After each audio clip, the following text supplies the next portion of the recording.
And Good job. So do you think there was enough energy level? I think we need more. well, so please, the best subscribe.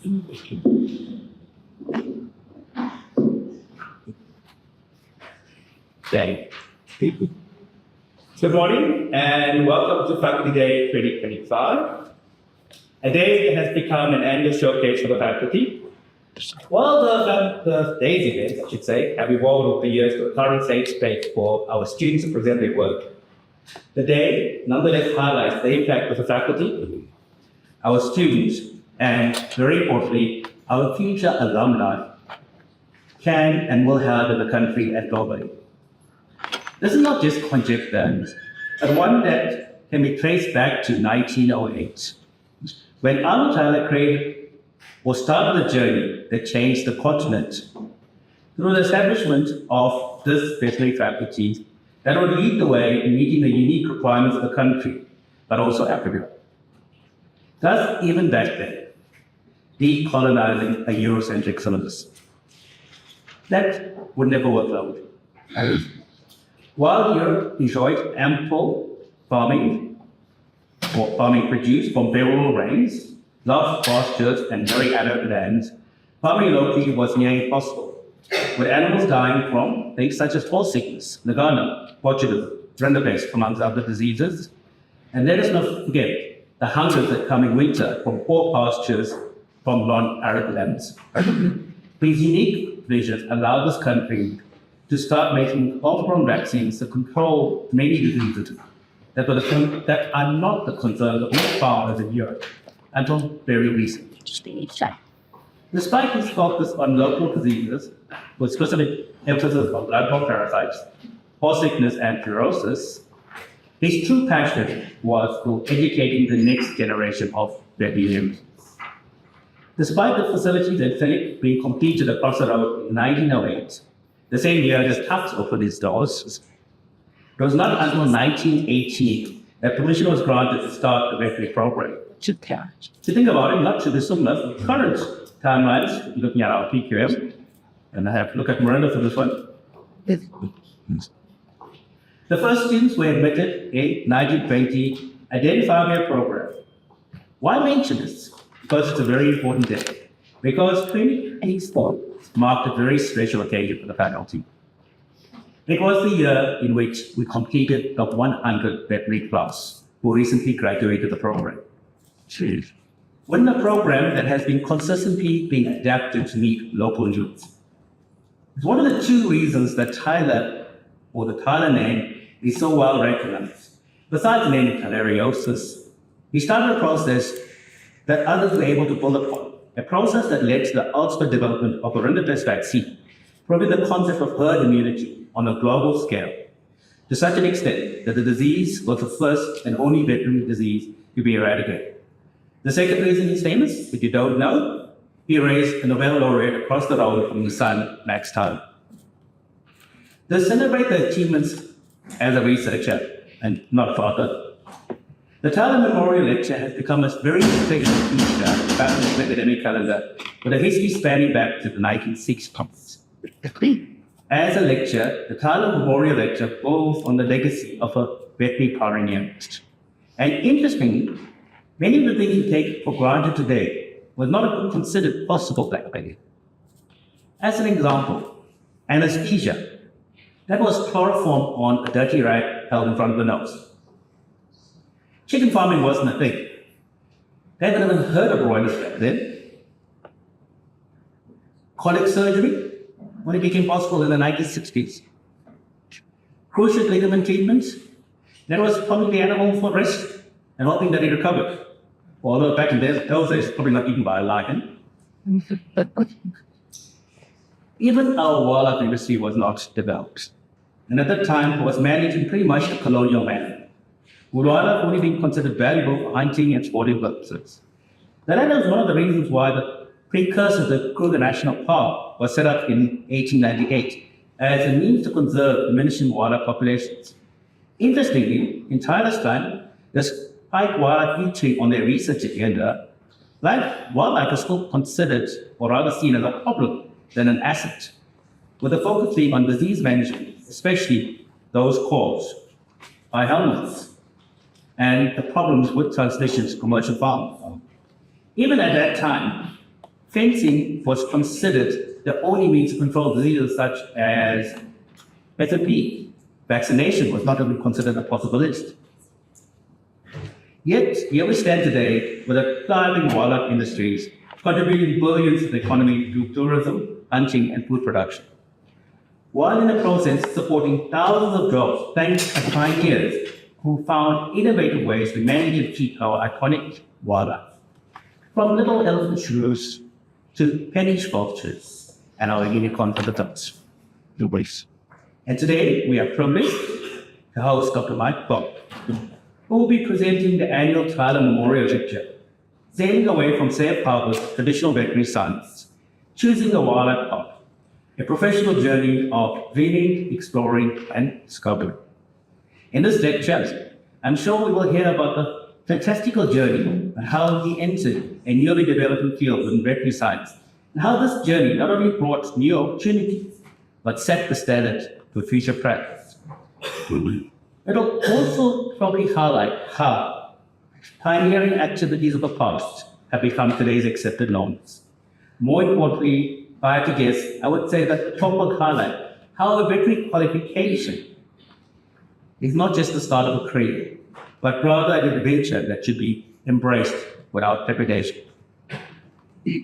Looking back on the wildlife industry, in its early days, Michael likely tell us that wildlife veterinary work was reactive, focused on immobilization, rescue, and disease control. Well, But let us look at it with our current lens as to what it has become. And you will see that it's now evolved into a truly transdisciplinary field, integrating ecology, pharmacology, epidemiology, conservation biology. And as the WOA keeps reminding us, disease transmission. Data from the WOA shows that between 23 and 24, 548 new outbreaks involving 8,000 cases of disease events were reported globally in terrestrial wildlife. Notable examples in South Africa were rabbit hemorrhagic disease, which had an impact on red rock rabbits, according to the EWT, and of course, distemper in wild dogs. As we all know, as human population expand, natural habitats shrink. The interface between wildlife, livestock, and people have become increasingly porous. When it comes to conservation, South Africa has been a global leader in the space. From the Kruger National Park to private reserves, our alumni, veterinary and veterinary sciences, have pioneered techniques in wildlife immobilization, disease surveillance, and reproductive technology that collectively have supported conservation, but also enabled the sustainable use of wildlife resources, contributing to our economies and biodiversity. I would go as far as indicating that veterinary science has become a pillar of modern conservation, from managing the health of endangered species like rhino and wild dogs, or mitigating disease risks on translocation projects. Veterinarians are now central to conservation planning and activity. Diseases like bovine tuberculosis, anthrax, brucellosis are not just veterinary concerns.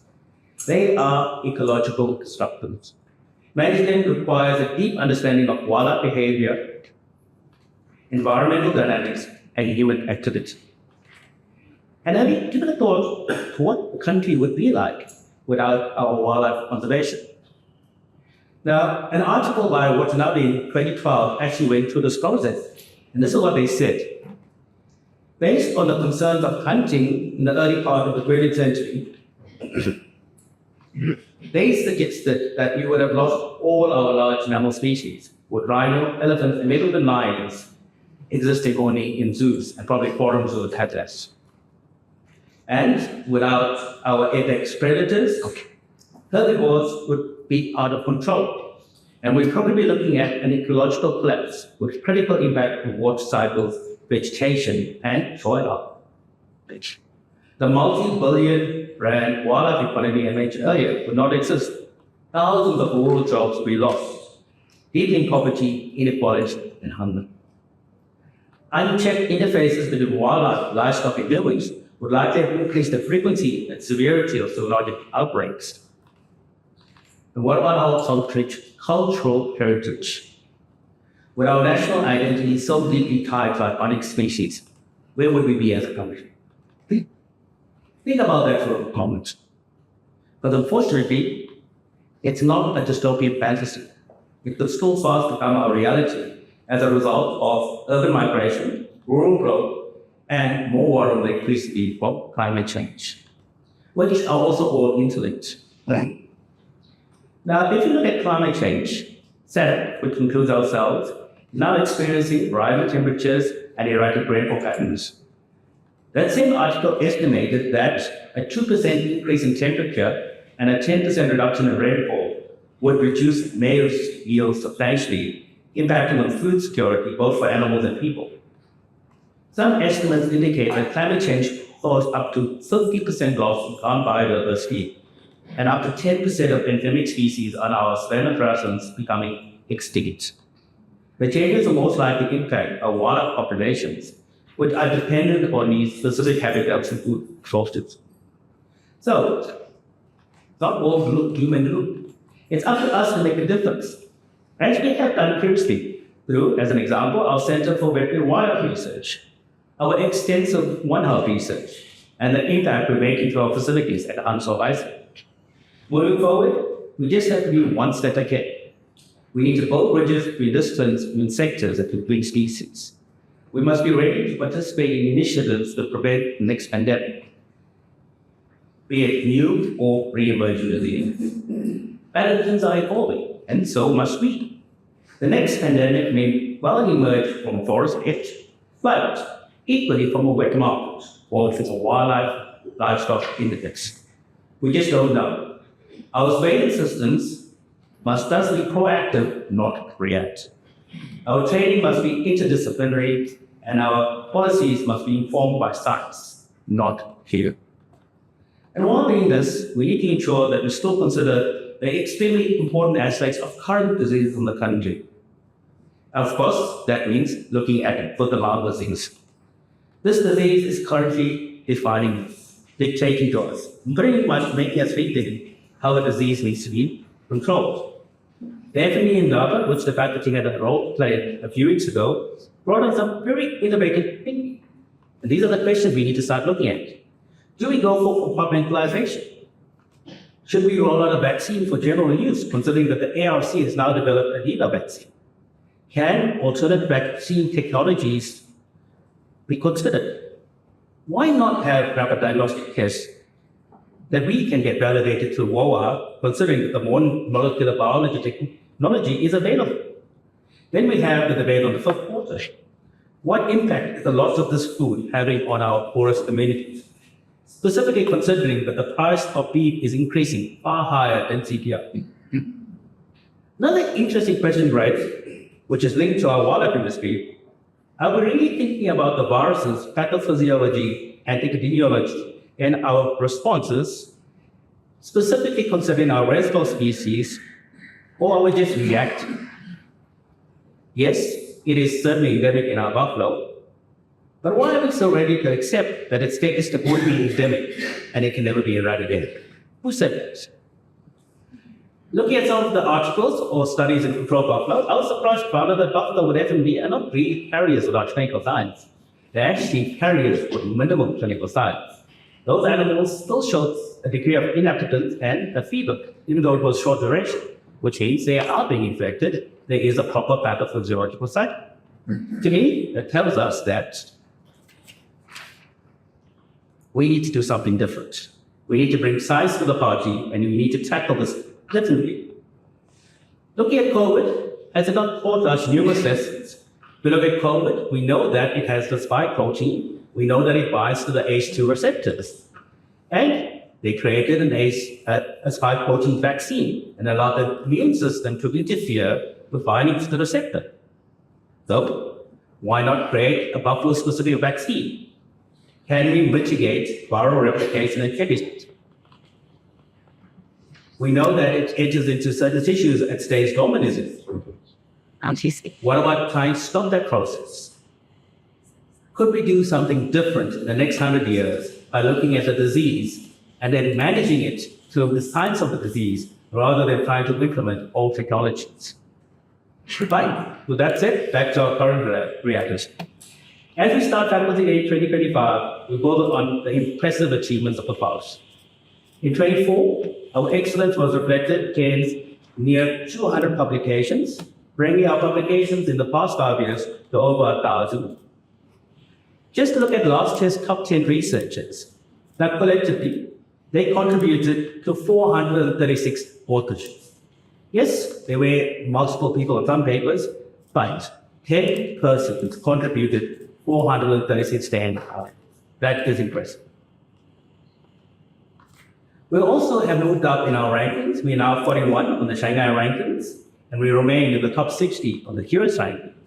And we still have quite a few stars featured in the top 2% of scientific researchers in the world.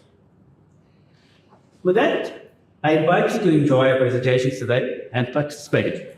Feel free to challenge our future researchers with tough questions, as today is not only about showcasing their research, but it is a training exercise to make them excellent academic researchers, to build on their scientific curiosity and make them true contributors to veterinary science in South Africa. With that, I want to share something that Copilot helped me generate when I asked it a very simple question: what is the legacy of Sir Arnold Chan? Now, this is pulled from published references on the web and articles it has access to, which is typically PubMed. And it is quite impressive what it says about him. And I quote it: he was not just a scientist, he was a visionary. He understood that veterinary science was not confined to the clinic or the laboratory. It was veterinary science was a tool for nation building, for public good, and for protection of life in all its forms. Which is quite impressive to think of a summary of a man's legacy. So today, as we stand at a crossroad in science, with human ingenuity and AI now all in the mix, our challenges are immense, but then so are the opportunities. Let us move forward by embracing the complexity with a large dose of human curiosity and passion, as it is only us that can build a future where our wildlife thrives, ecosystems endure, and the health of everybody is preserved for generations to come. Thank you. Yeah, good.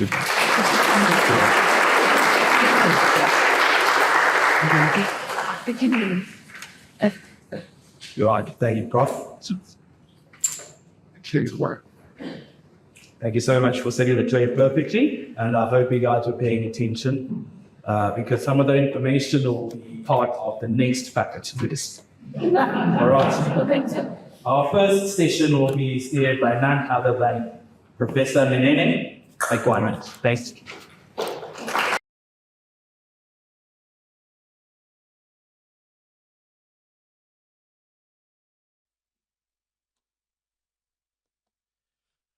Good morning, ladies and gentlemen. Welcome again to the 2025 Faculty Day. I'm Nenene Kakwana. I'm head of the Department of Paraclinical Science. So we are hosting you this year for 2025. And we are excited to have you with us.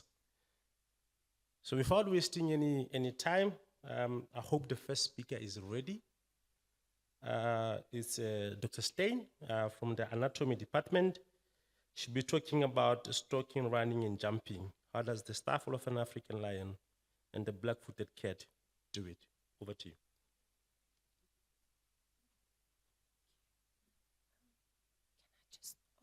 Sorry, just to help with, just the pointer. It's the one in front. Okay, thank you very much. Okay, good morning, everyone. I look forward to sharing with you some of my research that we've done on the knee joint or the staffel joint of the African lion and black-footed cat, and to see how it is potentially adapted to stalking, running, and jumping. So as an introduction just to the staffel joint, or as in humans we know it as a knee joint, it is quite a complex joint. And so, if I stand like this. So there's quite a lot of structures involved. There would be the femur that articulates proximally, the tibia that is distally. There's also quite a lot of sesamoid bones involved that is important for clinicians to know that these bones form part of the stifle joint. There's also quite a variety of ligaments involved, collateral ligaments, cruciate ligaments, again, which we know can sometimes be a problem when there's knee injury. And then there are also very interesting structures called menisci. So these are fibrocartilaginous structures. And if I can just show you, so here, this is a schematic image of a knee joint. Can I maybe ask, I need a pointer, can I, yeah. No, that's not going to work. Okay, I'll speak like this. So you have two, these C-shaped cartilaginous structures. There's a medial meniscus and a lateral meniscus, and you can see that they point to the inside of the joint. And so we know that all of these structures are involved with making up the stifle joint. And the stifle joint is very important in locomotion because it is in the hind limb of our quadrupedal animals are really the limb that are used for locomotion and for power. And so this is often a joint that is involved with joint disease. So if we see a problem, it's oftentimes there. And I've already mentioned things like cruciate ligaments. I think many of us actually have family members that maybe have had issues with their cruciate ligaments, or you'll hear that people speak about meniscal tears, for instance. And so all of this happens in these joints. So even though it is quite a complex joint, there's actually just one range of movement, and that's extension and flexion in one plane. So what we do know about radiographs, looking at a stifle joint, that if you look in the joint space, except for the sesamoid bones, there's not supposed to be any other bones. So when we see a little bone which shows white on a radiograph, when we see them in the joint area where these menisci are supposed to be, they're called meniscal ossicles. And we know that in humans and most of our domestic animals, they are associated with joint disease. But what is quite interesting to note is that in both our domestic cats and in our wild felids, there's a little bone called the meniscal ossicle that's found in the cranial horn specifically of the medial meniscus, and it's found it's an incidental finding. It's often it isn't associated with joint disease most oftentimes. And so the question is, can I move there? Thank you. Okay, and so we know that sorry, just to get my train of thought again, we know that is associated oftentimes with a normal functioning joint. So the question is now, why is this normal in cat species where it's abnormal in other species? Okay, so what we do know about cats is that there are 41 species of felids in the world. The smallest one in Africa, for instance, is the black-footed cat, which is only 2 kilograms, and the largest one is the African lion, which is more than 200 kilograms. But we even get Siberian tigers that go up to 300 kilograms. And so even though we have this very big size range of all these felid species, their morphology is conserved, and that means that their morphology is actually very similar. So if you think about what a cat looks like, whether they're very small or very large, they have the same basic anatomical structure. And they are very good hunters. We know this. I think many of us have seen lions hunting or cheetahs. I mean, it's a wonder to behold. We've seen cats jumping. And this is a video that I just want to show you of a lion stalking. And you will notice that when they are stalking, that their knee joints actually go very high up. So as they're crouching down, their knee joints come very low and actually comes to the side of their bodies. So we do believe that something interesting is happening in these stifle joints when they are jumping, when they're running, and when they're stalking. And so in order to examine this, we dissected a knee joint of an African lion and a black-footed cat, and we compared it to what we do know about in our other domestic species. And this film shows a small part of my PhD study, and the study is being funded by AgriSeta. Okay, so what was interesting to note, I'm going to show you first on this image on the right side. So this is a schematic of a dog right stifle. So what I just wanted to remind you, so whatever we're seeing now on the right stifle, just remember that it's a mirror image would be on the left side. So on a right stifle, for instance, there is a ligament called the transverse ligament that attaches the two cranial horns of the two menisci. And in both the African lion and in the black-footed cat, it was absent. So that transverse ligament is not present in these cat species. The next thing that we noticed, again, you'll remember that I said that in the menisci, which are made of cartilage, there's not supposed to be any bone, but in both the lion and in the black-footed cat, we saw these little bony structures. We could palpate them and dissect them out. And so they were definitely present in that cranial horn of the medial meniscus. The next thing that we also noticed, usually in cruciate ligaments, especially the cranial cruciate ligament is only supposed to attach in the middle part of the tibia. So on the tibial plateau, what we call the intercondylar region. So only in this region, but in both the lion and the black-footed cat again, over there, you can see that it is a very broad insertion, and it actually goes underneath the medial meniscus and attaches on both the intercondylar region, but also on the whole medial part of the tibial condyle. And then what we also noticed is that the meniscal ligament fiber arrangement is different. So between medial side and lateral side, and between the cranial horns and the caudal horns. And these ligaments, meniscal ligaments, are the structures that attach the menisci onto the tibia to allow them to maybe for some movement. And these menisci are there for congruency and really shock absorption in the stifle joint. So on the next image, we've removed the cruciate ligaments. So I think you can clearly or better see the direction of the different meniscal ligaments. But what is quite interesting, I'm going to show you now on the video, here on the right side, is that when the menisci can rotate. So remember now, this is a right knee. So on this knee that rotates, or on this right knee, when we allow the menisci to rotate, you will notice that the menisci rotate in a clockwise direction. So you can notice that, so there it's clockwise, and you can see they're quite loose, but when I go anti-clockwise, it doesn't really rotate that much.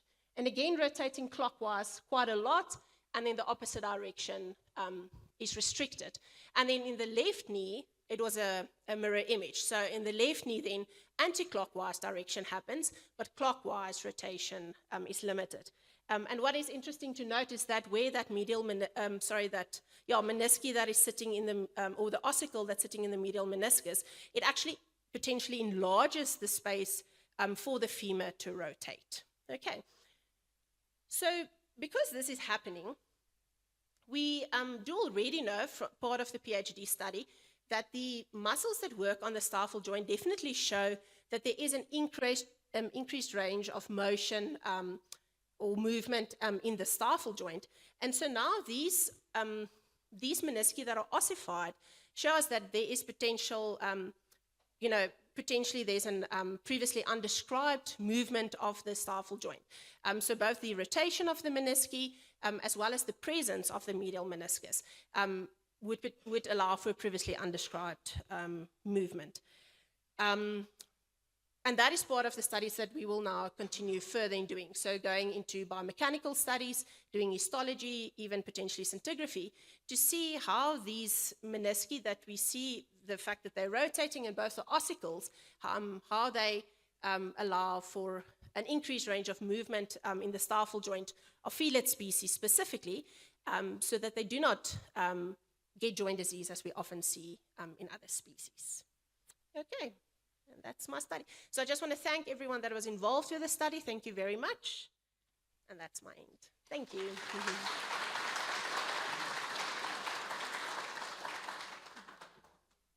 Dr. Stale, thank you very much. We'll take one or two questions if you have quick questions. Yes.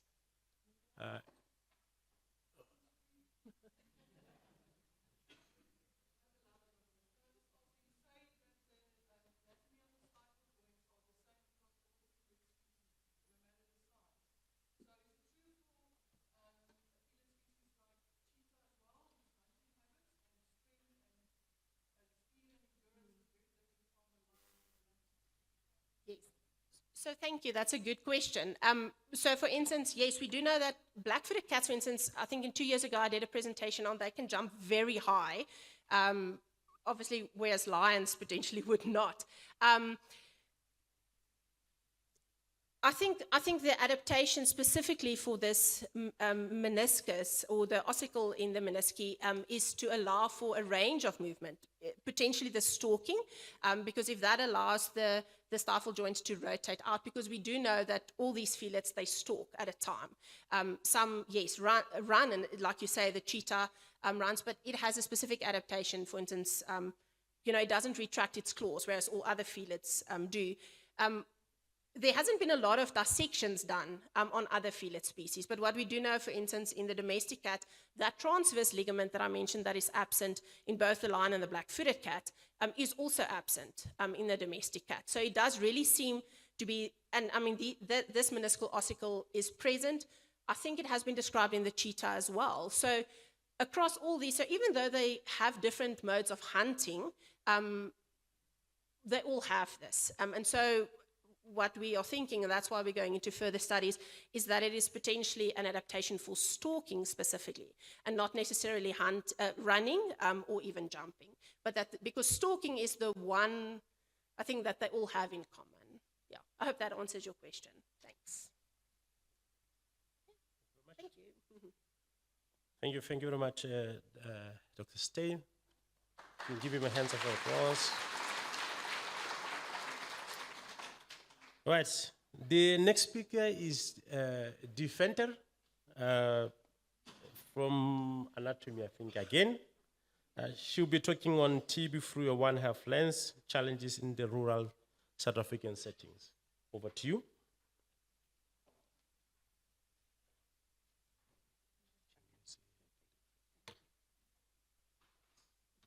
All right, thank you, Prof, and good morning, everyone. So I will be presenting a component of my PhD study, which is on the transmission of TB, thank you, between cattle and humans. This one. All right. So first, I just want to remind you of the different types of mycobacteria. Mycobacteria can be classified as slow-growing or fast-growing. The Mycobacteria tuberculosis complex forms part of the slow-growing group, which includes M. tuberculosis and M. bovis, among others.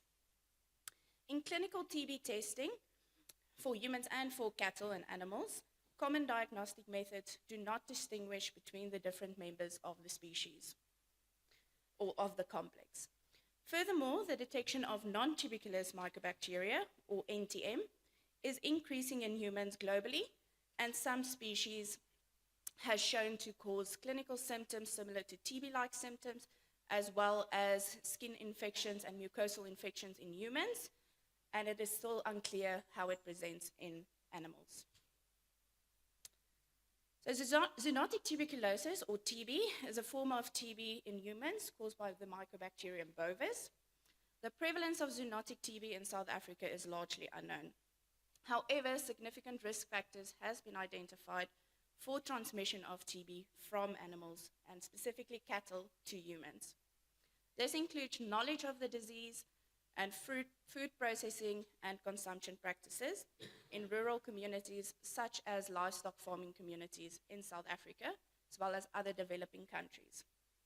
Reverse TB zoonosis is the transmission of Mycobacterium tuberculosis from humans to animals. There has been instances where cattle has been infected with Mycobacterium tuberculosis through the respiratory tract. The presence and prevalence of reverse TB zoonosis is even more unclear than zoonotic tuberculosis.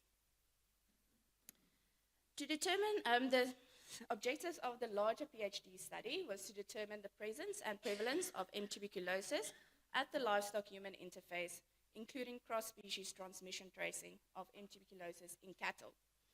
Then secondly, to determine the presence and prevalence, as well as risk factors, of the transmission of M. bovis in humans at the livestock-human interface, and if M. bovis is found, cross-species transmission tracing will also be conducted.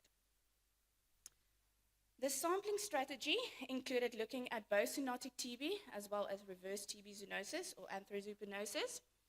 For the zoonotic TB component, extrapulmonary TB patients as well as pulmonary TB patients were included in the study. For the pulmonary TB patients, drug sensitive as well as drug resistant groups were created.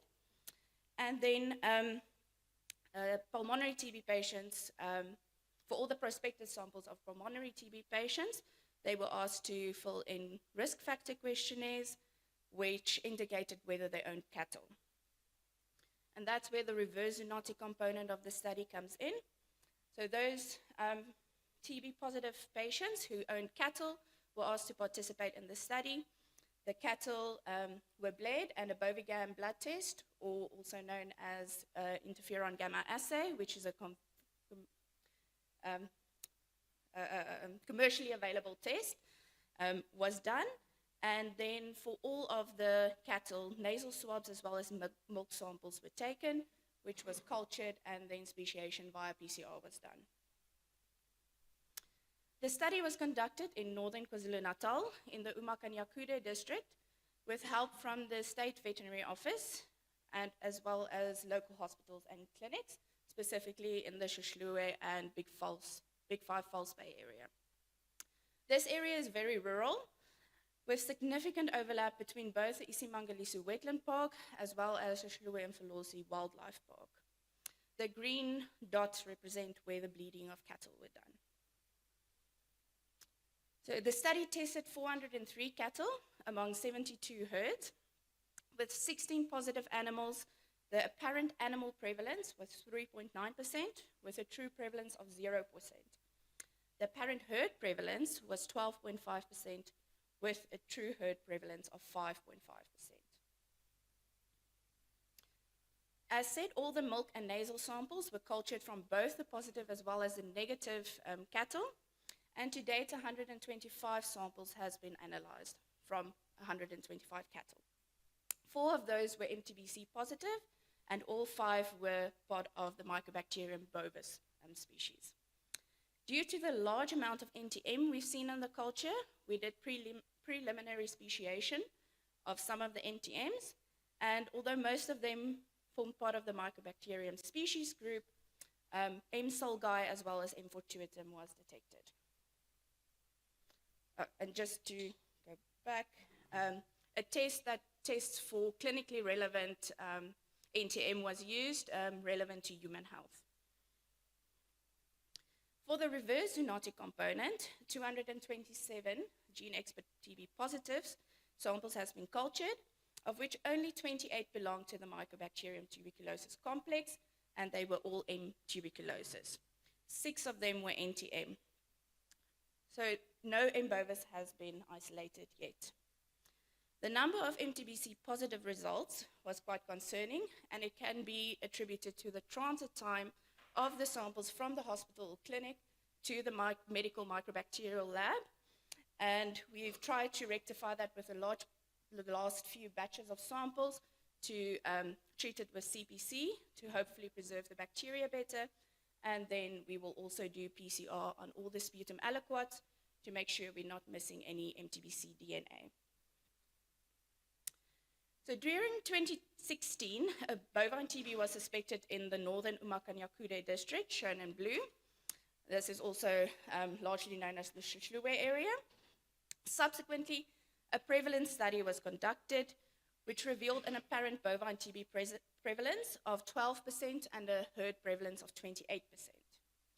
The current study expanded the testing area to include the rest of the district, including Matubatuba and Hlabisa. And the overall apparent prevalence, animal prevalence was 3.9% with a herd prevalence of 12%. In Shoshluwe, the herd prevalence remained similar over the 9 years, where Matubatuba and Hlabisa had a 5 and 13% prevalence respectively. These results are an indicator of the importance of having a larger study area if you are looking at epidemiological diseases, and to not only include a small part of a study area but rather to make it a larger area for epidemiological studies. It also indicates that there might be possible spread from the northern part of uMakanyakure of bovine TB to the southern part of uMakanyakure. It further shows that there might be some insufficient or even complete absence of bovine TB control in this area. M. fortuitum was the most frequently isolated NTM in the study to date. It has also been detected in wildlife and cattle in South Africa, as well as other African countries. Fortuitum can cause opportunistic infections, especially in humans, and for example, mastitis in cows. And furthermore, previous research has detected that N. fortuitum can cause cross-reactivity in cattle, leading to false positive bovine TB results. Additionally, meat consumption practices in northern KZN has shown to pose significant risk of transmission of TB to members of the community. This can be due to the absence of meat inspection as well as the consumption of undercooked meat.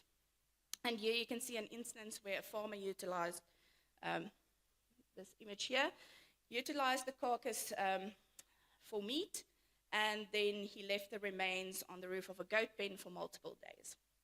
And this is after the cow has died from an unknown disease. Additionally, studies have highlighted that most cattle-owning households in KwaZulu-Natal consume fermented milk or amasi on a daily basis, and this represents a major health risk and a risk of exposure to M. bovis, as it was demonstrated that M. bovis can survive for up to 14 days in sour milk. Although M. bovis has not been detected in the study of yet, the risk for TB transmission still remains high. So to conclude, it is important to note that bovine TB is prevalent in the larger uMakanyakure district and not only in the Shushluwe area.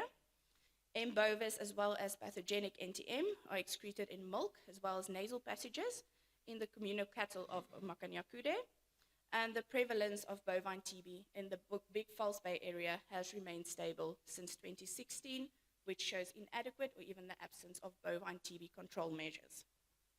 I would like to thank ITM as well as UCDP for the funding, and then thank you very much.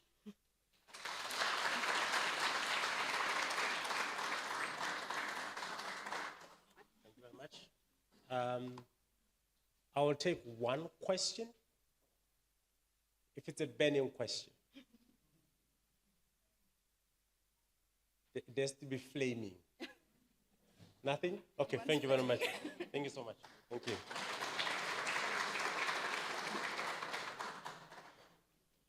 Next is Ramahoma. Is Ramahoma here? Oh, there you go.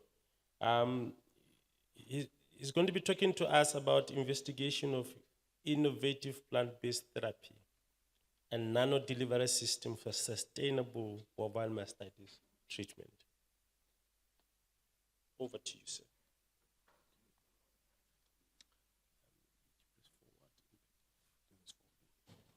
Can I take this?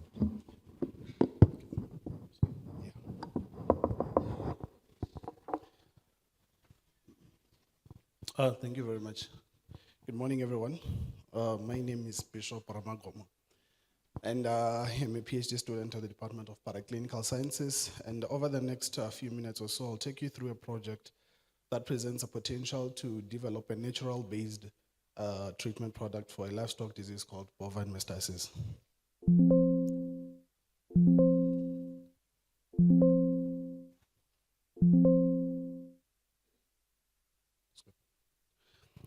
So I'm certain that most of us here can agree that in many rural communities across Southern Africa, livestock are more than just economic assets. They are part of our culture, our food security, and most importantly, our identity. At a larger scale, these livestock are the largest agricultural subsector that is dominated by beef, poultry, as well as dairy. This subsector alone has contributed over 180 billion rands in gross revenue 2 years ago in 2023. This just speaks to how important it will be for us to protect this industry, to protect it from diseases such as bovine mastitis. Bovine mastitis is one of the most costly diseases in the veterinary world or in dairy cattle worldwide. It causes inflammation of the udder tissues, which leads to reduced milk yield, poor milk quality, as well as significant economic losses to farmers. It's currently managed by the use of antibiotics, which I cannot stress the drawbacks that comes with antibacterial resistance, as well as antibiotic residues that are found in milk afterwards. In South Africa and beyond, this disease not only threatens animal health, but the farmer's livelihood and food security, because a threat in animal health is a threat in all of these, and even more. For this reason, research and innovation is quite important to find effective and sustainable solutions. These solutions can be the use of plant-based, it can be the use of plants to develop plant-based therapies, such as teat dip formulations.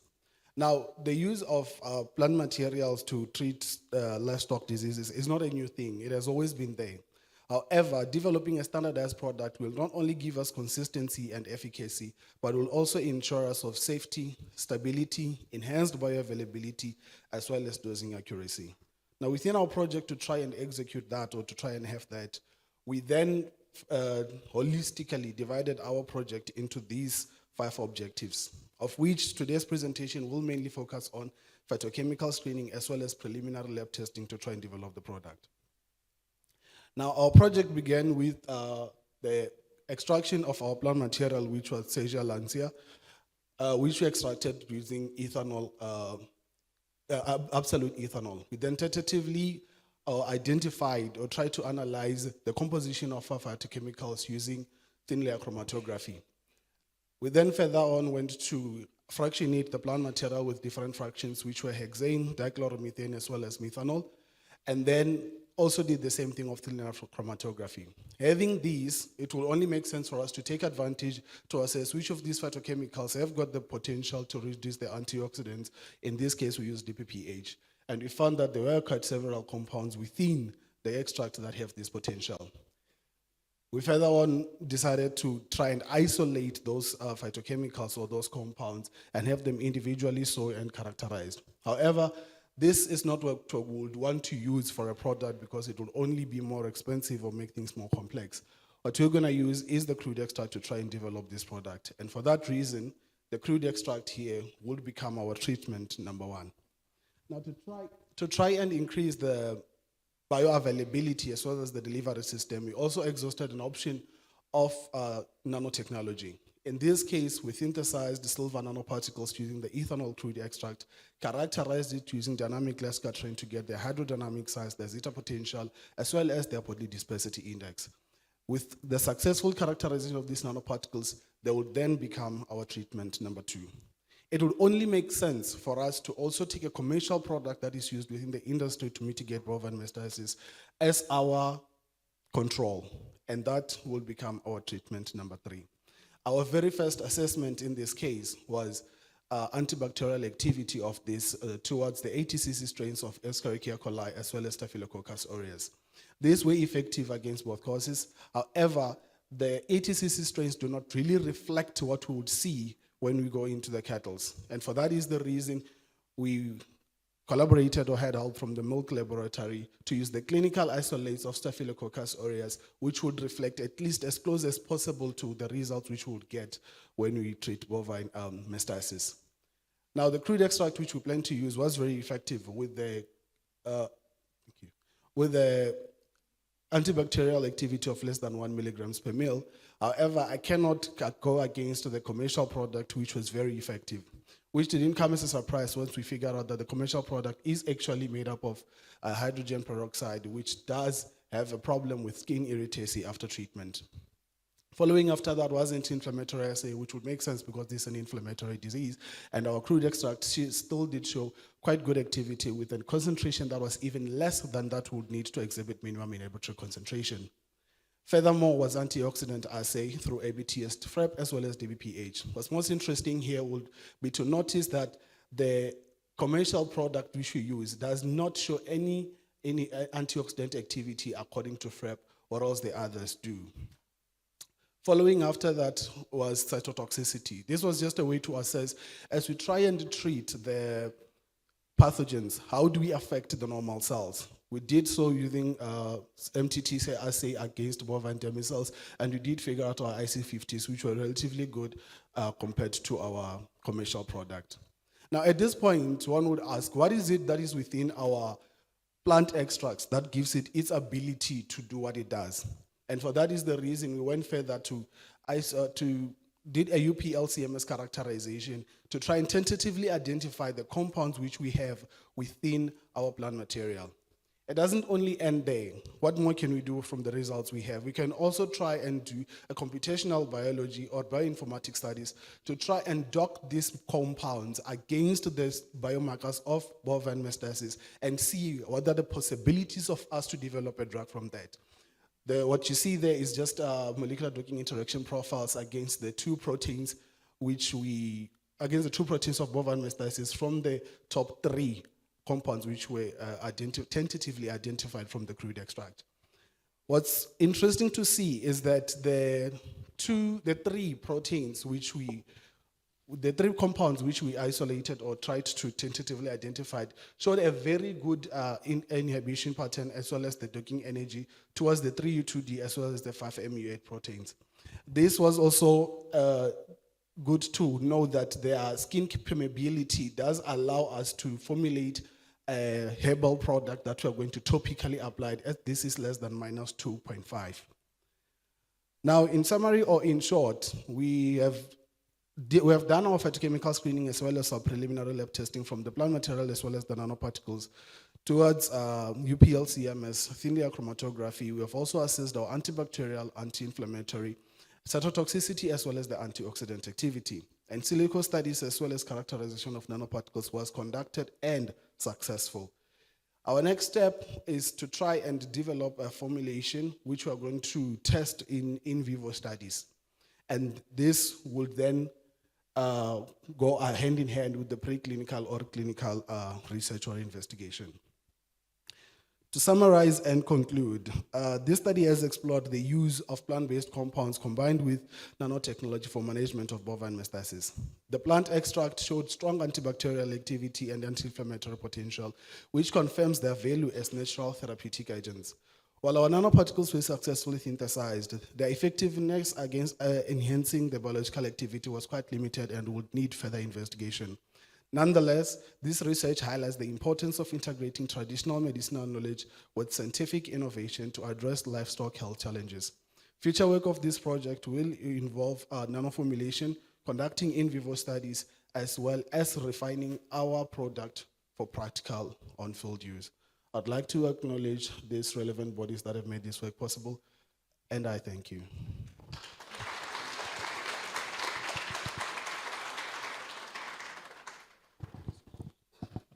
Thank you very much. I have a couple of seconds. One burning question. Yes, testing. Thank you for the presentation. Very interesting. So there's a question on the silver nanoparticles, because commercially, silver nanoparticles are being sold as the antiseptic to use. They're present in air conditioning, in air systems, in topical treatments. So any specific reason why you think that the silver nanoparticles were less effective in your study? Is it just the organisms, or are we looking at potentially silver nanoparticles not really being antiseptic? We think in this case it was an issue of the time of delivery, because nanoparticles are basically a delivery system in a way of the phytochemicals that functionalize around it. So I think we needed to optimize them for a better delivery system, better delivery time, and eventually I think it will get it right. I don't think it's an effect of the pathogens themselves. Thank you. One last question.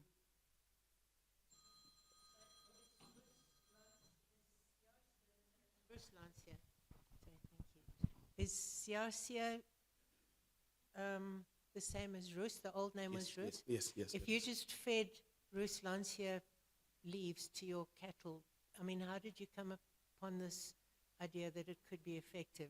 Have people anecdotally done this and not had a mastitis? I'm not sure if I do quite understand the question, but if it is how do we get there? Yeah. On my objectives, I started on the second one. The previous one is the one that actually did the ethnobotanical identification before this part of the project. Yeah, which was where the sexual lancia was identified to be the best amongst the many that we did try and test. And that is what we took forward for a topical application product. And Ruslansia, if you just fed it leaves, just almost pick them off the tree, they wouldn't poison your cattle. It's not really a toxic plant as far as I know. No, it's not. Oh, okay, thank you. Thank you very much for a good presentation. Can you give him a hand of applause?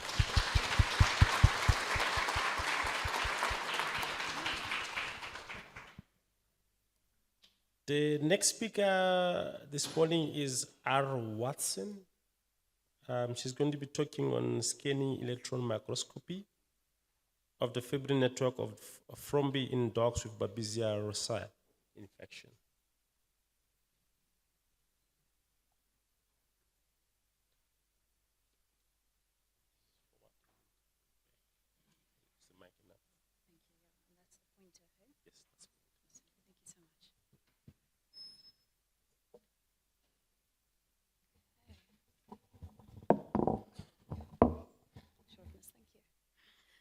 Good morning, everyone. Thank you for attending my presentation this morning. We're talking about scanning electron microscopy of the fibrin network of thrombi in dogs with Babesia rosea infection. So I could talk for hours about coagulation. I'm going to do my utmost not to. We'll try. So babesiosis is an intraerythrocytic parasite with a high prevalence across South Africa and a corresponding cause of morbidity and mortality. So a hallmark of babesiosis infections is that there is almost always a profound thrombocytopenia, yet these patients do not show spontaneous hemorrhage. Indeed, they actually show development of microthrombi and disseminated intravascular coagulation. The thrombocytopenia is thought to be offset by really activated platelets, as well as by an increase in fibrinogen. So crosstalk between the immune system and the coagulation system is a well-documented phenomenon. We know that the coagulation system has an active role in the immune system and immune defenses. So platelets and activation of the coagulation system, playing that role is termed immunothrombosis. And conversely, activation of the coagulation system can promote and perpetuate inflammation, termed thromboinflammation. Excessive activation of the system, however, can tip the scales from beneficial to pathological. So fibrinogen is an acute phase protein and an active player in thromboinflammation. Human studies have shown distinct differences in fibrin network structure in disease states, both acute and chronic inflammation. So up over there, we have an electron microscopic picture of a normal fibrin network. We can see that the fibers formed are very sort of distinct from each other, nice, thin, delicate, forming this really nice meshwork. In diabetes, however, both that and that picture, we can see that there's an increased density of fibers, there's increased cross-linking between individual fibers, and they form these impressive dense mats where we actually can't distinguish individual fibers. In asthma, there is also alteration in the fibrin network up there, showing these thicker strands almost congealing in certain places into these mats, and also, of course, increased cross-linking between fibers. These last two pictures come from a recent study on COVID. They have their normal control where we can see these really nice individual fiber strands. And when they incubated fibrinogen, or fibrin, with the spike protein of the coronavirus, they found increased thin strands, they found increased cross-linking, and denser clots overall. And also that those clots then were resistant to fibrinolysis. So the objective of this study was to assess the structure of the fibrin network in babesiosis cases compared to normal controls using scanning electron microscopy. This was a single-center prospective observational study. We had 3 groups of patients, 2 healthy control dogs, 3 clinically stable uncomplicated babesiosis patients, and 3 unstable complicated babesiosis patients. The Babesia groups were diagnosed with babesiosis based on blood smear, and for the purposes of this study, confirmed with PCR. They were all between 1 and 8 years old, over 5 kilograms. None of them had any comorbidities, no medication, and no treatment administered prior to blood collection. The clots were formed from thromboelastography, which is a viscoelastic assay most closely mimicking in vivo coagulation by incorporating all the cellular components and the plasma coagulation factors as well. We removed clots from the machine at 4 different time points: at initiation of the clot, clot amplification, the maximal strength of the clot, and during fibrinolysis.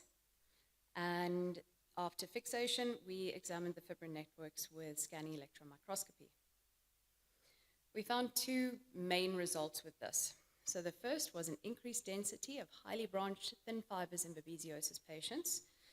And the second was the presence of matted fiber bundles, or in human literature is also termed dense matted deposits. There were limited differences between complicated versus uncomplicated patients.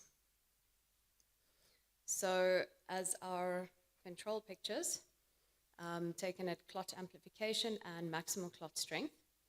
So in this one especially, we can see that the fibers are all individual. They form cross-links, but here and there, not excessive, and relatively well spread out, nice and even. In babesiosis, so starting from clot initiation and heading right the way through with maximal clot strength up there, we found that there was a greater tendency to form thin fibers, yet they were really densely packed, increased cross-linking as compared to controls. Like you can see there, it's just forming this whole stellate pattern, and subjectively increased branching compared to the control fibrin. Here again, during fibrinolysis, we're seeing similar changes. Again, increased density of clots and increased cross-linking. Down there's a very nice example of it. So if you're colorblind, I apologize, but we added some false color to our images, and the yellow just really makes it pop out. We can really see this increased density in our babesiosis patients as compared to our controls here. So these changes have been paralleled in human studies. We've seen that it's in humans formed in highly inflammatory conditions.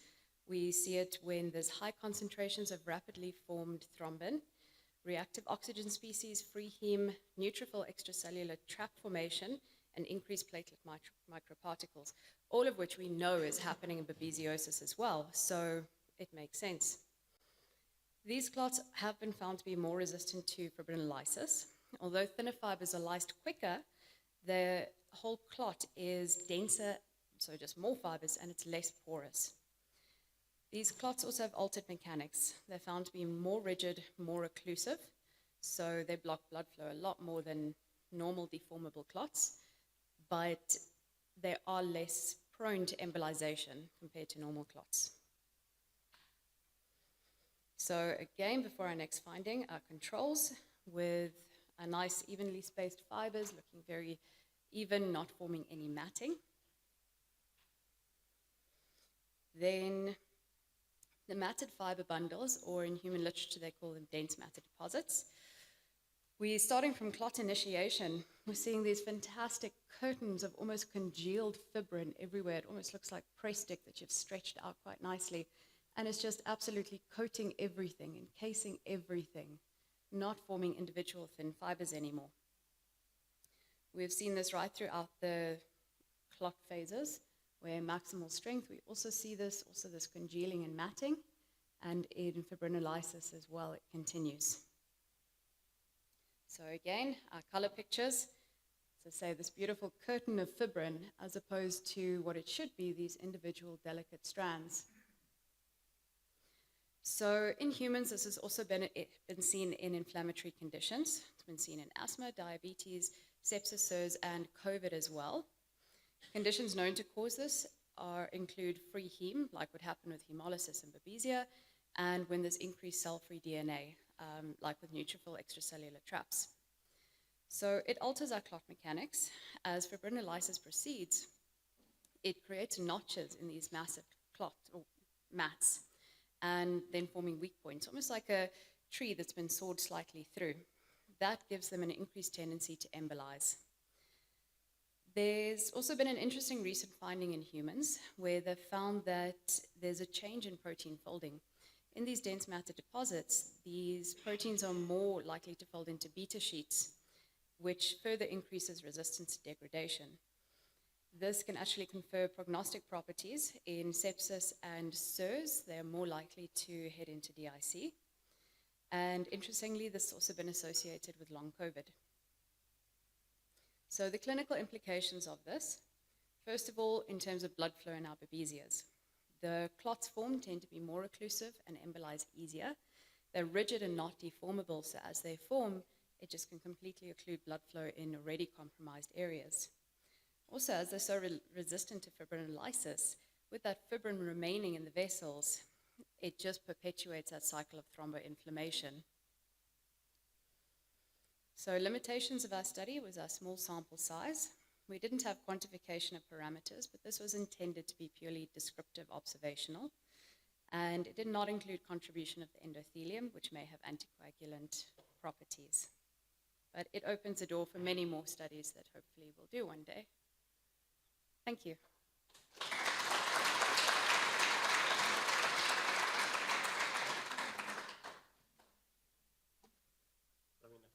Thank you very much for a good presentation. Questions for Robina?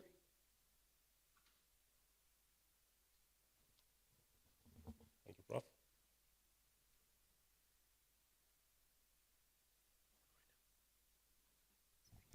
Thank you very much. A very interesting investigation. What was the acid-base status of these patients? Did you have any indication? Or? No, we didn't run blood gases on these guys, unfortunately.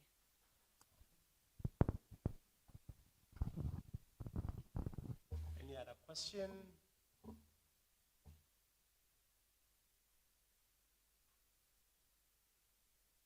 Going once. Gone. Thank you very much, Robin. Thank you, Prof.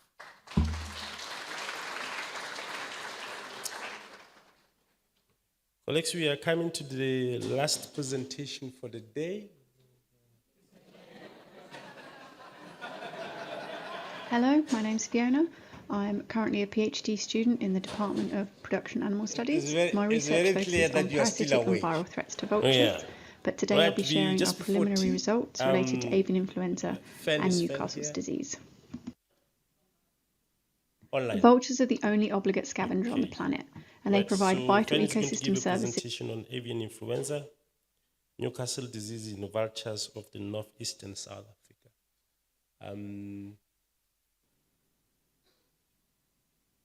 Hello, my name's Fiona.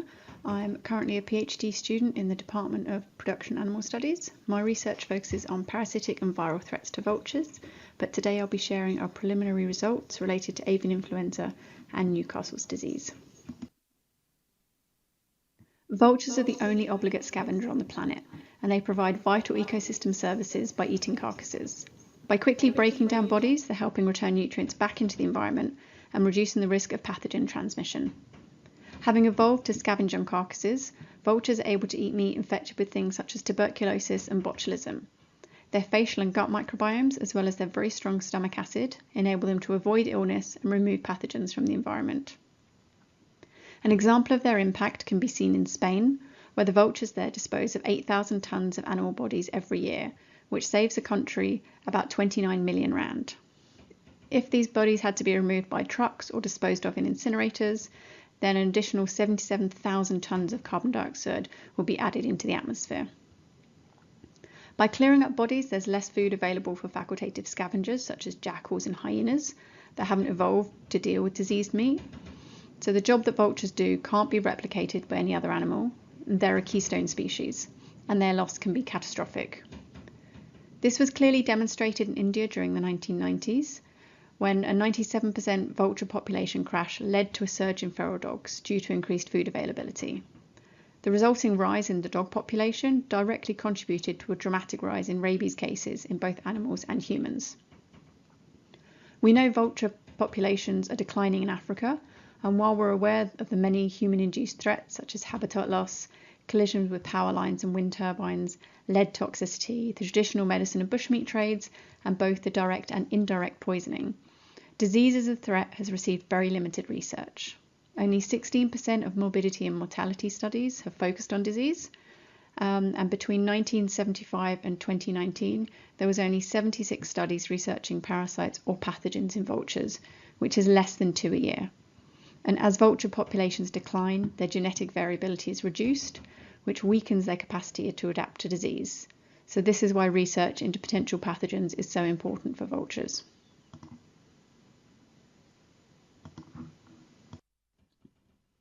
Of the 23 species of vultures worldwide, only 10 have appeared in studies looking at Newcastle's disease or avian influenza, which are two of the top avian diseases. The vultures in blue are New World vultures, found in the Americas, and they've received slightly more attention than other species. While they have co-evolved with the Old World vultures, they're actually more closely related to storks, and this raises questions about how transferable the findings are from these studies to vultures of Africa and Eurasia. The 10 vulture species listed here were recorded in only 10 studies. Their inclusion was often incidental and with small sample sizes, as indicated by the numbers listed. The studies with the largest sample sizes, so for the black, Eurasian griffon and hooded vultures, they were conducted in response to large-scale bird die-offs. And the hooded vulture findings, while listed under 2 different publications, one for Newcastle's disease, one for avian influenza, they actually used the same few samples for each study, and this again highlights how few samples have been taken for vultures. The majority of this disease research has focused on sick or dead birds, with little surveillance outside of epidemics on free-ranging vulture populations. The sample area for this project occurs in northeastern Limpopo and Mpumalanga and covers an area of 13,000 kilometers squared, as shown by the bright purple areas. But we have just been granted access into Mapungubwe and Kruger National Parks, which will double this area, shown by the darker purple sections. Although due to the distances vultures can travel, the area we're sampling is likely much bigger than this. We do aim to sample all 5 species of vulture in the area, but due to the very low population numbers of the lappet-faced, hooded and white-headed vultures, the majority of the birds we're catching are whitebacks and capes. So the 2 questions we're aiming to answer is there evidence of avian influenza and Newcastle's disease in South African vultures, and what is the prevalence of infection within that population? To catch vultures, we use a small carcass such as an impala, as it's big enough to attract the birds but not so big as to attract large predators. We surround the carcass with foot nooses, and as the birds land and walk towards the carcass, their feet become caught and we quickly remove them.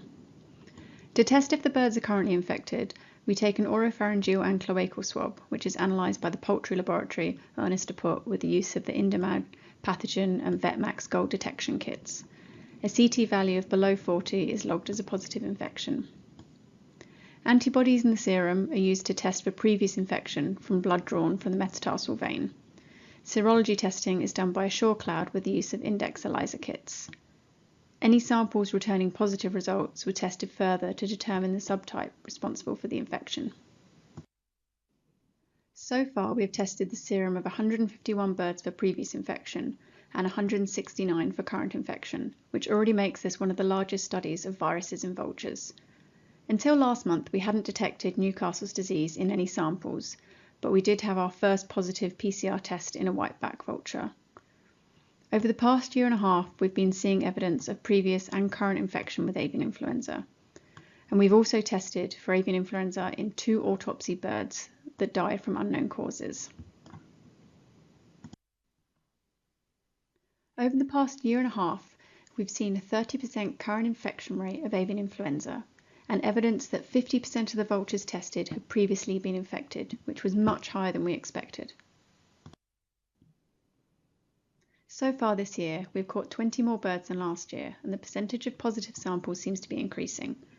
The historical infection rate appears to have increased from 45% to 53%, while the current infection rate has risen from 19% to 37%. As of the 28th of June, the reoccurrence of H5N1 in South Africa was reported on a poultry farm 700 kilometres from our study area. And considering vultures have been shown to easily move a few hundred kilometres in a day, this isn't a great distance. Interestingly, none of the birds that have been caught and tested have shown any outward clinical signs of infection. All positive tests undergo subtype confirmation testing.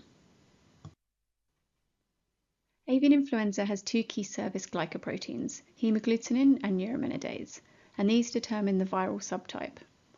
To more accurately identify the H subtype responsible for the infection, antigens of the same H subtype but different N types are paired together.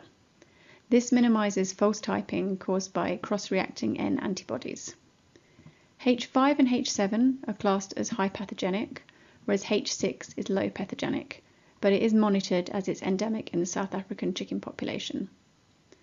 Tests were considered positive if both paired titers were 16 or above. If one or both titers were below 16 but more than 0, then they were classed as suspect positives. Only 11 cases were confirmed, 9 for H5 and 2 for H6, and the majority of those H5 positives have occurred in the last few months. Our suspect positive readings may indicate waning immunity from an older infection, but unfortunately we don't know the duration of avian influenza antibodies in birds. And with regards to the H6 cases, we do know that in our study area, chicken is made available to vultures. And a previous study on hooded vultures in Burkina Faso commented that the likely route for infection was via the ingestion of infected poultry carcasses. We know that at least 3 species of vulture in South Africa can be infected with avian influenza, but currently we don't know what that means for the population. Due to the high poisoning cases in South Africa, a vulture found grounded and unwell without obvious signs of injury, such as a broken wing from flying into a power line, is often assumed to have been poisoned. However, these recent findings suggest avian influenza infection could be a contributing cause, which is something which may not have been previously considered. This could have significant implications for biosecurity and treatment protocols for rehabilitation centres and veterinary facilities. Vultures are very wide-ranging and highly mobile. We know vultures from South Africa have been tracked as far as Mozambique, Zimbabwe, Zambia, Namibia and Angola, which makes them ideal sentinels for monitoring disease, which could offer early warning signs. As populations decline, so does their genetic diversity, and this further weakens a species' ability to fight disease, which makes pathogen research crucial for vulture conservation, and the care and survival of every bird is important. Lastly, healthy vulture populations reduce carcass accumulation, limit other scavenger populations, and suppress disease transmission. Better understanding of viral threats to vultures supports not just their conservation, but also the health and the ecosystem of the communities that depend on them. Thank you so much for your time, and if anyone has any questions, please feel free to reach out on the email address below.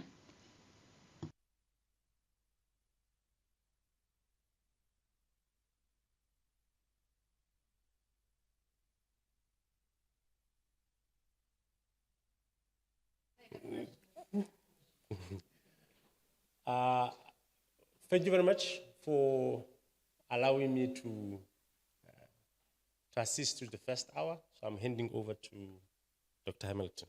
Thank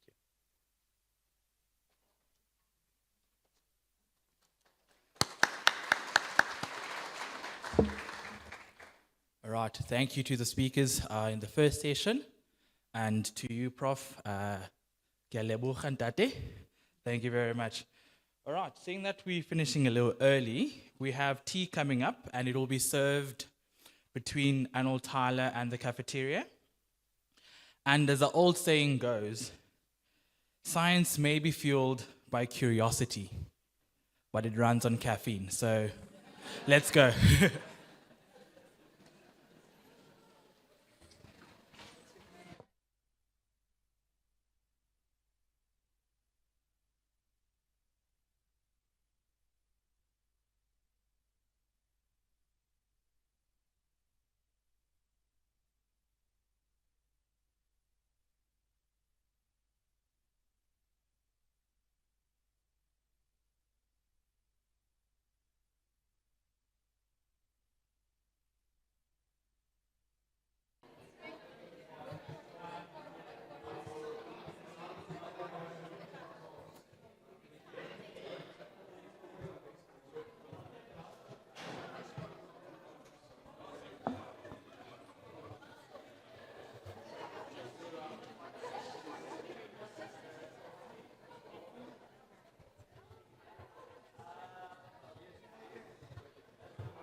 guys have a pointer that I can use and I can take the slides? Have a picture here of the front row boy? I'm not using the microphone.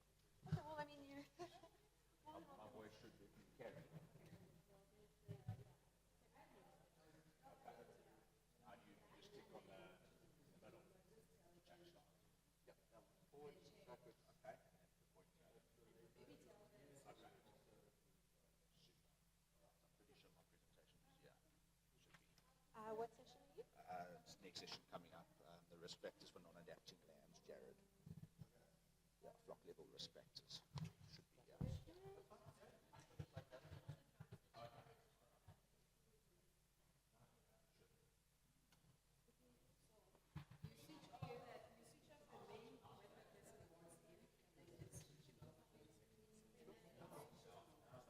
I can probably just leave it like that. There's enough sort of lighting to get to the chairs. Yeah.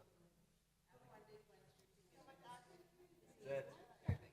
Thanks a lot, guys.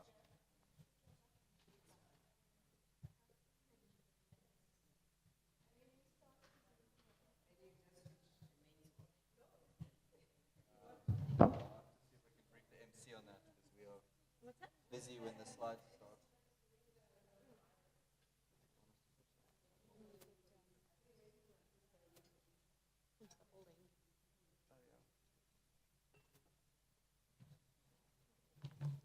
How are we going to be able to do that? Where is it? I can try, but.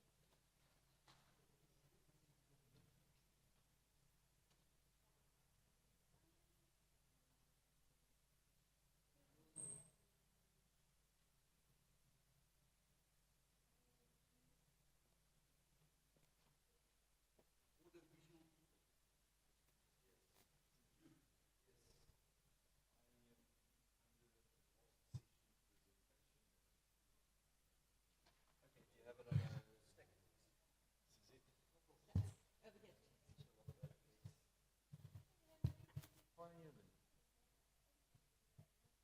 So you are Lost, very lost session. very last section, six. 5.6.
your PhD in? Oh, here there is.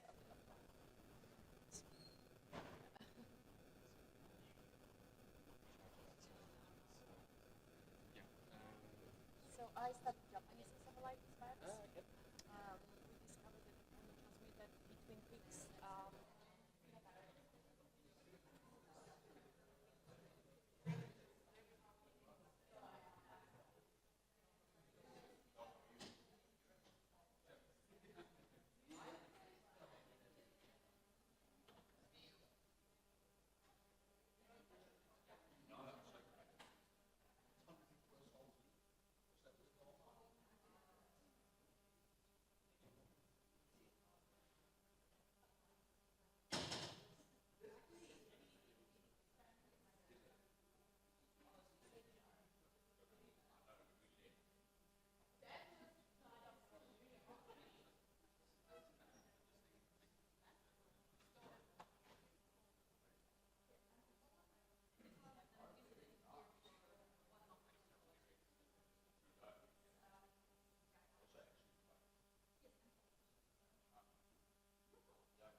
petty there, isn't it?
Oh no, you've got a big bell. No, no. It's a big bell. No.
happened?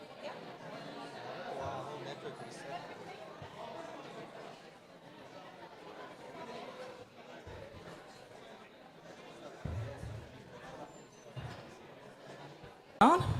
We're about to start again. All right, I'll give you just a minute to sit down. Thank you very much. I hope you guys enjoyed tea, and apologies for the bell. They gave the wrong person power. It went straight to my head. Okay, up next to introduce the speaker for the prestigious Tyler Memorial, we have Dr. Nicolese O'Dell.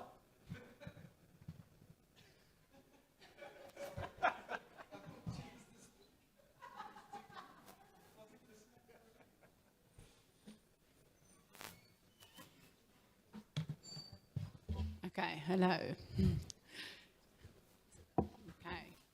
Okay, good morning, ladies and gentlemen. I have the privilege of, like Owen said, introducing our very special speaker today. So, if you scan that booklet, the QR code, yes, okay, you will have access to the booklet, and there's like 2 pages of Dr. Michael Koch, or as I know him, Mike, his whole biography there. So I'm not going to go into that because that will obviously keep us busy for some time. So I got to know Mike when I started my residency in 2013, and my husband also started his residency in his MedVet in wildlife medicine. So, and Mike was his clinical supervisor at that stage. So that's how I got to know Mike. And as you can see from his biography, he has done so much, especially he's done so much groundwork, breaking work in conservation.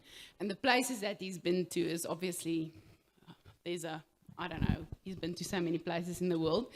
I'm not going to say too much because his talk is going to obviously entail telling us a little bit about his life, and also the way that obviously we always think about research as being this very formal, you know, some people see it as very boring type of thing to do, where obviously the more you get into it, the more exciting it gets. I can even say that. I don't see myself as a researcher yet, but I can see myself becoming one. But I think the type of research that he does or has done in his life is maybe not the very formal type of research, but it's more like field research. And like Prof. Vinny said, you know, it's often things that changes the way we do things in future a lot.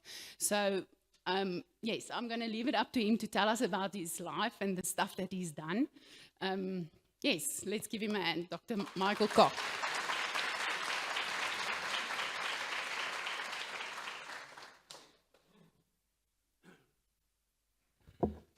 Thank you. Thanks, Nicolese. Thanks, Prof. Naidu, for inviting me, and dear friends and colleagues. I know quite a few people in the room here. I'm very honored to be here and giving this talk. Let me just sort things out here. I often get asked by students, wannabe vets who want to apply for vet school, or in their final year and about to graduate, you know, how do you get involved in wildlife? And I usually say to them that, you know, give them a bit of an example of how I did it. And, you know, we all qualify as a vet, and then we have to decide what we're going to do. And I think the important thing is, just to give you a little background, I was born in South Africa, but at a very young age, my family moved to Rhodesia, as it was then, Zimbabwe, and that was because of apartheid. And so I grew up in Zimbabwe and then left Zimbabwe before the war started. So there was a bush war in Rhodesia, as it was then, which we didn't want to be involved in. And so we left and went to to the UK. So I'm a Royal Veterinary College, London University graduate. If I had stayed in Africa, I would not likely have gone to Onderstepoort, but I went to the Royal Veterinary College. And when I qualified, You know, as you can see on the slide, you know, your African roots are always strong. And for me, they were always very, very important for me in terms of my decision making down the road. But you have to spend some time getting some experience, which is what I did for 4 years. So I was an intern at the university hospital. And then I went across to America, and I was quite good surgeon, and I enjoyed surgery. So I got onto a surgical residency at the University of Pennsylvania School of Veterinary Medicine. And I remember the other thing, and before I go, this is for Jacques Odell, a good colleague and friend. But you know, if you're in the wildlife field, then there's always this bullfight between Land Rovers and Toyotas.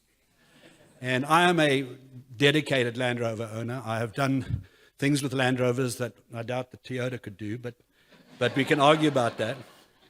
And if you work throughout Africa, what you see is other Land Rover owners who, when they see you, they are so pleased to see you. And this is Luis Neves' home country here, up in northern Mozambique. This is a local taxi. I think it's a Series 2 or 3. And they just drove past. Now, if I was parked taking photographs, now if that had been a Land Cruiser that had come past, they would have stopped and asked me whether I'd broken down. So vehicles are important, and vehicles are important for the work that we do in the field, whether you're doing it here in South Africa or you're driving up north. And you will see with some of the stuff that I've did, but I either flew or I drove my vehicle to various places, to northern Mozambique. Luis and I went up there and to do some work. So yeah, that's for Jacques. Now, you know, we all know I qualified in 1976. My graduation dinner speaker was James White, James Herriot, Alf White, James Herriot. Now, in those days, 1976, is a different time. There was large animal practice, mixed practice, small animal practice, all run by partners working together. Now, in the UK, they've just done a review of the veterinary profession, and you know, people are very concerned about the corporatization of the veterinary profession. And you know, you can't, if I had a dog that had a gastric volvulus and dilatation that had to go through all the surgery, I couldn't afford it unless I had pet insurance. And it's the same in America. So there's a major change. So when you qualify now, you have a number of different options. Of course, the standard ones, you can get involved in academia and industry. You can go into exotic practice, sometimes practices that are entirely exotic or they're part of the general practice. And zoological. So zoological medicine, and you've got a couple of zoos not far from here that have got veterinarians, and there are a number of individuals here who've been zoo vets and moved on into doing wildlife.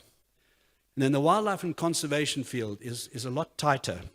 So I remember University of California, Davis, who I'll introduce you to, they had 120 students one year, most of them women, I think 100 women in that you know how the demographics has changed in the profession.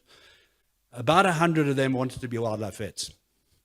By the time they got to final year, it was 20% probably, because it's a tight market and there are not many opportunities. And the opportunities I took, you know, I think the one thing I say to students in that, you know, if you see something and you want it, don't say, well, I would never get that, because, you know, if there's something going on, apply for it. If you don't get it, you don't get it, but you might be surprised, and I was. So what I did is, so when I finished, while I was in at the University of Pennsylvania, my younger brother, Professor Richard Koch, he's also a veterinarian. He's actually an Arnold Tyler speaker as well a few years ago. And he's a retired professor now. He was professor at the Royal Veterinary College in Wildlife Health and Emerging Diseases. But he was still at Cambridge as a vet student when I was walking down the corridor of the University of Pennsylvania Teaching Hospital. And there was an advert, and it said residency in zoo and wildlife medicine, University of California, Davis. And I looked at it, and I looked at my brother. I said, no, I mean, if I apply, I'm not going to get it. He looked at me, he said, apply. And I applied, and this was one of the first zoo and wildlife medicine residencies globally that had been started in the States by Professor Murray Fowler, who's no longer with us, but one of the doyens of zoo and wildlife medicine in the States, based at UC Davis. And anyway, I got the job, but I wasn't first, And it took him a while to make the decision. And then by the time they asked the first guy whether he could take it, he had got another job. And so I was offered the job. That was absolutely pivotal, because when I got that job, I entered a 2-year residency training program at Zoo and Wildlife Medicine. And in those days, it was the only program that was there. And I'm going to talk a little bit about Davis and show you what they have to offer now. So I ran an exotic clinic. I ran a zoological medicine service that visited local zoos. And I also worked with California Department of Fish and Game, which is the equivalent of South African national parks, and worked with free-ranging animals. Now, because I came from Africa, because I really wanted to go back to Africa, which I eventually did, I concentrated a lot of my time on free-ranging wildlife, and I was encouraged to do that. So when I finished my residency, and this is something, the decision-making process that you make, you could finish your residency and go into, well, you could do board exams if you wanted. You can go into practice, and you can work in an exotic practice, having gone through the training. Or you can look a little bit further. And I know Vinny asked that my talk had some research in it. Well, it has a lot of research. And, I think wildlife work is constantly researched, because things are constantly changing. We're constantly asking questions. So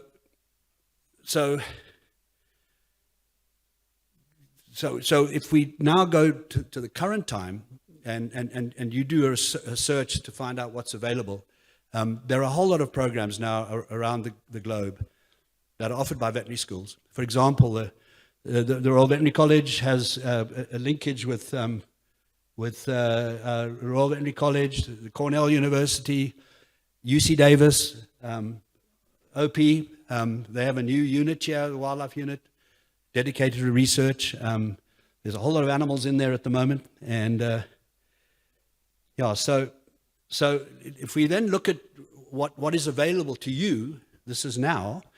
So Davis has, when I was at Davis, they obviously had the one program. They now have 3 programs. So they have a program in companion and exotic animal medicine and surgery, dealing with all these different animals, including primates. This is a chimpanzee that was illegally caught and moved, and they deal with these sorts of situations. So you have this opportunity of doing companion and exotic animal medicine and surgery. They also have a residency program in zoological medicine that is tied up with San Diego Zoo. So you have an opportunity to do zoo-related, rehab-related work. And then finally, they have, as is happening here at OP, a strong move for One Health and things. So Davis has a One Health Institute, and under that One Health Institute is a program dealing with free-ranging wildlife. And they also do a lot of marine mammal work as well. So sea otters, they have an oil spill response unit. If there's been an oil spill, and up that west coast of America up until Alaska, there's been some major oil spills historically. So that's what's available. So if you're trying to say, well, I've done my residency, now what am I going to do? Well, you do your residency, and then you make a decision. And then the thing that when I finished my residency, I then looked at doing a master's. And I'll say right now, I did my master's, and what I should have done is continue to do a PhD. And I would encourage anyone who's doing a master's to consider doing that, and doing it earlier on in your career. So at Davis, there was a master's degree in preventive veterinary medicine, MPVM. It's one of the oldest master's programs in the world. It was founded by a gentleman called Calvin Schwabe, a most remarkable individual. And he published this book. If you go to the library and you find Veterinary Medicine and Human Health, which was published in the 60s, this is the 3rd edition when I was there. It is the first book that is a One Health book. But Calvin Schwabe put this together way back, and he was a mentor of mine, a remarkable individual. So I enrolled for a master's degree in preventive veterinary medicine, in epidemiology. And because I was working very closely with Cal Fish and Game, there was one species that they were doing a lot of work with, and that was bighorn sheep. And so I developed a project looking at the 4 different capture methods that we use to capture bighorn sheep in the western United States in order to move them, to sample them, to do various procedures with them. And there was a big database that was available. I did a lot of work in California to build up the California database. But you can see, so the database had data from 634 sheep that had been caught. And there were 189 males and then 445 females, and a breakdown of ages. And so the type of methods, and this is something that in my career, from this point onwards, and coming back to Africa, it's very, very interested in wild animal capture, because as Vinny says, you know, if you're going to work with wild animals, it's not like working with domestic animals. You have to physically or chemically restrain them. You can physically restrain them. There are techniques to do that, and I'll talk a bit about that. And there are chemical ways, which has changed dramatically over the years. So the work that I did on my master's was looking at four techniques. One is a drop net. That's a elevated net where you bait animals in and you drop the net. The second one is a drive net. So that's a linear drive net. You can use a helicopter. Sometimes you can use vehicles. And you drive animals into these nets. The other one is helicopter darting, something that's done a lot of in South Africa, with private vets that darting single animals from helicopter, using drugs. And then the net gun. And when I was involved in Davis here, the net gun had just come on the scene. So this is a gun that shoots a net with weights. I'll show you pictures of that. And then what we did is we looked at those sheep. We compared the different methods in terms of capture morbidity and stress and mortality. And we also categorized the animals in terms of those animals that were considered normal, those animals that were considered stressed, and those animals that had capture myopathy, capture stress, and who died.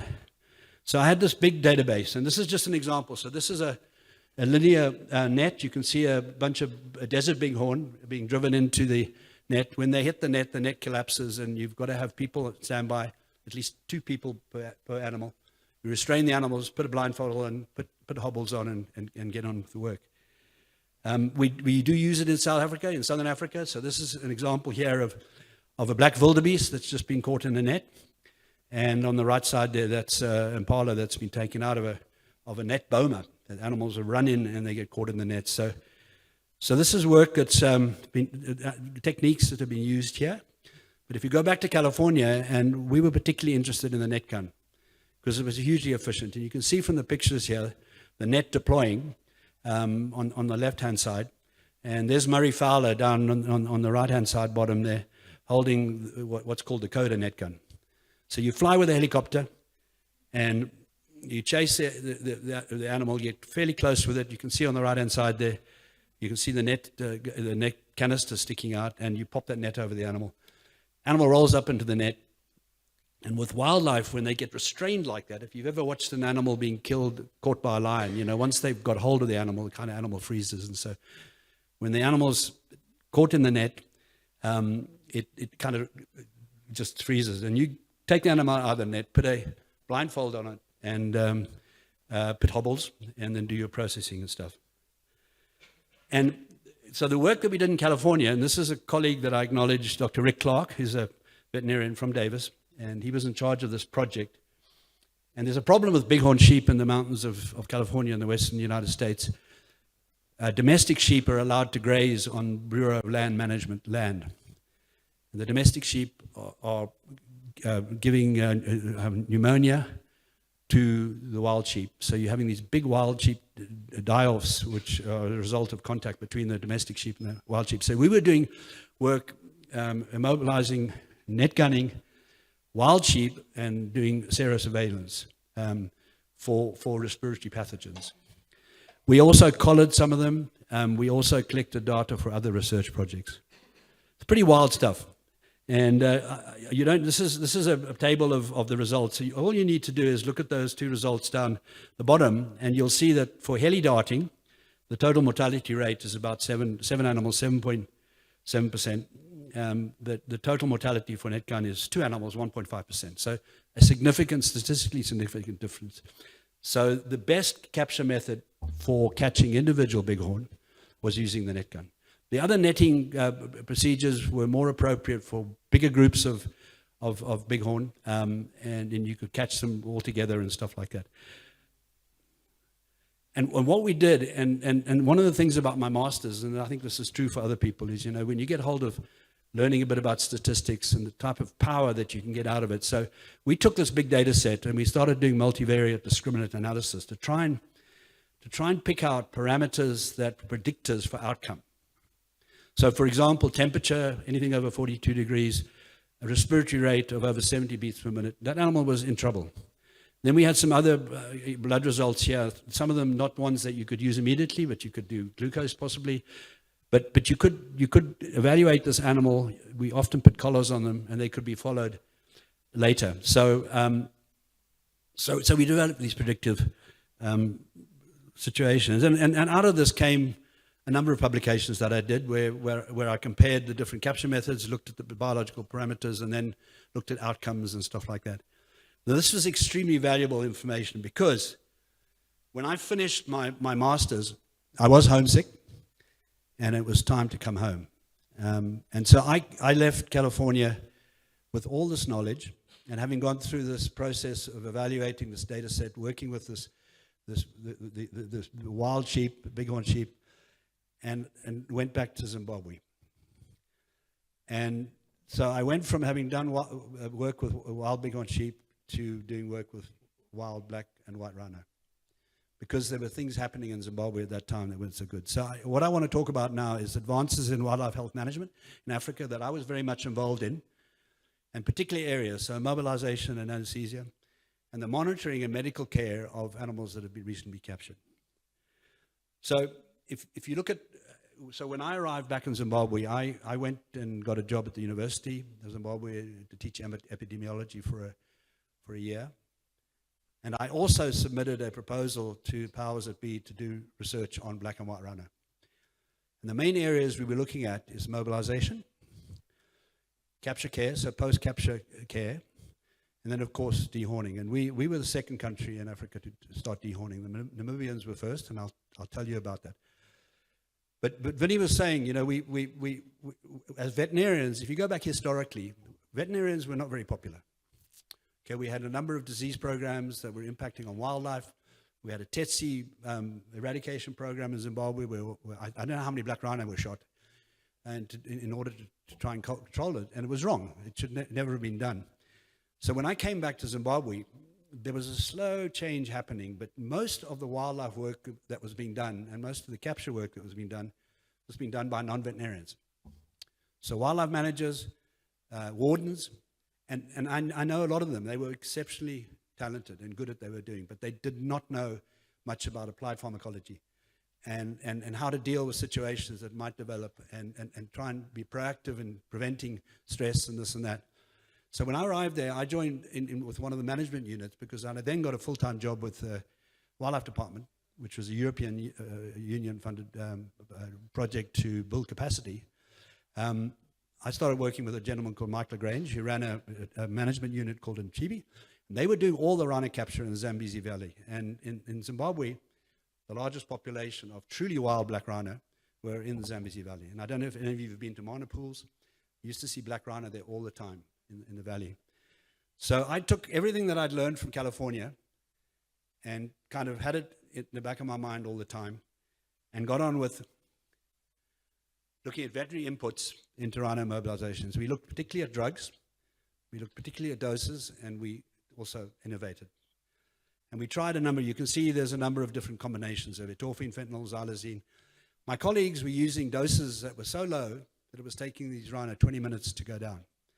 And one of the best things that ever happened to me was that a sergeant of the Nchibi management unit came up to me and he said, "Doc, we and I'll quote here, we are glad you are here, Doc. We no longer chase rhinos far, continuously fix punctures, break our trucks, injure ourselves, and the rhinos fall asleep quickly. Tatenda," which is thank you. So we kicked up the dose of etorphine to 4 milligrams, up to 5 milligrams for a big black rhino bull. These things were going down in 5 minutes to 10 minutes. The Zambezi Valley is extremely rugged part of the world, and so we had to recover. We had to get these animals down fast, prevent them hurting themselves. And black rhinos are their only worst enemies. White rhinos are different. Black rhinos are their only worst enemies. And so So we started working with these different drug things, and it's truly alchemists. You know, it's like being a witch's brew. Those of you who've been involved in wildlife mobilization, just tweaking things, and so we got rhinos down quickly. And in Zimbabwe, we had rhinos. When we caught them, we put them on sleds. We didn't put them in crates. We put them on sleds because the country was so rough. We had to often cut our way in. This rhino here was down in Adonga, maybe 3 or 4 kilometers away. We couldn't get a truck near it. So we walked this rhino out. So you can take a rhino, you can knock him out with a powerful opioid and a sedative tranquilizer, and then you can just partially wake him up and you can walk him out of difficult situations. This thing was walked probably about 5 kilometers. And now we're about to pull it over, and when we pull it over, we stick it on sled and we transport it to the holding bomas. And also just to emphasize, so and I had publications from our work with bighorn sheep. We also did work with black rhinos. We looked at biological data. We compared the effects of capture and translocation with stress with black rhino. We published it, and that needs to be encouraged. You need to do these things, and if you can publish it, peer reviewed, do it. And so I applied the work that I did in California to the rhino. So the third thing that we got involved on, and we got to a situation where rhino were being killed, they were dying at such a rate weekly that we were in danger of losing the rhino completely in Zimbabwe. So we sat down and said, what do we do? We spoke to the Namibians. They said, look, we're dehorning. Why don't you come over and spend 2 weeks with us? We did that. When they started dehorning, they used a handsaw, so a double handle handsaw, and a hoof nipper.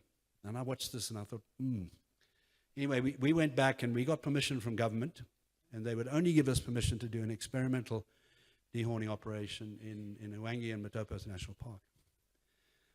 So, full of enthusiasm, our handsaw and our clippers knocked the first big white rhino cow down, and you know what white rhino horns are like and stuff. That horn was so hard that it took an hour and a half to get it off the rhino, and then we tried to use the hoof nippers, and that was just impossible. So after a couple of rhino, and as you'll see, I'll talk a little bit about white rhino, how difficult they are, and particularly under anesthetic and stuff. So what I did is I got on the phone and I called Husqvarna in Harare, and I said, you guys have been cutting trees down all over the world. You need to do something for conservation. Send us 2 chainsaws. So they sent us two 13-inch chainsaws, and we had the rhino horn off in 10 minutes. Made a huge difference, particularly with white rhino. Black rhino, look, I said they're their own worst enemies. You knock a black rhino down with drugs, they're wonderful. You go to sleep and fine. When they're awake, that's when they're a problem. So with the dehorning, so Husqvarna came to the rescue. And if you look at the bottom picture there, you can just see a little red circle. That's, I don't care whether you use a reciprocal saw or a chainsaw, just dehorn the rhino properly. And that's happening in this, and I know Jacques Adel here, Jacques doing his PhD on rhino. When you finish it, when are you going to finish it, Jack? And there was recently a paper that came out in Science that was done from a study on the Lowveld that rhino dehorning reduces the rhino's risk of being poached by 80%. So what we started doing in the 1990s, that's been continued, and everyone pretty much in South Africa now, and Jacques will come out with some really interesting stuff, I'm sure. They're dehorning. It's quite clear. I think KZN are going back and doing another dehorning now. So as much of the criticism we got in the early days, it's the right thing to do, and it was done. So let me move on. And of course, one of the big problems, though, is there's a lot of horn about. And you've probably seen the news of John Hume, who used to have all those rhino in Klerksdorp. Well, he doesn't anymore, but they're still there, a lot of the rhino. And he's now been charged with something or another, but we're hoping it's just a clerical mistake or something like it. But if it's not, he's in trouble. So we have a lot of rhino horn. We don't know what to do about it. And that's a whole different story. I'm pro-trade, but I need an hour to tell you why. And then just, in terms of research, in terms of learning, there was one situation, and I think this is fairly classic. So I call this a story of a pulse oximeter and a white rhino innovation in the field. When I was working at those days, I didn't even know what a pulse oximeter was. Okay, and so when we started doing the experimental dehorning, we did a program in Hwange and Matopos that we mobilized 141 white rhino. The first 71, we lost 5. Okay, that's unacceptable, 7% mortality rate. The next 70, we didn't lose any. And the question is why? Well, we thought about things. We had basic monitoring equipment. So we had a basic thermometer. Stick it up at the backside, you tell its temperature. We had a stethoscope. But something was happening with these rhino, and because we had to keep them out for a long time, they were developing situations. So, and the white rhino is one of the most difficult animals to immobilize and then maintain under anesthesia for a long time. The difference between a white and black rhino is because of the receptors in the brain and how they react with the opioids. And with white rhino, when you knock them out, and if you increase the dose, it makes it worse. So you get this rigidity, you get this paddling, you get muscle tremors, you get this wooden chest, so it's really not moving much air. They become hypothermic and increasingly hypoxic. And how did we find this out? Well, I contacted my colleagues in California, and I said, please help. They said, well, we're going to come out, 2 of us, and we're going to bring something for you. So, of course, anyway, monitoring, we have all these monitoring techniques, which are very simple, which we did. We knew we were in trouble. So these guys arrive with a machine, which is an Alcor pulse oximeter. So we attach it onto a tail, and the big problem with pulse oximeters and animals is just the probe and getting the probe to work properly. But we got it to work properly, and this white rhino's SaO2 was 73%. Anything above 90% is okay. We had ones that were 65%. Pulse is 62. This white rhino is in trouble. So the ones we were losing were the ones that took us longer to work with, that became more hypoxic, and then eventually died from cardiovascular system collapse. But then we found out that there was a drug called nalorphine, which is a human antagonist. I think it's got a bit of agonist properties as well, but we were able to get hold of nalorphine. And so what we did is when we got to the rhino, we gave him 10 to 20 milligrams of nalorphine IV. And within 5 minutes, that pulse oximeter reading had gone from 73 to 85 to 90. So it was purely a reaction of the rhino to this drug, respiratory depression, positional stuff sometimes, but using this drug, we had no more mortalities. Nowadays, butorphanol,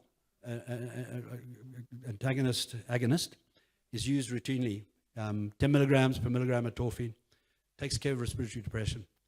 You can actually walk them as well. And I'll show you us walking a big buffalo bull using butorphanol. So normally with pulse oximetry, and you know how important pulse oximetry was during COVID? It was vitally important to monitor people's oxygenation and stuff like that. And we use it in wildlife as well. And anything up over 90%, preferably 98%, I'm sure some of you, if you took your pulse now, your oxygenation would be close to 95, 98. So this was something that just, and again, as I've emphasized before, we published on it and evaluated things.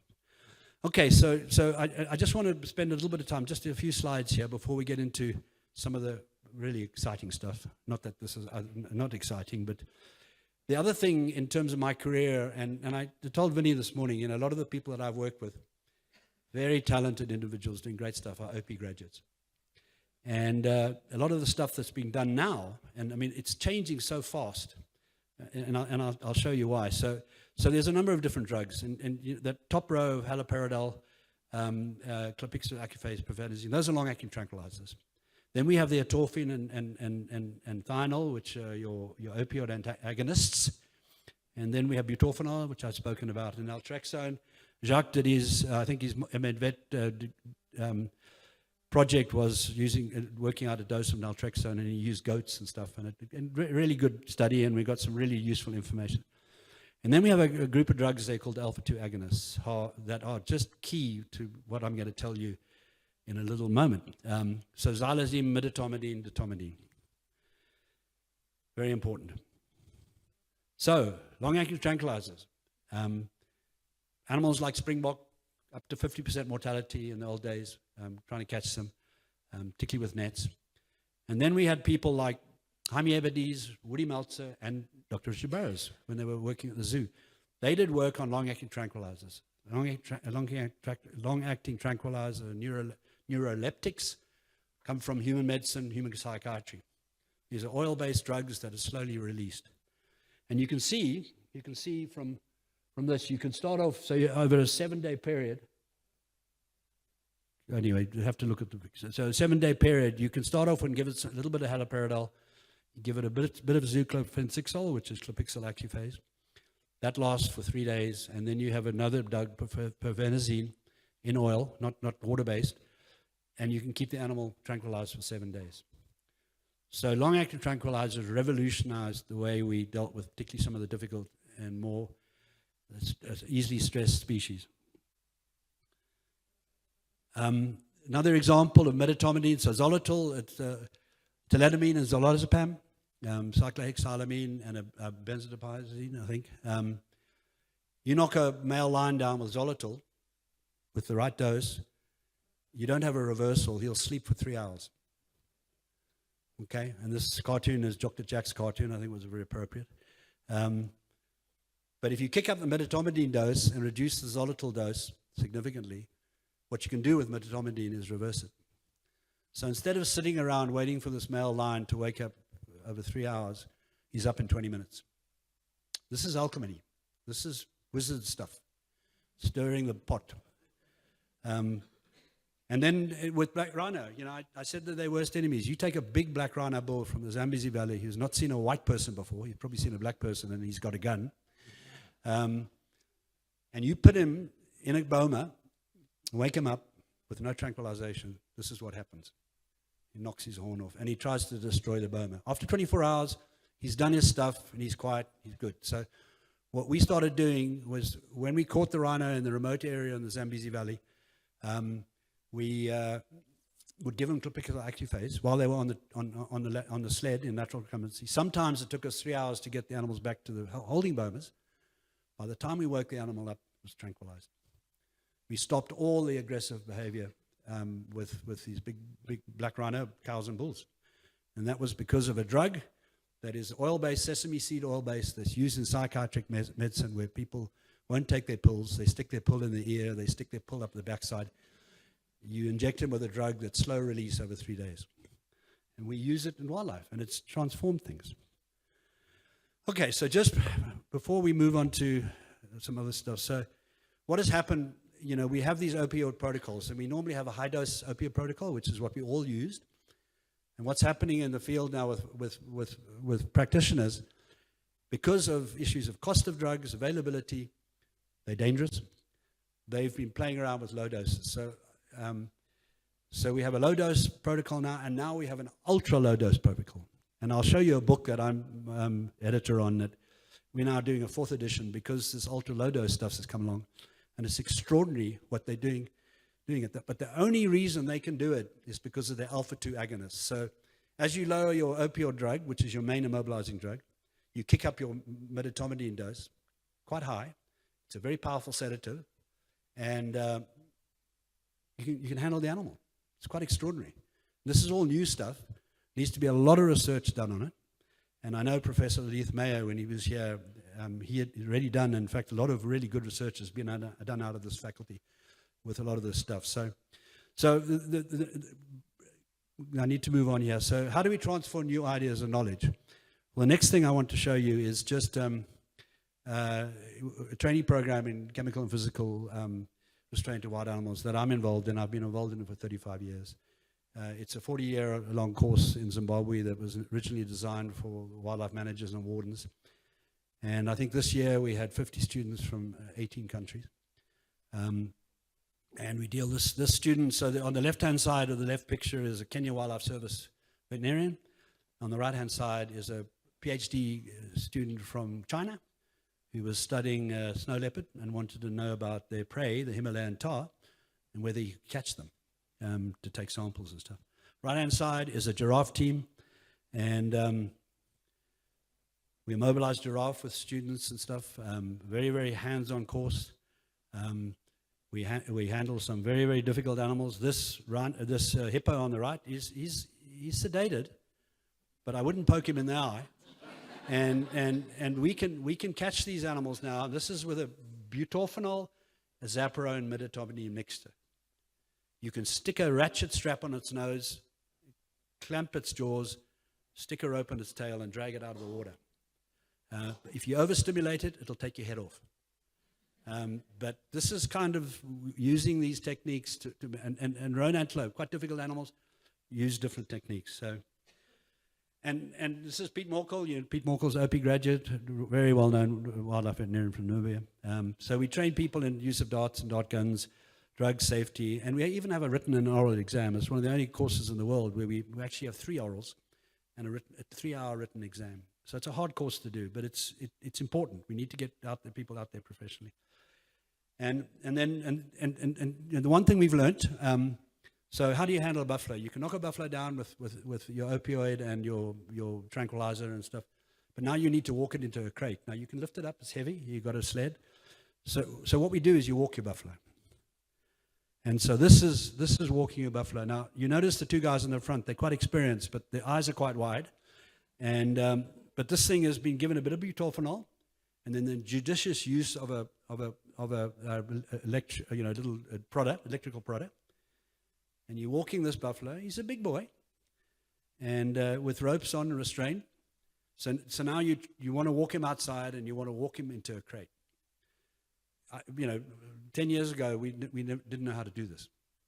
So this is a sort of, and this is actually the person in charge here is Marcus Hoffmeyer, another OP graduate, used to be with Sand Parks. So the buffalo being walked out, need to make sure he goes through the gate, in the middle, doesn't squash somebody. And buffalo, if I respect an animal, I respect a buffalo. So walk him out and off he goes. Okay. So the one thing that's come out of this course as well is, in 2006 I published the first edition of this book, Chemical and Physical Restraint on African Wild Animals. This is the 3rd edition. The first edition came out from all the lecture notes and stuff, and we put it together, and then we had ring bound, and then eventually we got money to publish it. And now we have this very, very professional book. And Richard and I are working on the 4th edition at the moment because things are changing so fast. So if you want a current book, I don't think we've got any left at the moment. We need to get this 4th edition out.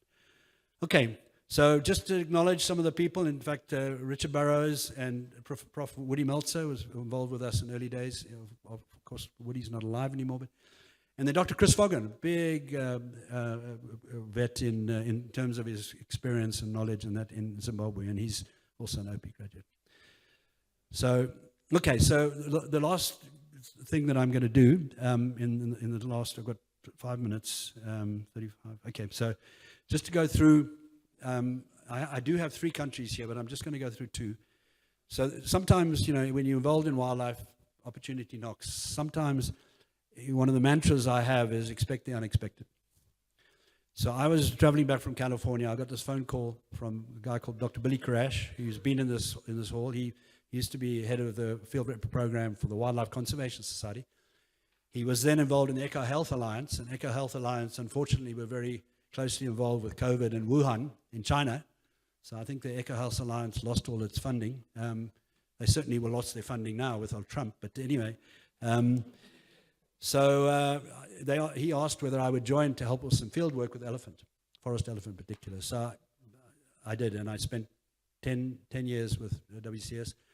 And I spent time in 14 different African countries. So I'm just going to go through 2 countries. That's for time, because I've got a video. It's a 5-minute video that just to cap things off. So the first thing I want to talk about is, and I don't go into great detail because the tropical forest of Africa is absolutely extraordinary. This is a lowland gorilla. It's not like the highland gorilla you find in Burundi and Uganda and Rwanda. It's a young silverback. He just came out. We were going after forest elephant, and he just stood and looked at us. I thought he was going to give us a finger, but he didn't. And the countries that I worked in, Cameroon, Congo, and Gabon, and the countries that make up the African tropical forest are Cameroon, Congo, DRC, Gabon, Ghana, Ivory Coast, Liberia, and Nigeria. Most extraordinary part of the world, 3.6 million square kilometers of tropical forest. Most difficult environment I have ever worked in my life. Just the vegetation, the swamp forest, you'll see some from the video. Incredible biodiversity dominated by the forest elephant, which is termed the engineer of the forest. And and the great apes and everything that bites. If you think Jurassic Park as a movie is bad, go to the forest floor and get in that leaf matter. It is Jurassic Park personified. So I did work with mandrills, most remarkable primate. You can see there forest buffalo and forest elephant. The last country I'll just mention, and then we'll do the video, and then we're done. South Sudan, absolutely remarkable country. Absolutely remarkable. This is a Dinka cattle camp. You can see from the helicopter. It's a country of 8.26 million people. It got its independence in July 2011. It used to be part of Sudan, which, you know, Sudan now has a worse civil war. South Sudan is still its most weaponized country in the world. But let me just tell you, so it's 644,000 square kilometers. The protected areas is 143,000 square kilometers. Kruger is just under 20,000. And it's totally undeveloped. There's a road from Juba to Nimale in Uganda, which is the only tarred road. It's 50 k's of tarred road in a country of this size. There's no other tarred road. And the Sud Swamp is one of the biggest swamps in the world. And the Bahr el Jabal, the White Nile, flows through it. It's 57,000 when it's kind of dry, and it becomes 100,000. And it got a lot of protected areas, which not necessarily managed that well. But this particular picture, in that big yellow area, is the savanna grassland. It's about 60,000 square kilometers in size. And the remarkable thing about South Sudan is there's an animal called the white-eared kob, which lives on the east side of the Nile. There are 3 great migrations in the world. One is the wildebeest and zebra. The other is the caribou in the tundra. The third is white-eared kob in South Sudan. No one knows about it. 4 to 6 million white-eared kob. And tiang, like a sesame. And you can see in the graph there, you can see the migration route goes from Ethiopia down to the Nile and back. And so I'm flying in the helicopter, and we're putting radio collaring, tracking devices on these animals. Okay, so I say to the biologist, which one do you want to collar? Okay, there's probably 20,000 antelope there. Okay, now if I dart one in the middle, and I lose the dart, or a dart falls out, what do? You can't see the animal. Well, what happened, and here is good advice for practice. Go into partnership with nature. She does half the work and asks for none of the fee. So what do you think happened? So we were trying to find an animal that had gone down amongst this herd, and suddenly this shadow came past us. The vultures found the animal for us. So from then on, when we darted an animal and the dart came out, and or we just lost the animal, we backed off the helicopter and we waited. And then suddenly you see this little speck in the sky, another speck in the sky. And we followed them, and there would be a bunch of vultures sitting on a tree. There would be the tiang or the kob fast asleep, was trying to get up underground. So anyway, so I'm going to do now. I'm not going to do this. Is now. I don't have time for that, so I'm going to just run the video. So enjoy this video. Can we just turn it on?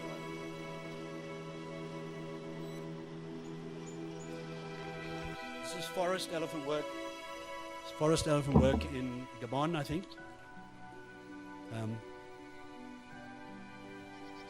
Absolutely remarkable part of the world. That's me having lunch. It was a bit late. All the travel in these areas is by river, no roads. This is a forest by. The guys are just sitting there. I don't know what's flying. There's me walking down a dry road there. Actually trying to find an elephant. And there's an elephant in here. The tracker is trying to find this elephant. I'm behind him. There he is. And there's an elephant in there. And the elephant's listening very quietly so he can nail us. And you can see here we've got a big bull elephant, big forest elephant. You can see him there. Lovely set of tusks. So we did all the darting and ground. We couldn't bring a helicopter in. And so this is tropical forest. And now we're going to, this is South Sudan. So this camera is on the back of the tailpiece of the helicopter. We're working in the Sud Swamp. Unfortunately, in the Sud Swamp, there are these dry areas you can see on the right there. So you could dart an elephant to move him into the dry area and go to sleep. So nicely asleep. Elephants are great to mobilize. They tolerate. They're not like black rhino or white rhino.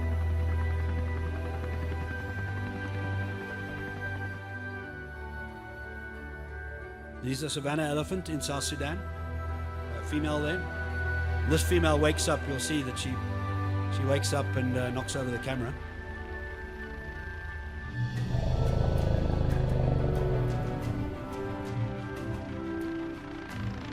You see the tracking collar on it? So she knocks over the camera. Thanks.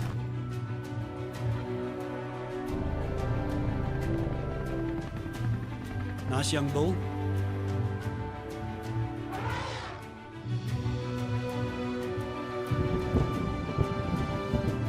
This is open savanna. There's some buffalo there. And we had, as I said, the conditions were so tough. And I mean, it rained all the time. When it rained, it rained. It's quite difficult when you have guns and darts and you're trying to keep them dry. Now there's a moral in the story. When you have a GoPro that's on a gorilla pod, put a bit of tape over the red light, because elephants are not colorblind.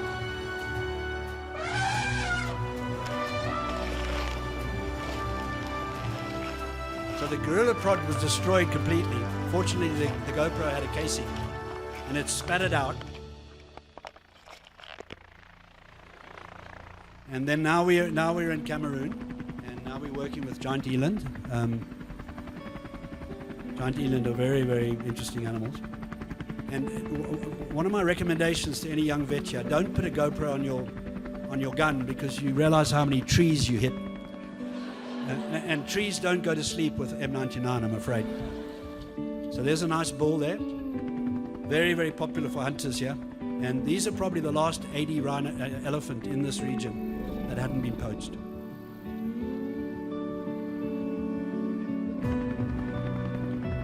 And now we're going to go from here and we go back to one of my favorite places, which is Nyasa National Reserve, and doing work with honey badgers here. And then there's a few more slides and then we're done.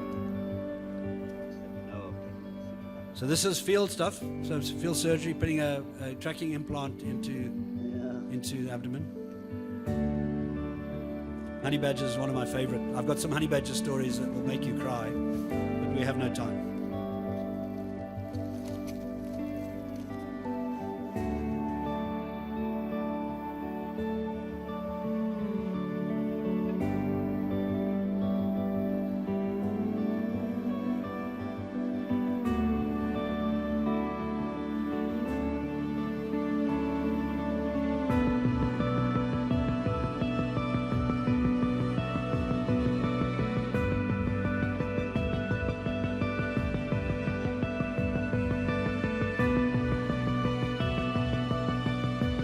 Community and One Health stuff that I was involved in.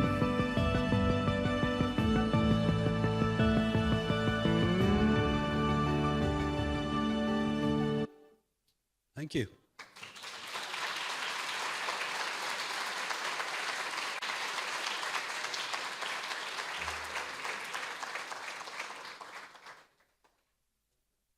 Any questions?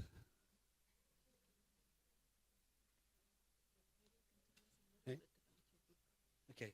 Wait, yeah, so you say. So a lot of more of this stuff has been. So when I spoke earlier about taking photographs, I put a book together that's 600 pages, 1,400 photographs. And the photographs I have, I use for teaching. I wouldn't have given this talk without the photographs. So they're extremely valuable. If you have after 40 years of doing work, you have a bunch of photographs to show people.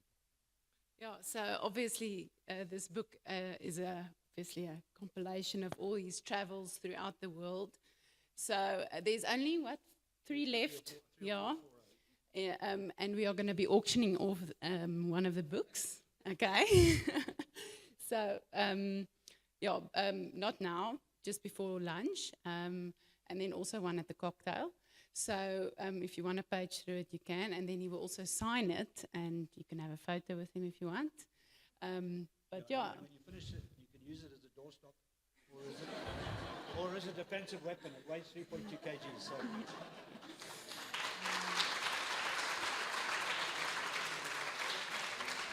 Okay, but are there any other questions that you have now for Dr. Mike.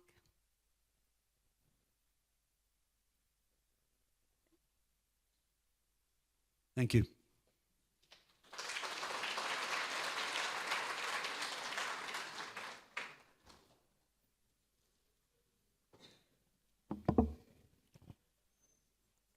All right, Dr. Mike, saying that you grew up in Zim, I'd like to say my tabasa. That was a great presentation by Duncan Nicholas. And now moving on to the third session, can I please have Dr. Agatha to help chair?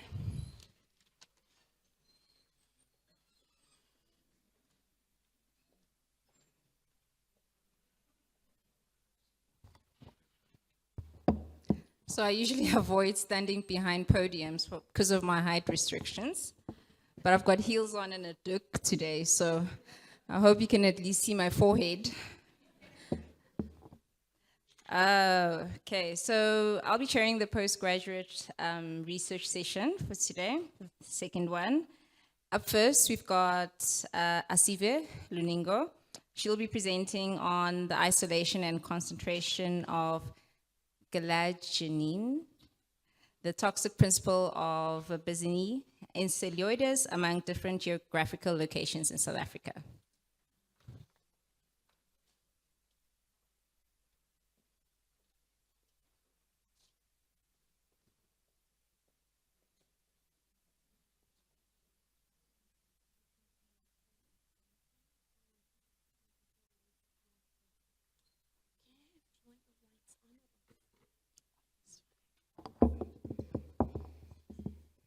It is still good morning.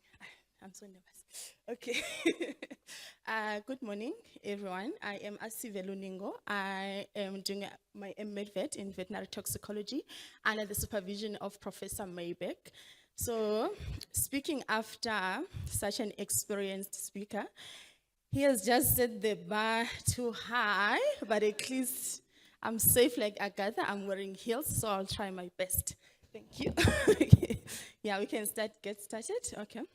So I'll be taking you through my research, which focuses on isolation and concentration determination of galagen, the toxic principle of Verbicina in celluloides among different geographical locations in South Africa. I'm sure the words are new to some of us. Okay. This is forward, right? Okay. So Verbicina enceladus is commonly known as wild sunflower. So this plant is not a native to us. It comes from America. So to be specific, in Mexico.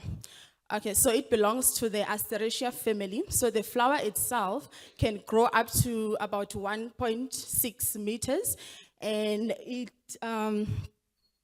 has flowers that are triangular shaped. So I want to show you something on this flower. Sorry, the leaves. Did I say flowers? Okay, leaves. Here's the pointer.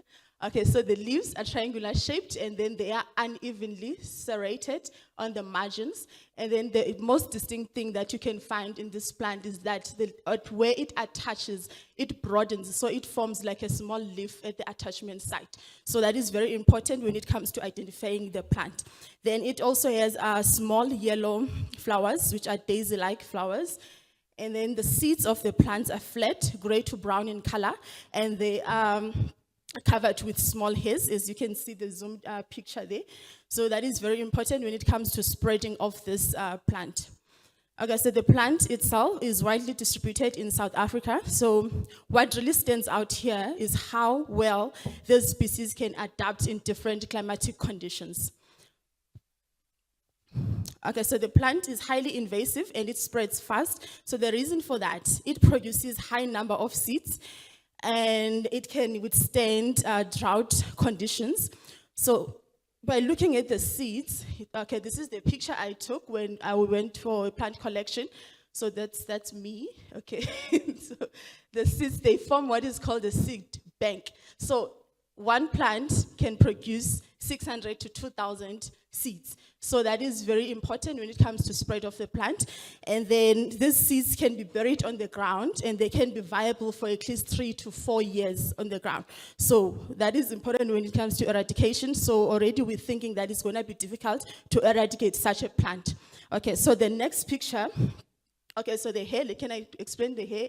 Because I said it's important. So this hair can actually attach to the fur and the wool of the animals, as well as to your clothes. So you can also spread this plant across regions.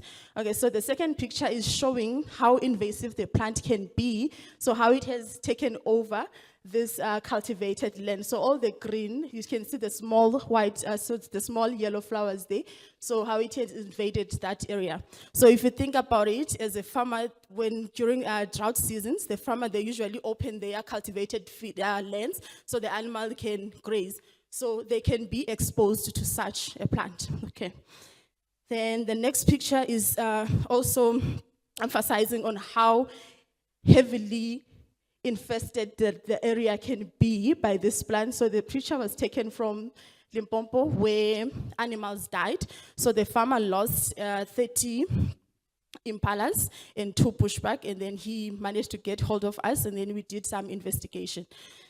Okay, so this plant has been recently suspected to cause poisoning in sheep cattle and wildlife in the Western Cape and Limpopo provinces. So far, no other reports at the moment. So the animals, they died due to respiratory distress, because what it does, it causes hydrothorax, lung edema, and then they suffocate, and then they struggle to breathe, and they die acutely. So this is the postmortem picture that was taken by the vet from the Western Cape area. So if you can see there, the serosanguineous fluid accumulating in the thoracic cavity. Okay, so the next, it's a video from the area where this plant heavily was found, the previous picture where it was taking over the pastures. So this is how the animal was before it died. So there will be that foam coming out of the mouth and the nostrils, and also abdominal breathing, and then they also pedal before they die. Okay, so the toxic principle that has been identified from this plant is called gallagin. Okay, Agatha, gallagin. So it's called gallagin. So it is an alkaloid, okay? So it disrupts energy metabolism, leading to hypoglycemia. So that's why you see those nervous signs in those animals. Then the other thing that it causes, it damages the endothelial cells of the, the endothelial cells of the pulmonary vasculature, which leads to leakage of the fluid. That's why we have pulmonary edema and accumulation of fluid in the thoracic cavity.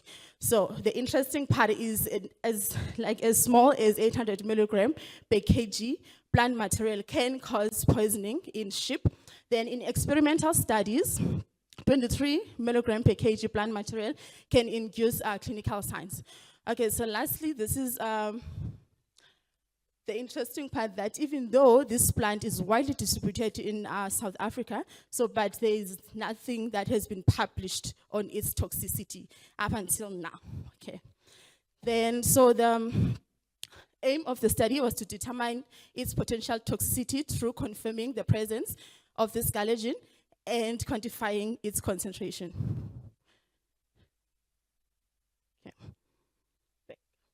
Okay, so the objective was to isolate and purify gallagin first from Verpesina and Celioides, and then confirm the structure using chromatographic and spectroscopic methods, and determining the presence and concentration of gallagin in Verpesina and Celioides. Okay, so what we did, we collected aerial parts of the plant from 22 collection sites as shown on the map, so that the red dots indicate the areas where suspected cases were, and the black dots are representing the collection sites where there were no cases. So a voucher specimen was prepared and submitted to our herbarium, University of Pretoria's herbarium in Hartfeld.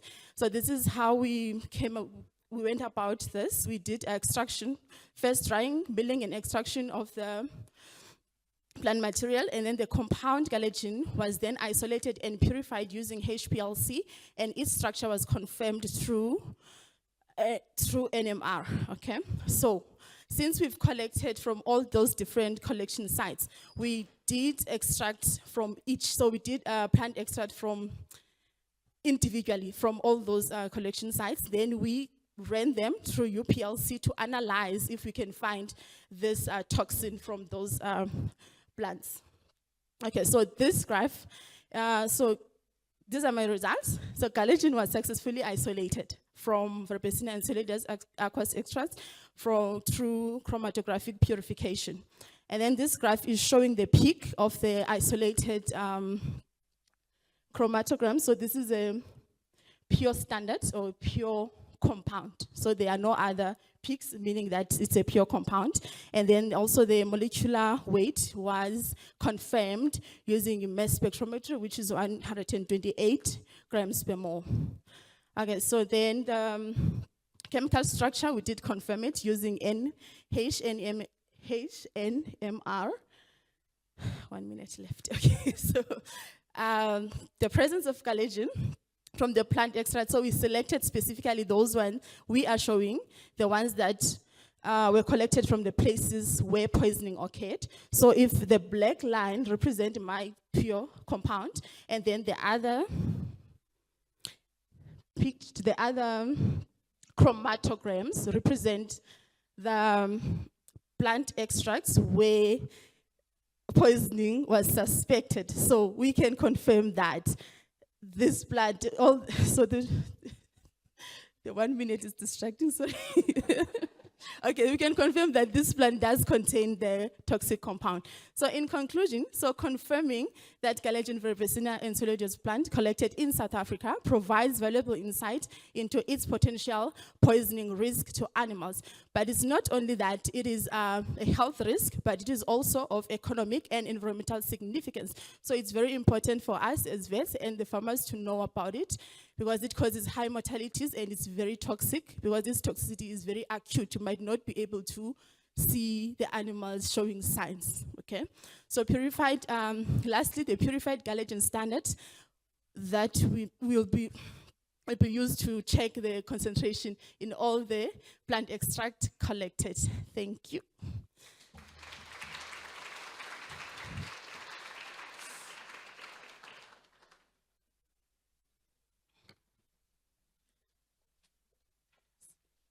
Thank you, Asive. Are there any questions? Okay.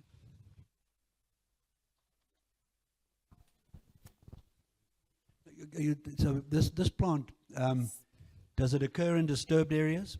Yes. So if you have corrals or a lot of cattle activity and stuff, then it'll seed those areas. It does, yeah. Because I live in the Western Cape and I recognize it. I mean, Asteraceae is a big family, you know. So. Oh, yes, it is, yeah. So it does okay. So as I mentioned, did you see my distribution map? Yeah. So it's widely distributed across South Africa. Yeah, and I'm going to look out for it. All right, thank you. There's another one.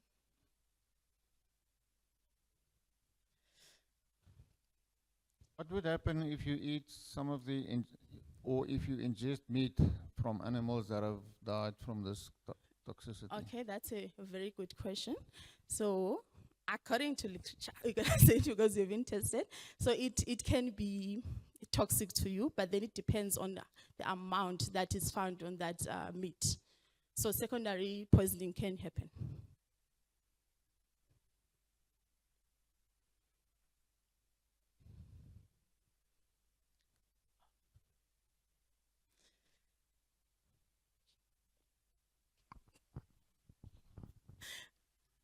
As someone who's from the country of Limpopo, I do agree that the plant is an issue, but I think differentiating it from the common sunflower is the biggest issue. Are there any morphological differences? Yes, there are. Okay, so we're going to start with, can I quickly go back to, are you able to play it again? Okay, so I want to show, please show the picture of the plant. Okay, the previous slide. Okay, so it's not a lot that you can look at, but this space that I referred to as, it's also called auricles, or they sometimes call it wings. So the normal, like the common sunflower does not have that, where it attaches to the stem. And then the other thing is the flower. You see the yellow flower? The edges of the petal have those three They are toothed, you call them toothed. So when you look at the common sunflower, it's smooth, so it does not have that. And then you cannot really talk about the size of the leaves, because this plant, you can find it, it can be small or it can be very big. So it depends on the area where you find the plant. And then the other thing is the seeds. Remember, sunflower is used to make cooking oil and all that. Yeah, so its seeds are a little bigger and they are very prominent. You see them from far compared to the wild sunflower. And they contain a lot of oil content compared to the wild sunflower. So look at my wild sunflower, they are flat and they are smaller. Okay.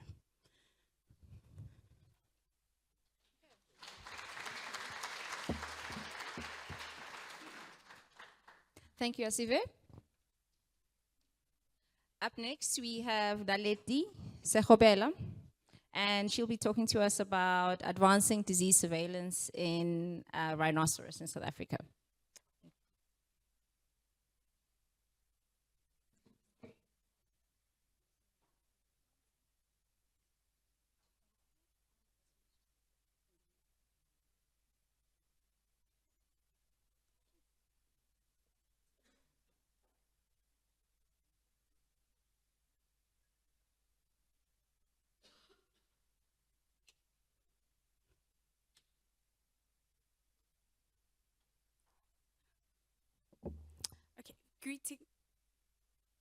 Greetings, everyone. I am Naledi Sekobela, a PhD candidate from the Department of Veterinary Tropical Diseases. Just lower it a bit. Okay, yes, thank you. So I tend to fly when doing presentations, so just be like welcome to just give me a sign to just like slow down. You got this.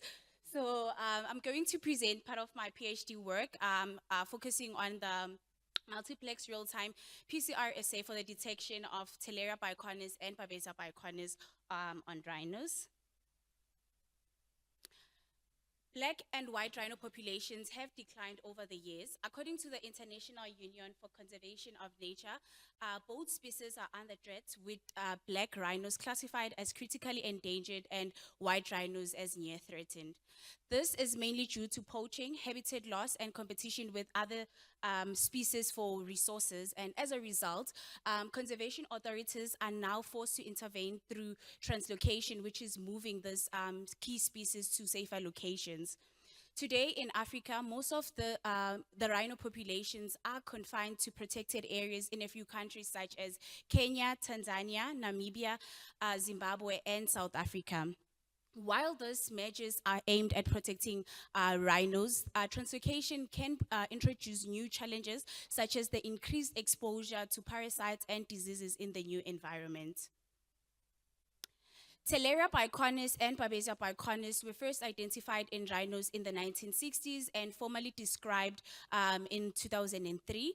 These are hemoparasites that belong to the order Paraplasmida and are transmitted by ixodet ticks. Paraplasm infections in rhinos can cause morbidities. In some cases, result in fatalities, which have been observed with Babesia bicornis infections.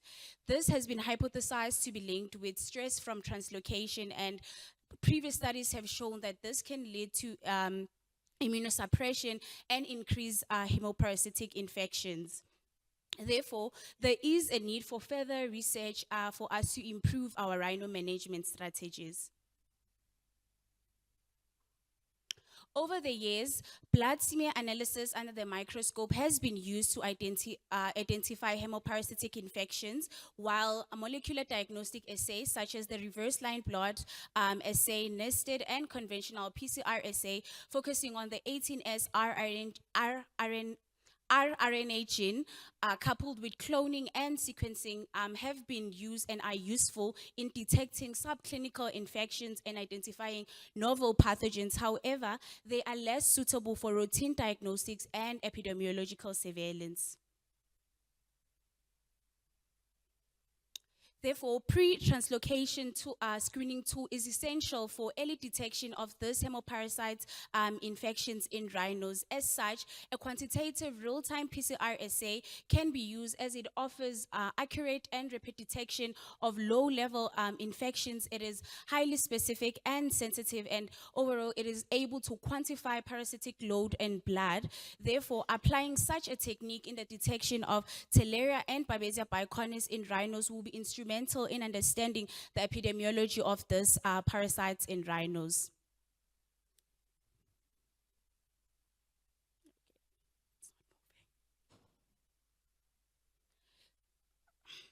This brings us to the objective of the study, which is to evaluate a multiplex qPCR assay using species-specific probes for the simultaneous detection of Theileria bicornis and Babesia bicornis in South African rhinos.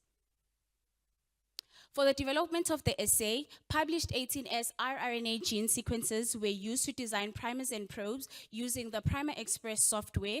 GeneArt's DNA strings fragments containing the qPCR target region were used as DNA standards. Singleplex qPCR assays were first optimized for each parasite, and then the optimized singleplex assays were then combined into a multiplex qPCR assay. The multiplex assay sensitivity, efficiency, and specificity was then assessed. The developed qPCR assay was evaluated by testing a total of 223 blood samples from black and white rhinos from the Kruger National Park and also from Care for Wild Rhino Sanctuary. The qPCR results were compared to RLB. We first looked at the RLB results. So we first looked at the RLB results. So this is where we use an assay that is already available. So we first, so what we can see here, it's a bar chart showing the detection of Theileria bicornis in both black and white rhinos, while what we can also observe is that for white rhinos there was a high or a large amount of samples that tested positive for Theileria bicornis, while for black rhinos there was a large amount of samples that tested positive for the Babesia catch-all probe, also co-infection with Theileria bicornis. Interestingly, none of the samples hybridized to the Babesia bicornis probe, and there were a few samples that tested negative on the RLB. For the qPCR assay, we focused on the 18S rRNA gene, and we used the published sequences. So here we have two assays were designed. So as singleplex for Theileria and Babesia bicornis, and here are linear regression lines where it shows the efficiencies of 98% and 100% for Theileria and Babesia bicornis. Similarly, when we combine them as a multiplex, our efficiencies did not drop.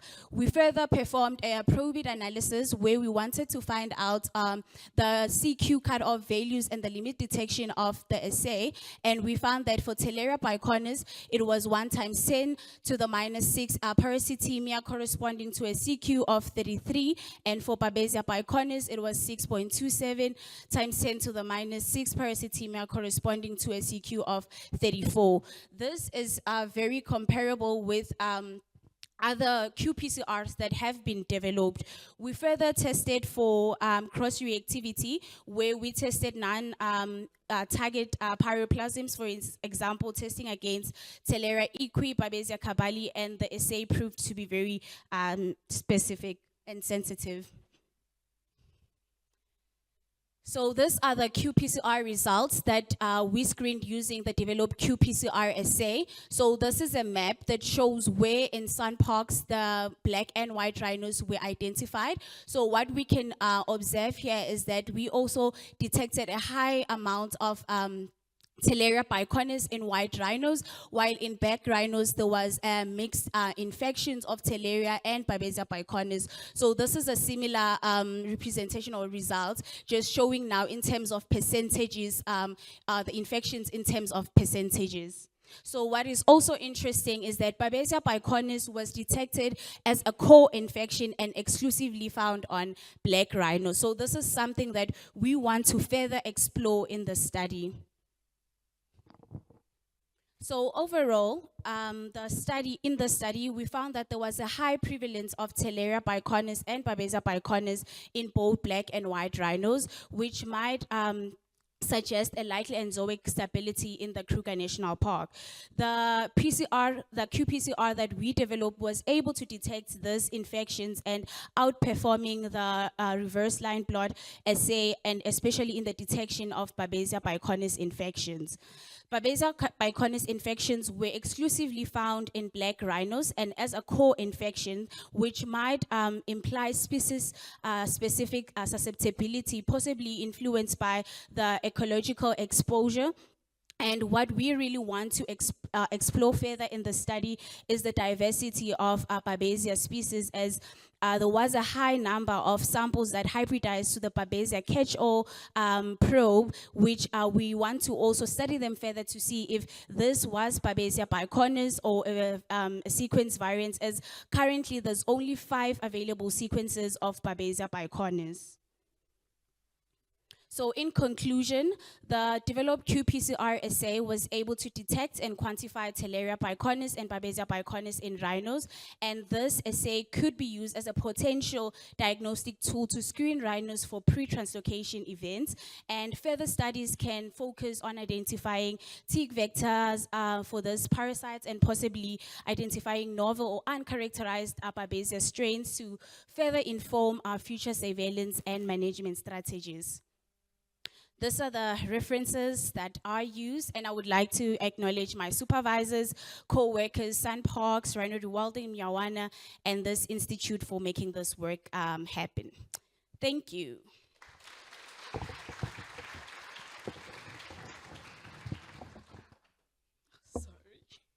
Thank you, Naledi. Are there any questions? Okay, it was very clear. Thank you so much. Thank you. Our next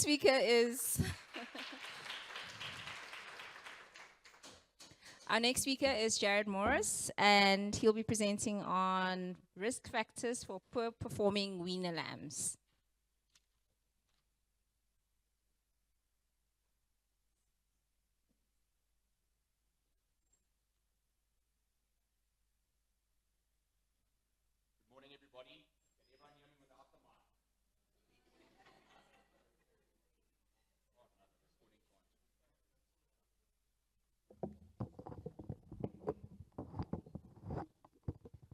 Can everyone hear me now?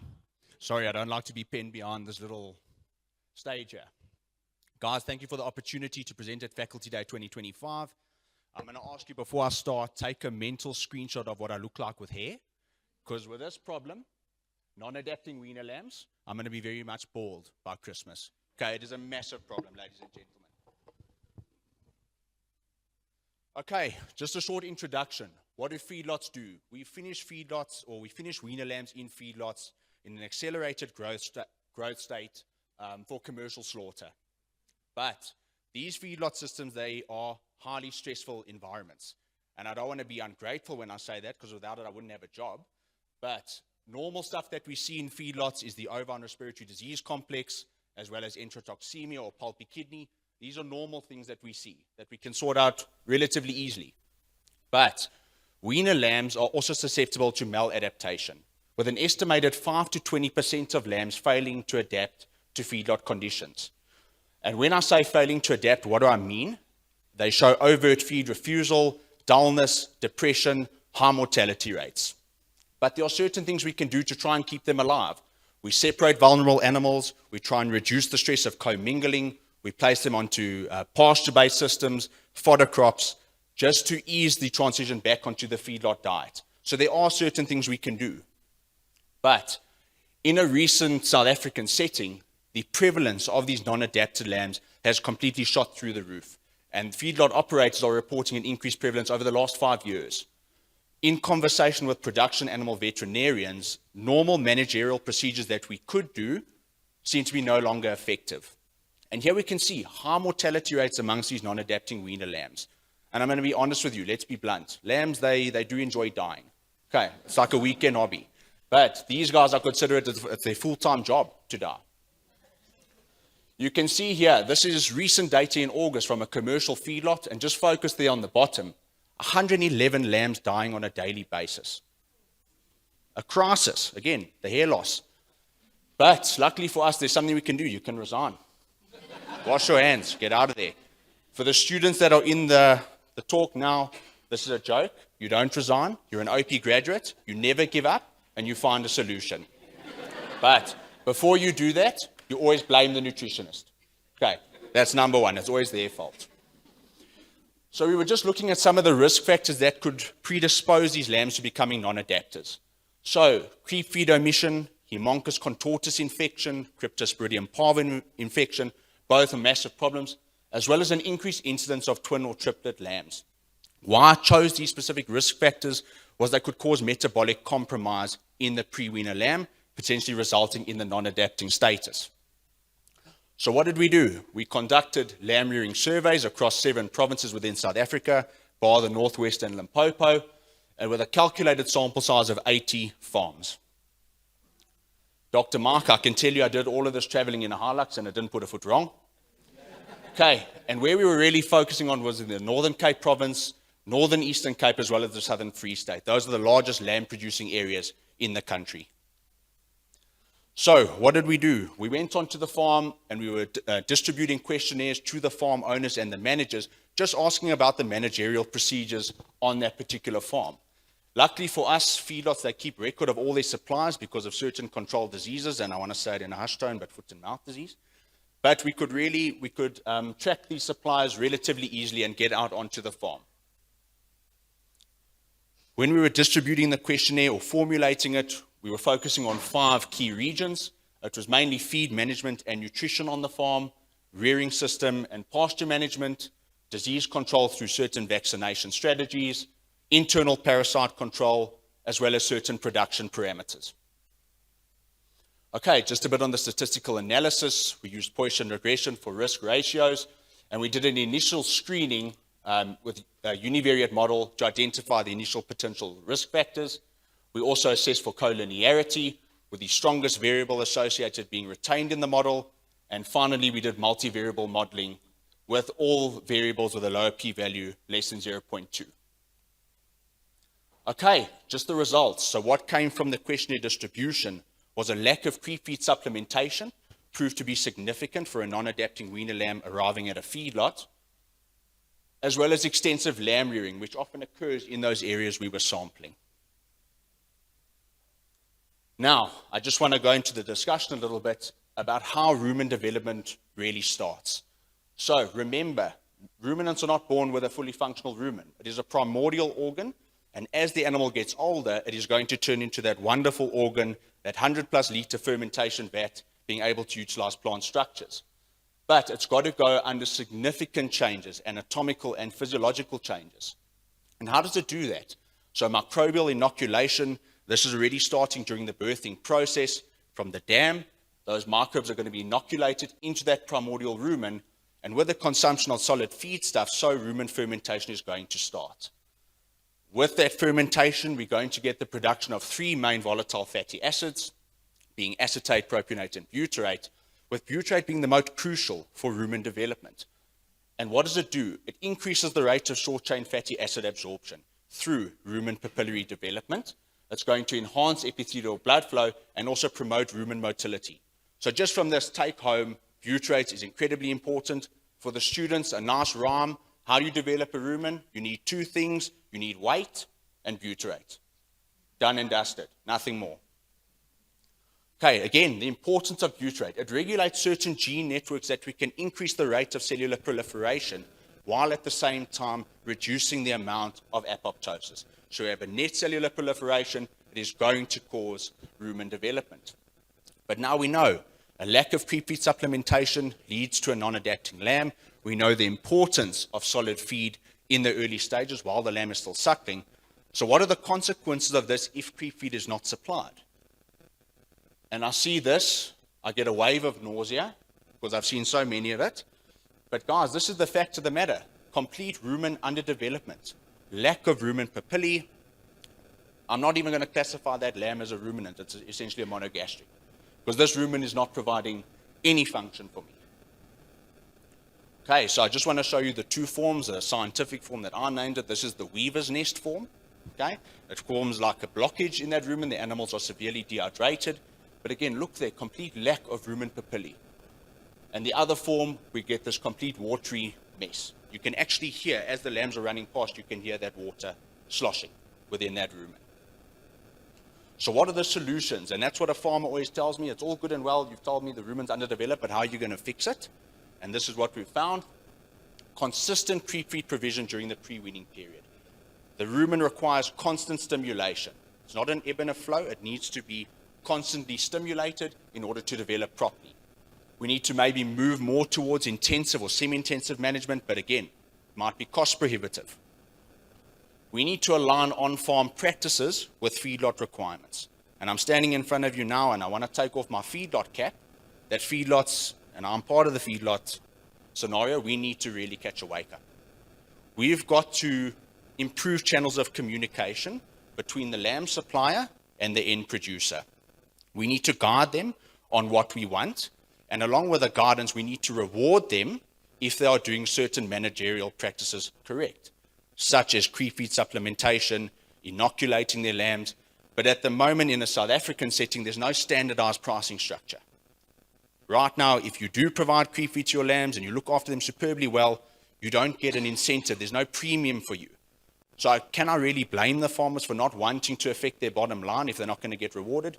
Absolutely not. So that's where we've got to now improve channels of communication, reward them, and try and get that idea in their brain that if you do things properly for us, everyone is going to be benefited.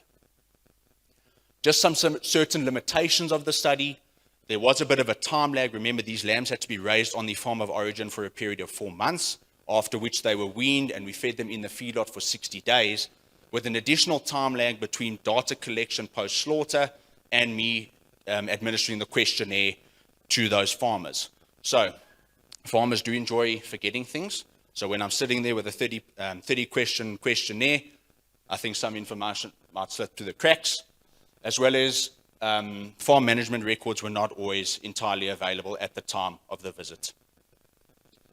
Here's my references. I know you need an EM microscope to see them, but I promise you they are here. Guys, that's my story. Thank you very much. Thank you, Jared. We've got a few minutes for questions. Okay, crisp and clear again. Thank you.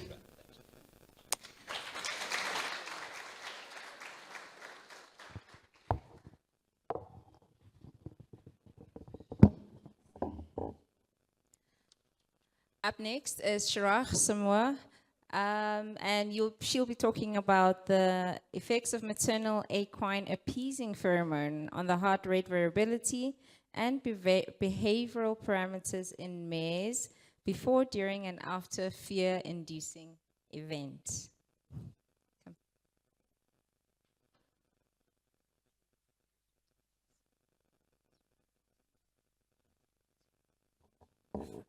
Thank you so much for the introduction, Agatha. That saves me a bit of time from introducing my topic. This was my master's research, and my supervisor was Dr. Elise van Vollenhoven, also from the CACS department. My co-supervisor was Dr. Rena Grant from the Health Sciences, also from UP, and our collaborator on the study was Dr. Alessandro Corsi from URSIA. This is where they actually formulate the synthetic pheromone, and they were kind enough to supply us with the pheromone and the placebo for this research. I'm going to be very brief about the introduction. We all know that horses are flight animals. They're extremely fearful, and handling during teaching and training can cause an intense amount of stress, which obviously it's fear-induced psychological stress, which has impacts on their welfare. So it's in their interest to obviously reduce this. And it's also important from a safety perspective, because some of their reactions, their flight response can cause injuries. So one of the things that we can implement is pheromone therapy. It's been shown to be used with good success when used with behavioral modification in our other companion animal species, such as dogs and cats. This is a naturally occurring pheromone that is secreted by the lactating mare when she gives birth, soon after she gives birth. And it has an appeasing effect on the neonates. How it works is it's detected via the vomeronasal organ. You can see Fleeman there. We're all familiar with Fleeman, the attractive curling of the lips. The interesting thing about the receptors in the vomeronasal organ is that the signals are passed directly to the limbic region of the brain. So it's one of the few sensory pathways that can bypass the thalamus.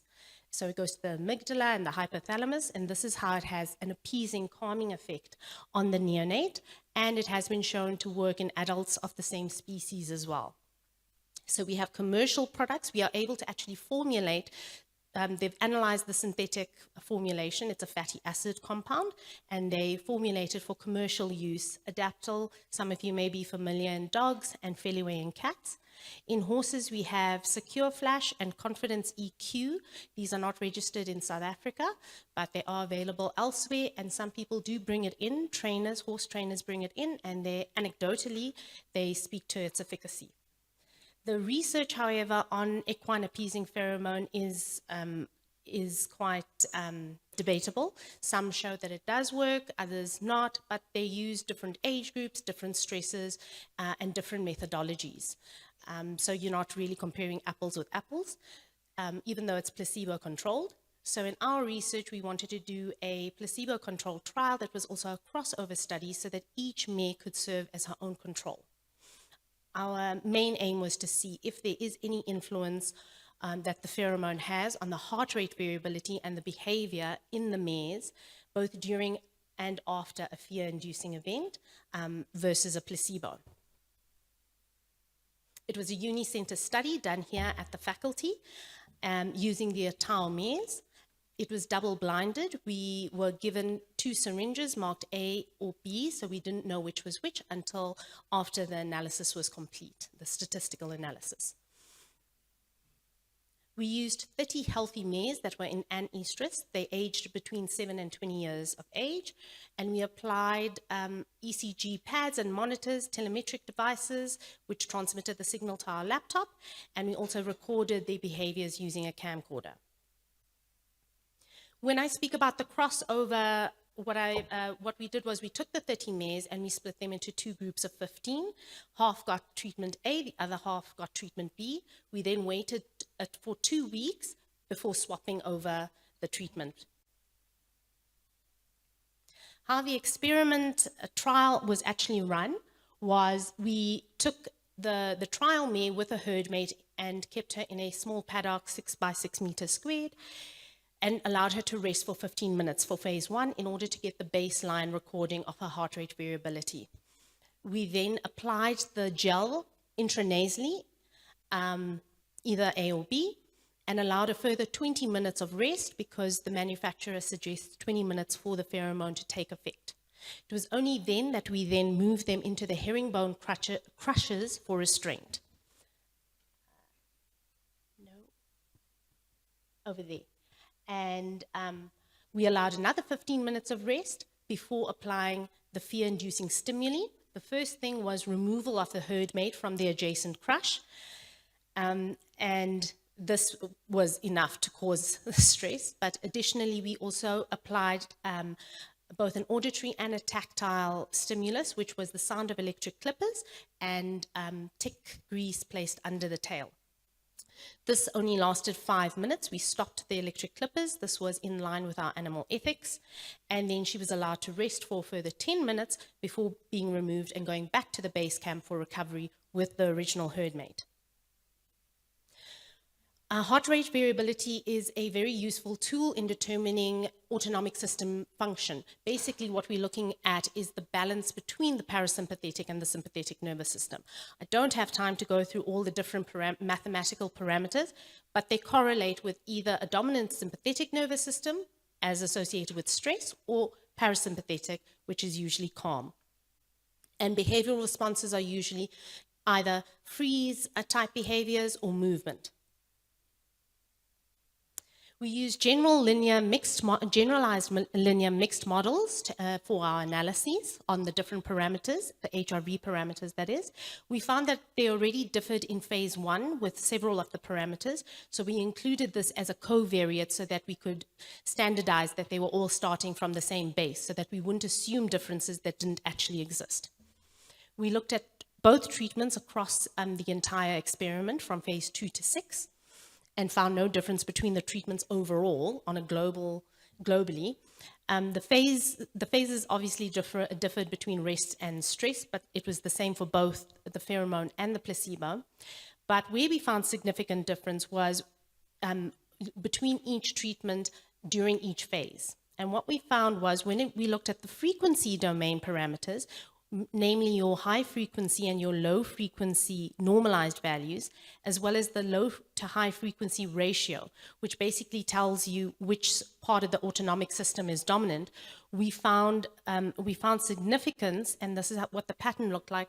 We found it before and after the experiment. So during the pre-restraint phase, phase 2, after they'd received the gel, the placebo mares actually started in a parasympathetic dominant state. However, they ended with the reversal of the situation. And I've got a graph that shows it quite nicely. With the pheromone group, we see a shift towards parasympathetic dominance. And you can see here, there was significance both at phase 2 and at phase 6. So that was when they started and that was when they ended. And you can see a reversal of the situation at the end. This is that was the high frequency normalized value. This is the low frequency to high frequency ratio, which again we noticed was what we noticed was that the pheromone mares were in a higher sympathetic state than the placebo mares. However, they ended in an opposite situation, although we didn't find significance in phase 6, but unfortunately we did lose some of the data sets because of them being outliers. What we found behaviorally was that unexpectedly we found a lot more head up and down movement and a lot more back and forth movement in the pheromone mares. It was high in the pheromone mares for both of these behaviors, and that's where we found significance over the entire experiment. And this just shows it graphically. So then we looked at it within just the restraint phase, so when they were in the crush. And again, we found that when given the pheromone, the mares moved a lot more during the time in the crush than when on a placebo. We also noticed more alert scanning behavior. And so what we think is that the pheromone may have an influence on modulating the autonomic regulation and the behavioral responses in the mares during and after a fear-inducing event. It may be that they were actually engaging more with their environment as opposed to freezing, and this may have influenced whether, it's hard to tell which came first, it's the chicken and the egg, whether the movement allowed them to be calmer or whether they were in a calmer state and allowed them to engage more. We'd need to do further research on the subject. Thank you.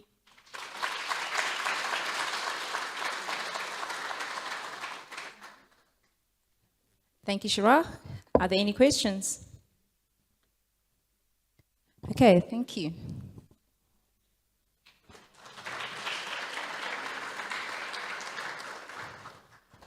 Our last speaker for the session is Kenelwe.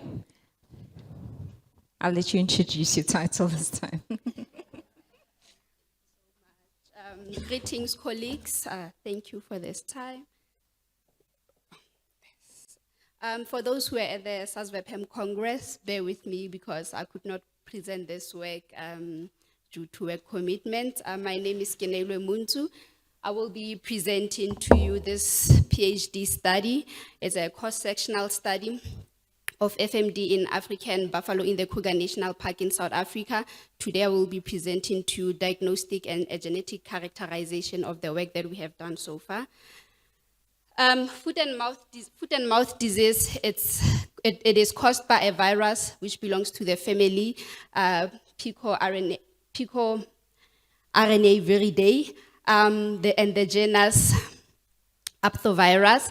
It is a virus of cloven-hoofed animals. It mainly infects cloven-hoofed animals.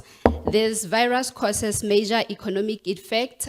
It is transmitted both directly and via indirect modes. It causes major economic impact both at farm level and also at national level.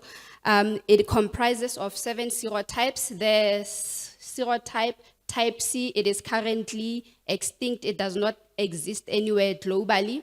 In South Africa, we have the South African territories, which are endemic in the Kruger National Park. Globally, currently, foot and mouth disease has been causing quite a bit of outbreaks. We have had in quite a number of countries outbreaks that have been caused by this virus. I will focus for today's presentation at the South African portion. In Southern Africa, we've had so far SAT2 outbreaks that have been caused by SAT2 in Zimbabwe and Mozambique, and there was also an outbreak that was confirmed in Swaziland. And in South Africa, we have been struggling a bit as a country with FMD outbreaks outside of the control zone. This is just a picture of the current situation of FMD in South Africa. This report, it is based on the DALRAT report that was reported end of July. There should be another report that will highlight more open outbreaks, if there is any, or if there is some that have been closed towards this week. We have so far in South Africa have been experiencing outbreaks of FMD outside of the control zone in 5 provinces. And we've had the highest number of these outbreaks being experienced in KwaZulu-Natal, followed by Gauteng, Northwest, Mpumalanga, and the Free State. If you can see on this image, most of these outbreaks are actually caused by the serotype SAT2 in these 5 provinces. So in South Africa, we have the epidemiology of South Africa is currently has been influenced by 2 different patterns. So we have the endemic cycle, which is mainly seen in the Kruger National Park. We have buffalo animals, which are mainly persistently infected with the SAT serotypes in this endemic cycle. So between a period of 6 to 18 months, we have young calves, which will then wane off their maternal antibodies. As soon as these young calves wane their maternal antibodies, they will start to be susceptible to infection with FMD virus. Now, this is where we start to see the start of the epidemic cycle, where now these young calves between the ages of 1 to 2 years, they will start to shed the virus as soon as they are subclinically infected with the virus. And this virus will mainly infect both wildlife as well as livestock species. Now, the aim of this project was to determine FMD disease dynamics in the Kruger National Park using the buffalo, which is the maintenance host for FMD as our animal model. And for the purposes of this presentation, we will focus only on objective 1 and 2, where the first objective will be to do a diagnostic evaluation of FMD in African buffalo using cross-sectional study samples that were stored at ARCOVI Biobank. And the second objective will be to characterize these currently circulating FMD strains, which are in the Kruger National Park, using both Sanger sequencing and next-generation sequencing. In terms of the methodology, these samples were collected in 2023 and stored at ARCOVI Biobank. These samples were tonsils, probangs, serum samples for buffaloes between the ages of 1 to less than 2.5 years.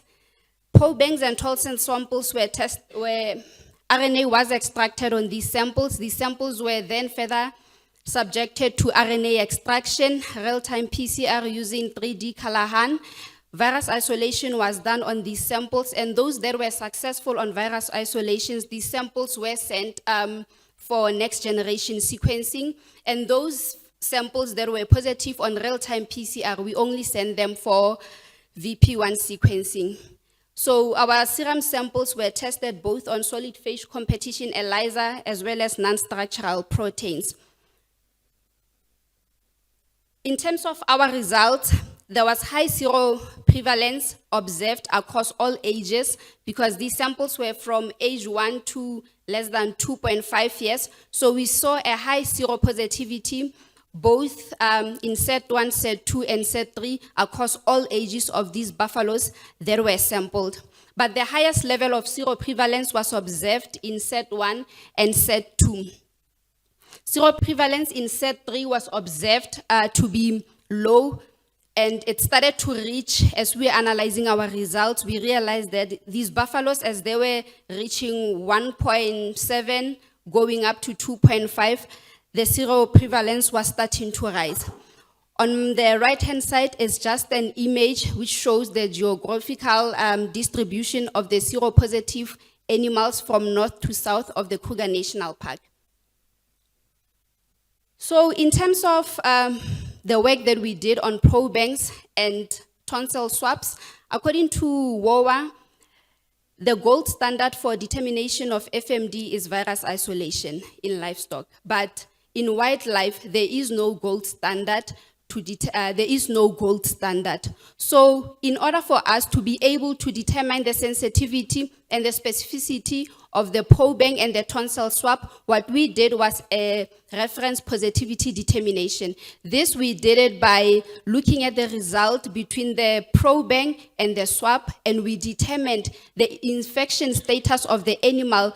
As if an animal was positive on probe bank, we declared it positive. If it was positive on swab, the animal status was declared as positive.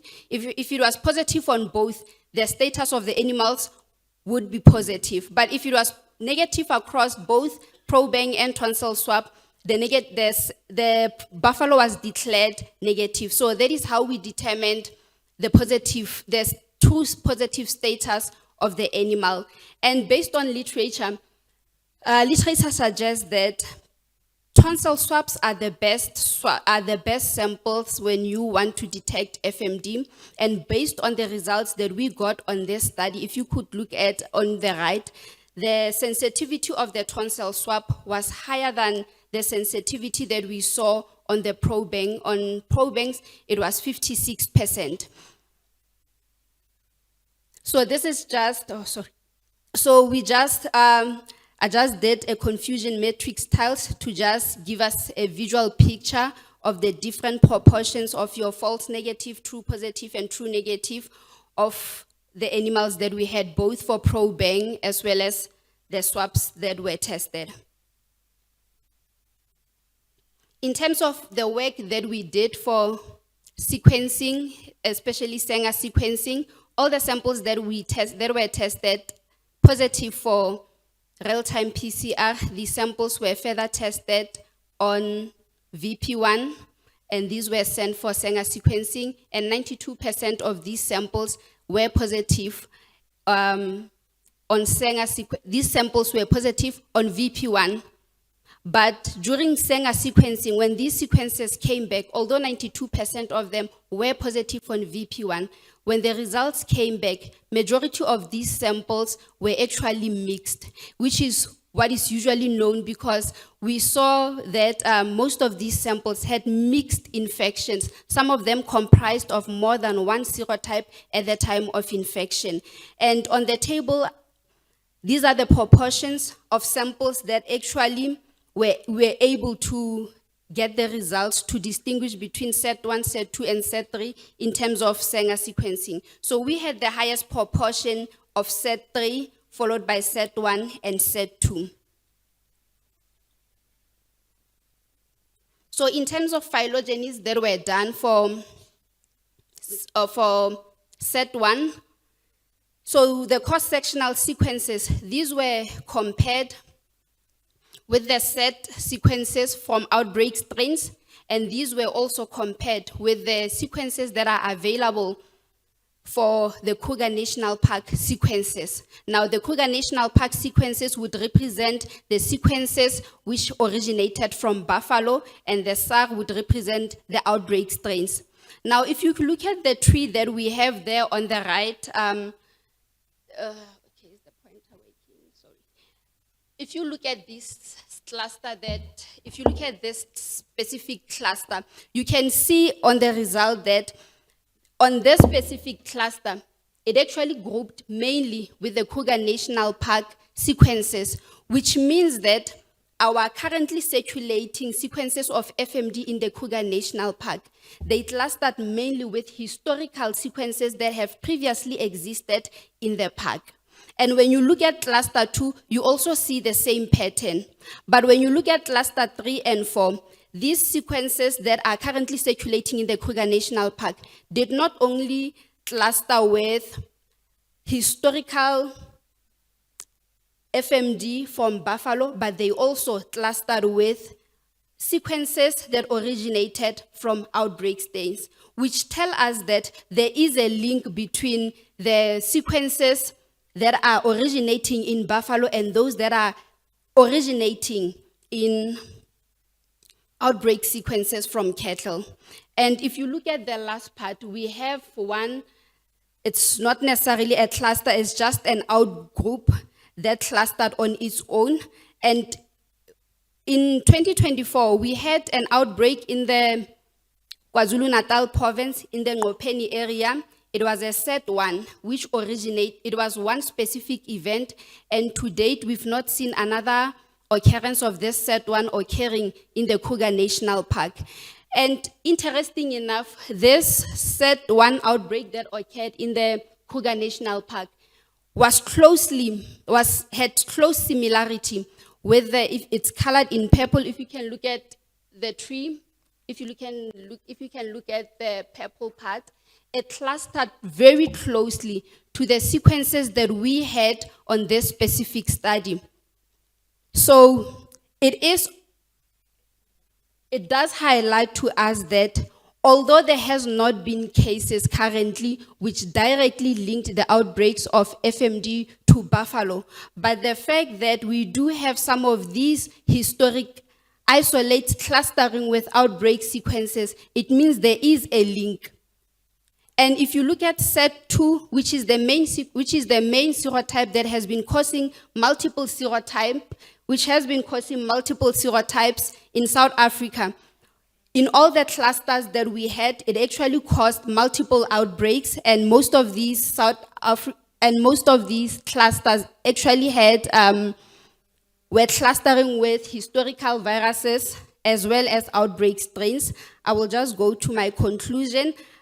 So what I can conclude based on the findings that we have so far, I did not report any findings that we did on NGS. We are still analyzing the data, but we can conclude that the fact that some of the strains that are currently circulating in the Kruger National Park, they cluster with historical strains. It does suggest to us that FMD, you can see evidence of long-term persistence.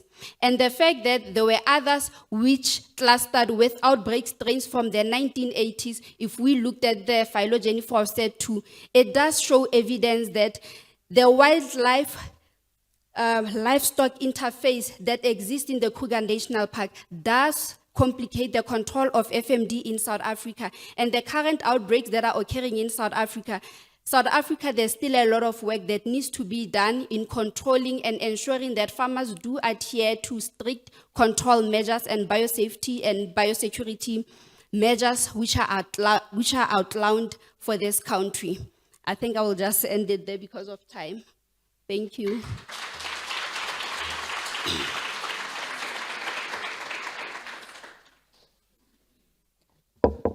Thank you for the interesting topic. Are there any questions from the floor?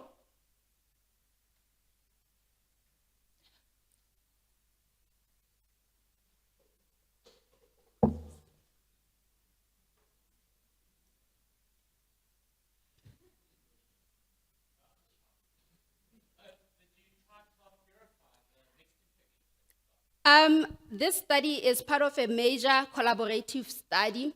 So there were only 3 isolates which were plug purified, and the reason for that was simply because those isolates were going to be used for another horizontal study. We did not have a budget specifically to isolate, to plug purify some of the mixed infections that we saw with these samples. It was quite a lot. Thanks very much for your talk. The SAT2 types from Buffalo tend to group geographically even within Kruger. And I was wondering what the data that you've generated from the Buffalo tell you about where the current SAT2 originated from regionally within Kruger. Are you able to say? To be honest, at this point, I am not able to say, because even the data in terms of the current outbreak sequences that we were used to generate these phylogenies did not include data from 2023 to currently, because it was not readily available to us. But there has just been a bit of complications with obtaining those sequences, hence we only had up until 2022, but we should have that data available at a later stage. Thank you so much. Thank you.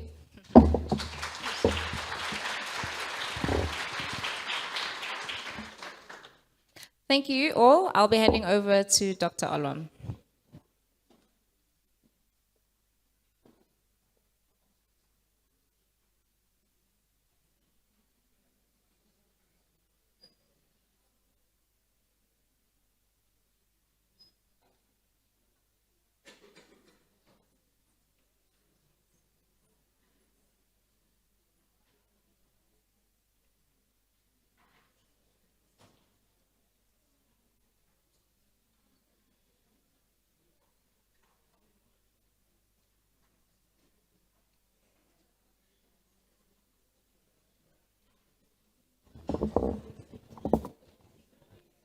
Okay, just thank you to the speakers in the third session.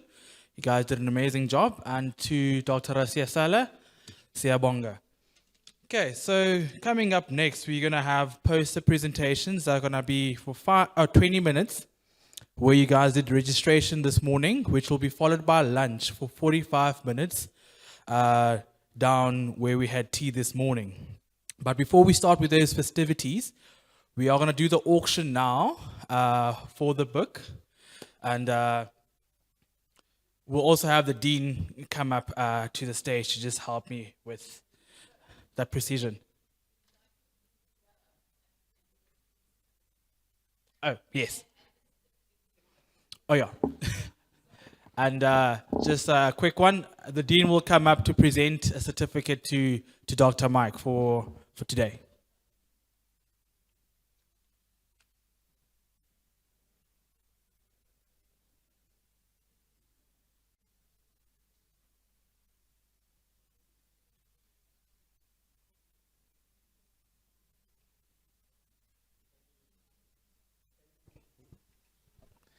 Thank you, Mr. MC. So, as part of the Tyler Memorial Lecture, to celebrate its importance, we always give the speaker a laudation and a certificate to remember the event, something you can take back, which is a bit lighter than a 3.5 kg book, so that you have something to remember this special occasion. And we actually hope you keep it in your heart that the faculty really and truly values what you've done for wildlife, for the country, and research in veterinary science.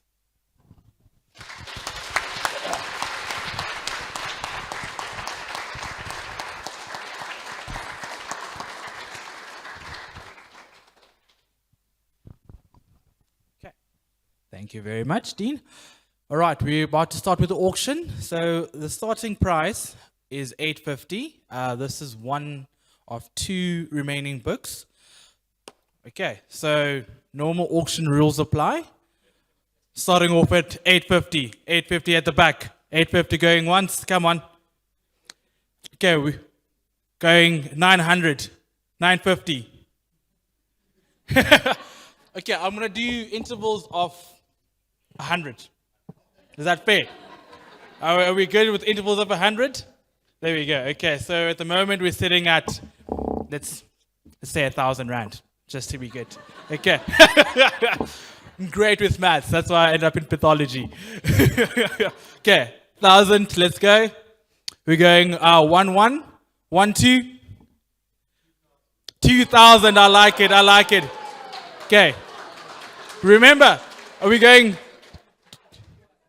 2, 2, 2, 2 at the back? Remember, it's signed, eh? Good man. We're going 3,000. 3,000 going once. 3,000 going twice. 5. 3, 5. Oh, okay. 3, 5. 3, 5. 3, 5 at the back going once. Going twice.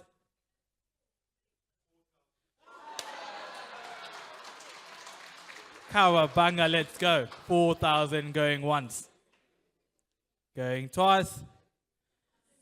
Sold to the gentleman for 4,000. Thank you very much.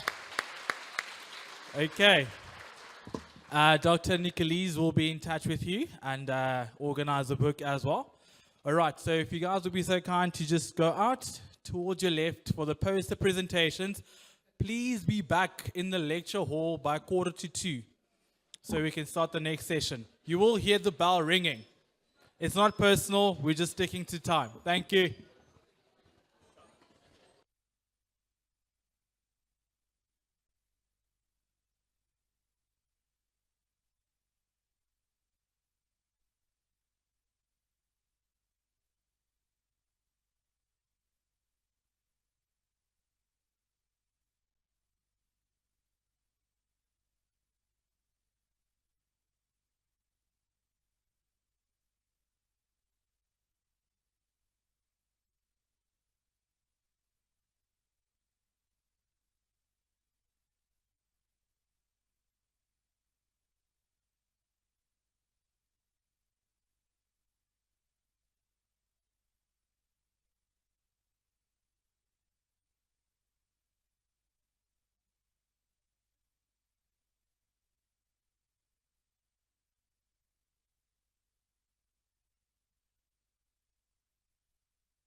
Hello again, and welcome back.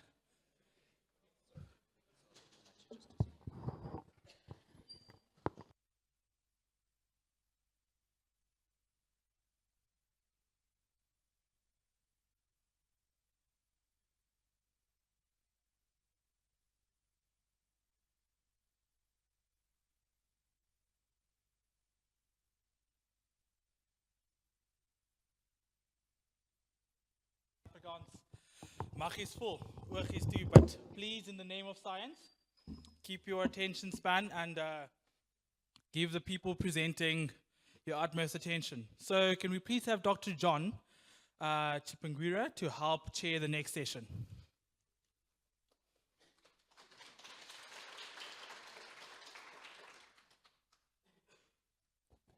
Thank you. Good afternoon, colleagues. So I'm going to chair the empowerment session. It's not going to be as hard as he said. We're going to be empowering the next vet researchers in the faculty. So my first presenter is going to be Patrick. He's going to be speaking on total energy loops as more comprehensive assessment for cardiac function. Patrick? Pascal. Oh, sorry.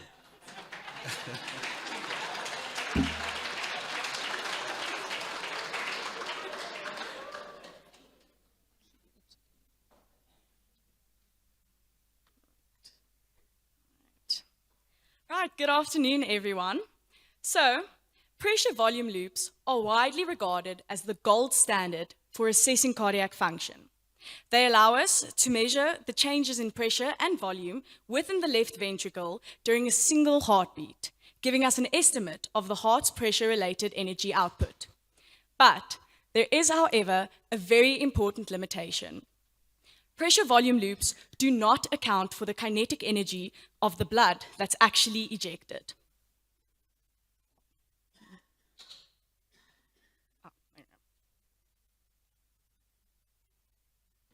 So, before we dive into our findings, let's quickly refresh the basics of cardiac physiology. Stroke volume is the amount of blood pumped per beat. Heart rate is simply the number of beats per minute. And together, they give us cardiac output, which is the total amount of blood pumped per minute. Mean arterial pressure, or MAP, reflects the average arterial pressure, which depends on both cardiac output and total peripheral resistance. Think of the heart as a water pump. Stroke volume is how much water is pumped per stroke. Heart rate is how fast the pump runs. Cardiac output is the flow per minute. And MAP is the average pressure inside of the pipes. Now, historically, the contribution of kinetic energy has been considered negligible and left out of these models. Our research challenges this idea. We hypothesize that under certain conditions, such as an increase in body size, exercise, and narrowing of the aortic valves, kinetic energy plays a significant role. To test this, we developed what we call total energy loops. These loops integrate the traditional pressure-related energy and the kinetic energy, giving us a much more complete picture of cardiac function. A quick note on how we did this. We built a mathematical model of a single cardiac cycle to generate a standard pressure volume loop. From there, we calculated the kinetic energy of ejected blood and added it to our model, creating total energy loops. We then compared the two approaches side by side and finally performed a sensitivity analysis using existing data on a full suite of cardiovascular variables and body mass from different animal species. So, what did we find? In small, healthy mammals at rest, kinetic energy contributes about 1% in mice and 4% in elephants. So in that context, it can reasonably be ignored. And PV loops, pressure volume loops, remain reliable. But when we modeled other conditions, the story changed. In cases of mild aortic occlusion, kinetic energy increases slightly, about 2% in mice and about 6% in elephants. This is likely due to compensatory mechanisms. or the mild severity of the narrowing, which we only calculated to be around 10%. Under exercise conditions, kinetic energy rises sharply, reaching 5% in mice and 22% in elephants. This shows that the velocity of the blood flow becomes increasingly more important when the heart is pumping faster and harder. And finally, when you combine exercise with aortic occlusion, the increase is substantial, reaching 8% in mice and a massive 30% in elephants.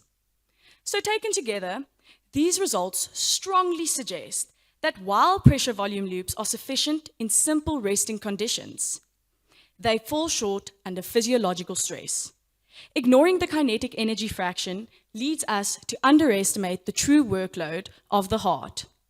This is why we believe that total energy loops should be considered a more comprehensive tool for assessing cardiac function, particularly in situations involving an increase in body size, exercise, and narrowing of the aortic valve. Thank you.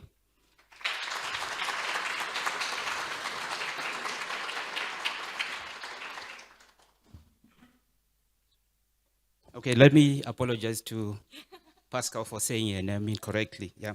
So like you can see, young people, she's coming up with a modeling model. So do we have any questions, or do you want to understand more from Pascal?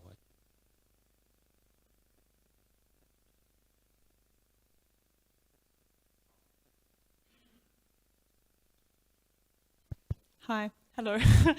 Well done, Pascal. That was an awesome presentation.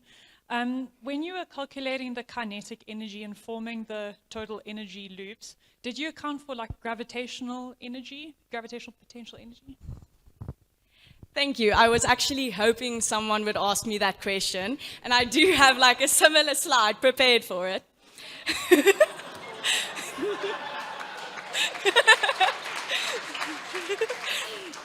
Anyway, basically, it is something, and it is important to ask, but it is grounded in Bernoulli's principle, which basically states that a fluid system can either be non-horizontally modeled or horizontally.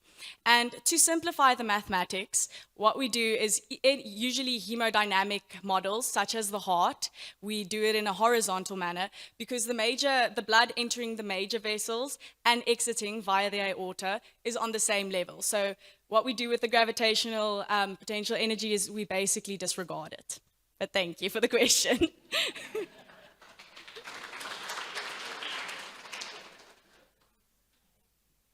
Do you still have more questions? Okay, if we don't have more questions before you sit, Pascal, this is based on a mathematical modeling, so I just want to find out from you, do you envisage that in future this can be used clinically?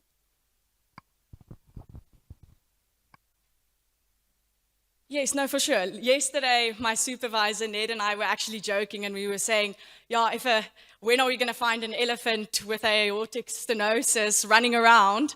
But this is the idea. We created the idea, and we are hoping that we can further research total energy loops, and one day, finally, clinically, we can use it. Thank you.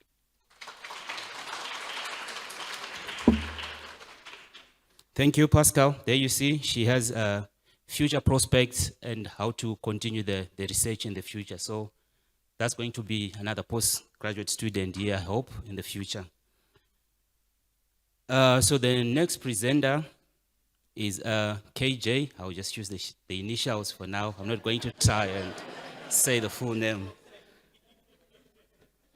So she's going to be speaking to us about acute phase proteins and their ratios in dogs with babesiosis and their association with disease severity and outcome. The floor is yours.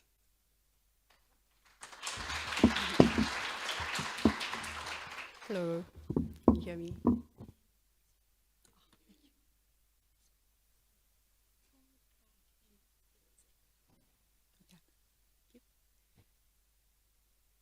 Good day.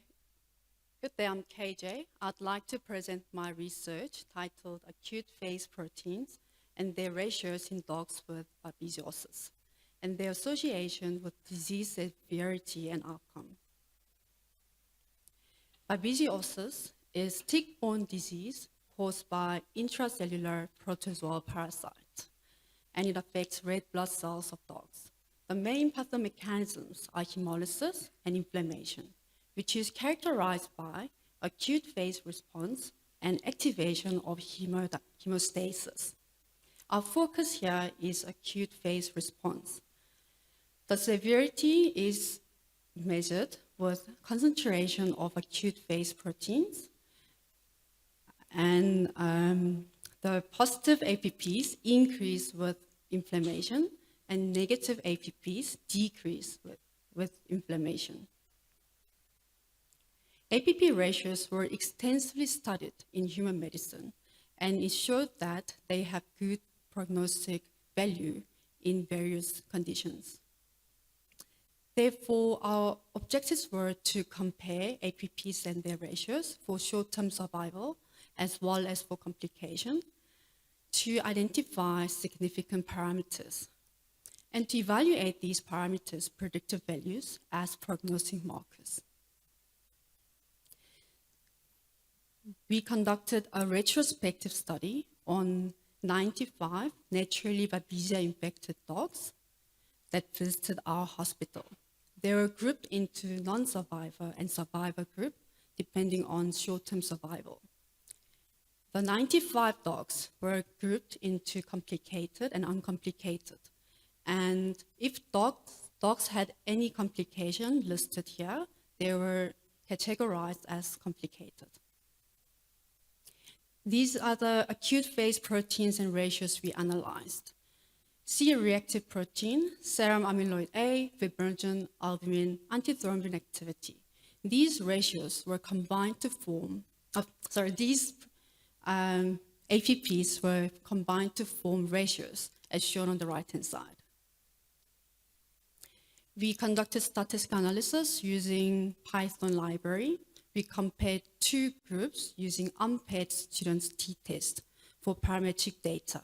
For non-parametric data, we used Mann-Whitney U-test. Predictive values of the significant parameters were evaluated using receiver operating characteristic curves and their area under the curve. These are the results of comparisons for short-term survival. The highlighted showed significance. Antithrombin activity, fibrinogen serum amyloid A ratio, C-reactive protein and antithrombin ratio, activity ratio. For complications, antithrombin activity, serum amyloid A albumin ratio, fibrinogen serum amyloid A ratio, and serum amyloid A antithrombin activity ratios showed significance. On the left-hand side, these are ROC curves for short-term survival. Antithrombin activity and FSR showed the greatest AUC, meaning that they had the highest predictive value. For complication, again, antithrombin activity and fibrinogen serum amyloid A ratio had highest AUC value. Antithrombin activity was measured, and these are the box plots, and it decreased for non-survivors and complicated groups. We measured thresholds, and they're from using ROC curve, and these are sensitivities and specificities presented here. Similarly, for FSR, it decreased for non-survivors and complicated groups. Having said that, our main finding was that antithrombin activity and FSR significantly decreased for non-survivors and complicated groups. We also found out that APPs with a significance can be combined to form a ratio that shows significance. For example, fibrinogen and SAA are not significant, but FSR showed significance. So I can conclude that APP ratios can be used as a good, valuable tool in predicting disease severity and outcomes for canine babesiosis. Thank you.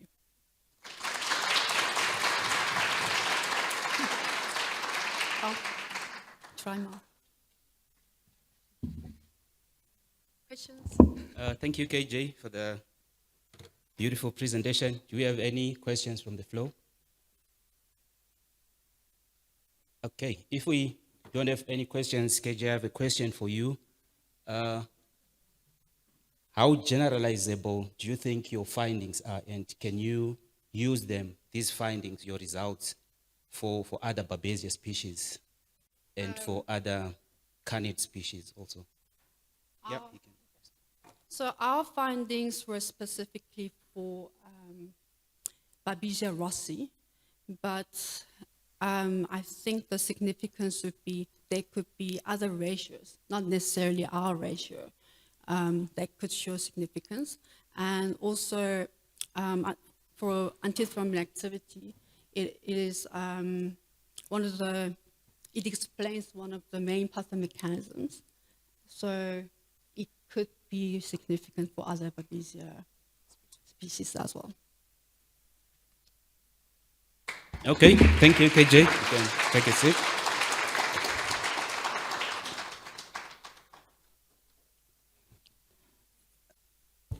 So I'm going to invite two speakers now, Christopher and Casper. They're going to talk about a comparative assessment of the economic impact of FMD control measures in Namibia and in South Africa. Thank you.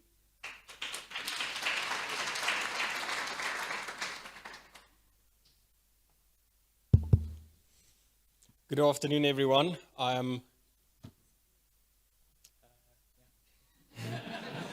Good afternoon, everyone. I'm Christopher Roots. This is Casper Venter, and under the supervision of Professor Melvin Kwan, we looked into the burden of raising cattle in the foot and mouth disease controlled zones of South Africa as well as in Namibia. All right. So our aim was to assess the regulatory and economic burden of raising cattle in the different foot and mouth disease control zones. I looked at Namibia's perspective and Christopher looked at the South African perspective. So our objectives were to describe the different control measures within each zone, to determine the regulatory and the economic burdens associated with marketing cattle within each zone, and to determine if there is any financial, any other incentive that farmers may have to illegally move their cattle between the different control zones. Okay, so our methods, we made use of critical realist paradigm as well as mixed methods design and a retroductive approach. So we conducted semi-structured interviews with farmers, veterinarians, abattoirs, as well as industry stakeholders such as farmers associations and regulatory authorities such as the Directorate of Veterinary Services in Namibia and the Livestock and Livestock Products Board of Namibia.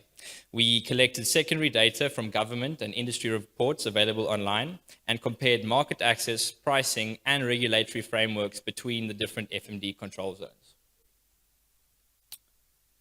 So in Namibia, we conduct our research across all three different control zones. As you can see in the image, the top right is the Zambezi region, which is the infected zone. The green zone is the protection zone, and the white or south of that is the free zone.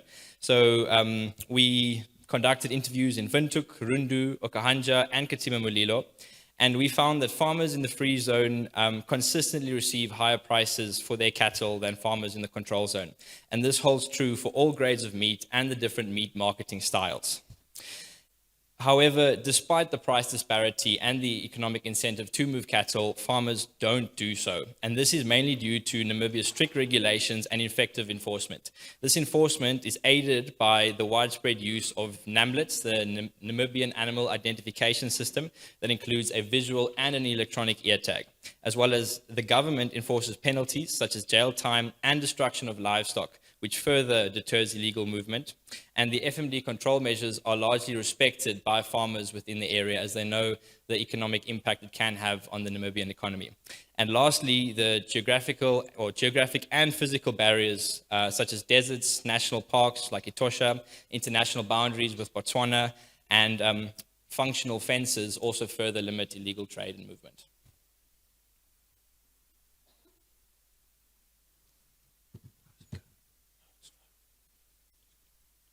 So in South Africa, we did our research in Nelspruit, Hoedspruit, Bushbuck Ridge, Phalaborwa, and one abattoir in Guyane. And this revealed that there was a clear price gap between the controlled and the free zone in South Africa. This is partly due to abattoirs in the controlled zone having to face more costs than what they normally would. This is quarantine costs, transport costs, as well as longer feedlotting times, which comes down to the farmers there having severely underconditioned animals, as well as breeds not favored in the feedlotting system. Then the farmers also face several challenges, such as stock theft, decreased grazing, and shortage of abattoirs, which then leads to decreased competition as well as decreased market prices.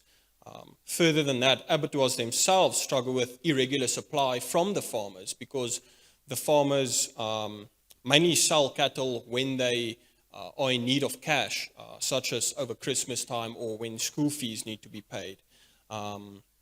We also found that illegal cattle movement is common. This is driven by price differences, stock theft, the poor enforcement of our control measures, and farmers seeking better grazing in different areas. Cross-border movements from Zimbabwe and Mozambique, where foot and mouth disease is not controlled, further worsened this problem. The control measures, even though well put together, are poorly enforced, leading to ease of illegal cattle movement and increased chance for disease transmission.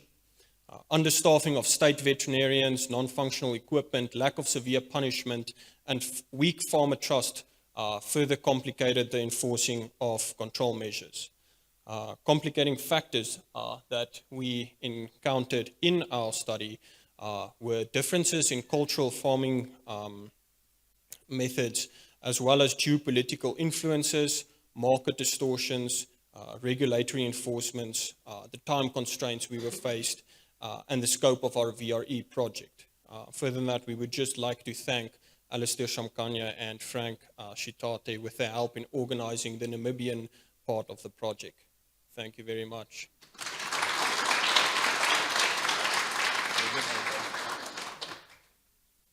Thank you. Do you have any questions from the floor? Yeah.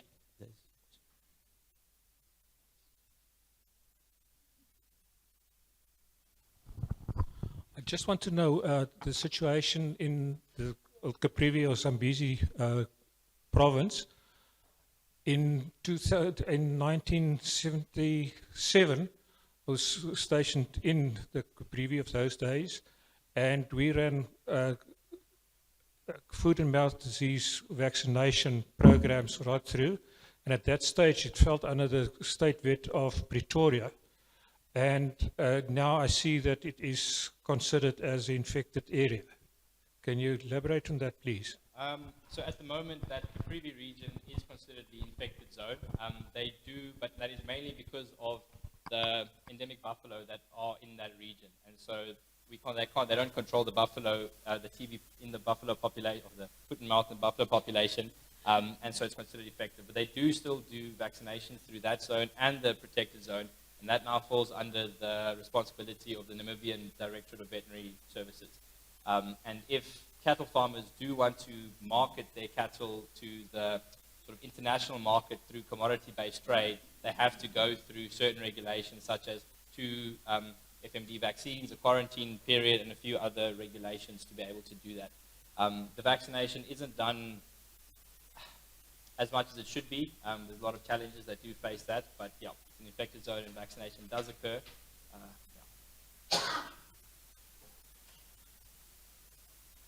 Yeah.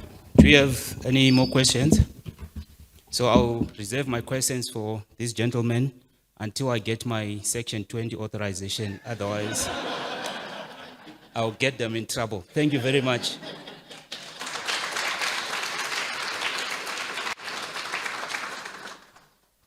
Now I will invite Teboko. She's going to talk to us about the reliability of pulse oximetry at different attachment sites in immobilized blast box.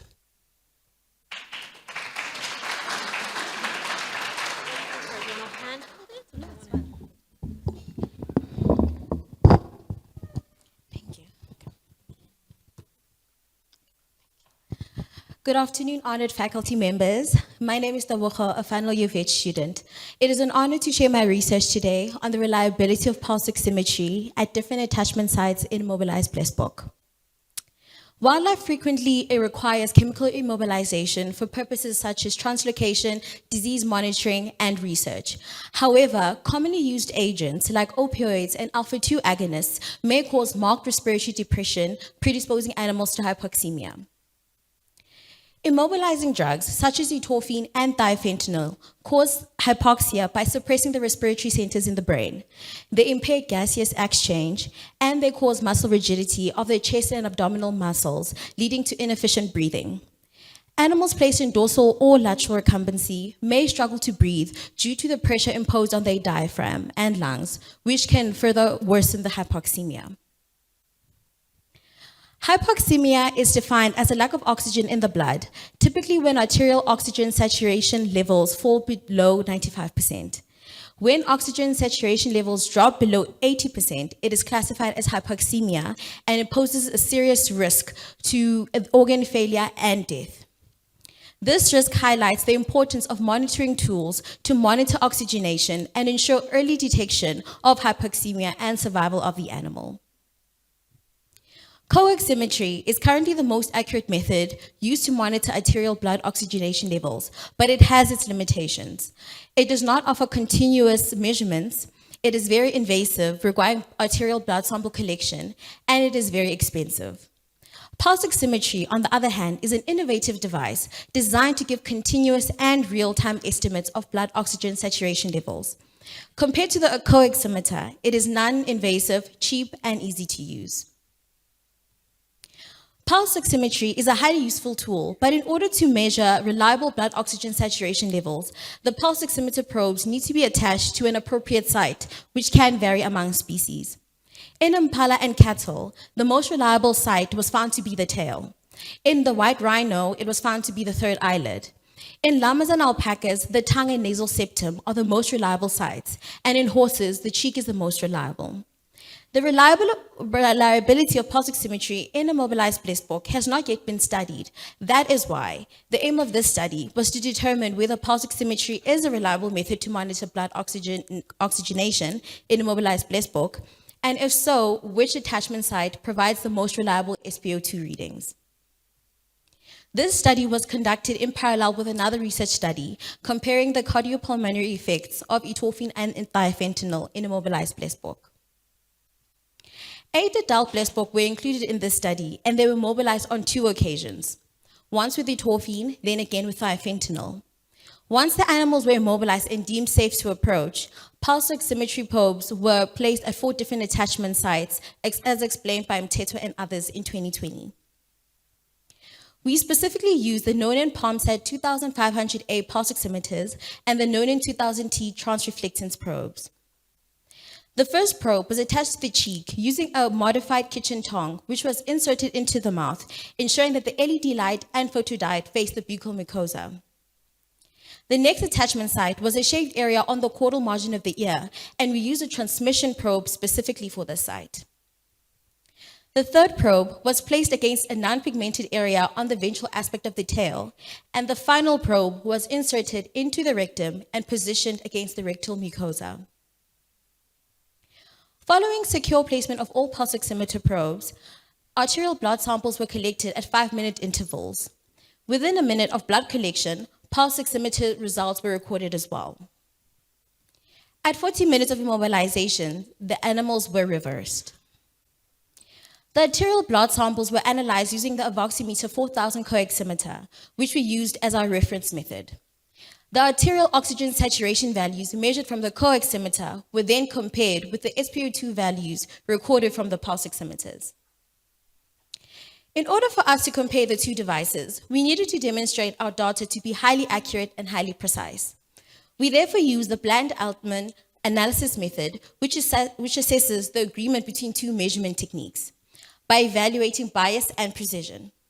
We also calculated the area root mean square, which combines both bias and precision, overall to determine overall reliability. Our benchmark values for all these criteria was a bias of less than or equal to plus or minus 3%, precision of less than or equal to 3%, and an area root mean square of less than or equal to 4%. Our results show that when pulse oximeter probes were placed on the cheek, our SpO2 readings were accurate at oxygen saturation levels higher than 80%, but slightly imprecise. When the probe was attached to the tail, our SpO2 readings were accurate at oxygen saturation ranges higher than 80%, but also slightly imprecise. When the probe was placed inside the rectum, SpO2 readings were accurate at oxygen saturation ranges higher than 80%, but even more imprecise compared to the other site. This attachment site proves to be the most unreliable. The ear was excluded from our data analysis due to insufficient analyzable data. During data collection, the probe was unable to detect a pulse or give any SpO2 readings. We suspect that this was due to pigmentation of the animal's ears. In conclusion, this study proves that pulse oximetry is a reliable method to assess oxygen saturation. It also suggests that the tail or cheek may be used as probe attachment sites to accurately measure SpO2 in immobilized Blesbok, as they only showed slight imprecision. A more confident and exact conclusion can be determined if we increase our study sample size. Thank you.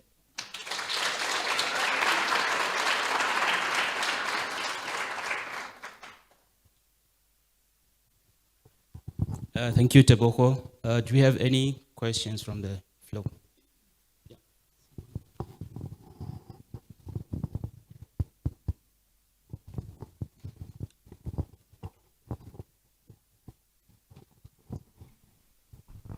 Hello. Okay. I wanted to ask, what is the difference between the transreflectance probe and transmission probe that was used during the study? Okay, so the transreflectance probe, it's basically what the side of the probes. So with the transreflectance probes, the light emitter and the photo detector are on the same side. So how pulse oximetry works, it basically shines red and infrared light through a vascular tissue, and then that light needs to be reflected back or reach the photodiode. So if on a transreflectance probe, both the photodiode and the reflector and the emitter and the photodiode are on the same side. So light is shown into the tissue bed and then reflected back.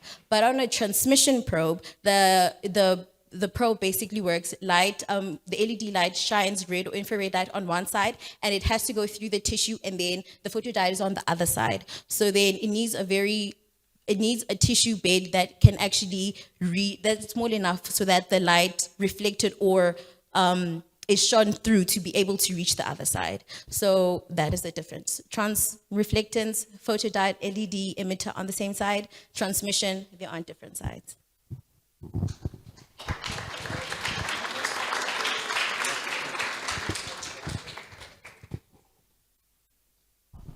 Thanks for the presentation. Were any of the Blesbok that you measured hypoxic at any stage? Because we used, we did it in conjunction with a study assessing the cardiopulmonary effects of thiofentanil and etorphine. It was found that in that study that those two drugs do cause hypoxemia, but the animals were how can I say, supplemented with oxygen. So then they really did not reach the severe stages of hypoxemia.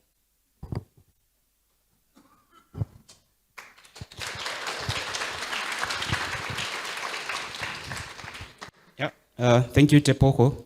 At least you have been privileged to use a pulse oximeter. I'm sure Dr. Kok will be jealous of you because he didn't know about that. You can take a seat. Thank you very much.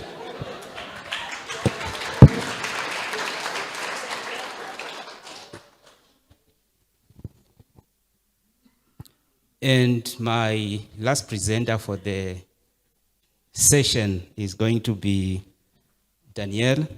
She's going to speak to us about the embracing veterinary telemedicine, a vital step for South Africa's livestock industry.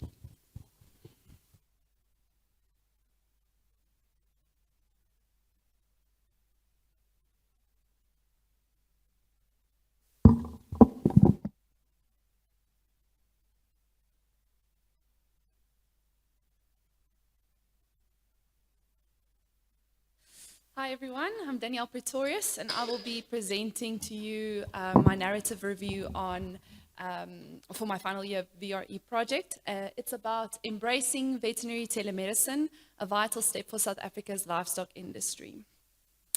So this narrative review examines the history and applications of veterinary telemedicine globally, and it also assesses the potential benefits and risks for telemedicine within the South African context.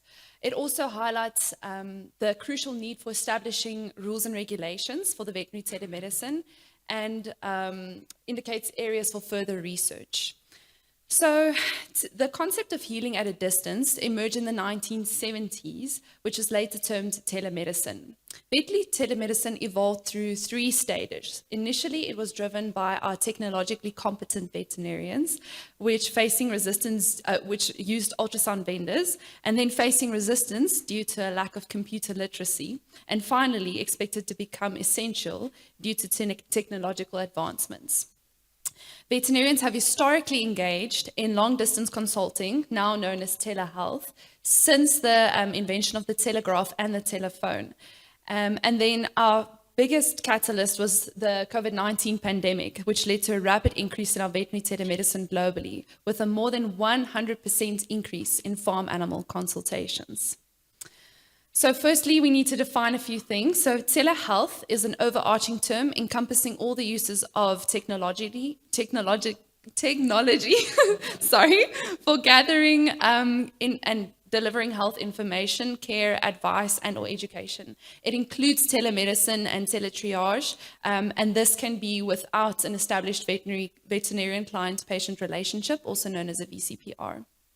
Telemedicine is a branch of telehealth, and it's defined by the American Veterinary Medical Association, and it's the use of electronic tools to exchange information about the patient's health. And then teletriage is an emergency animal care that's assessment to determine the need for an in-person consultation or an at-home procedure to the owners. So there are some practical uses of telehealth in South Africa. Some of them are websites.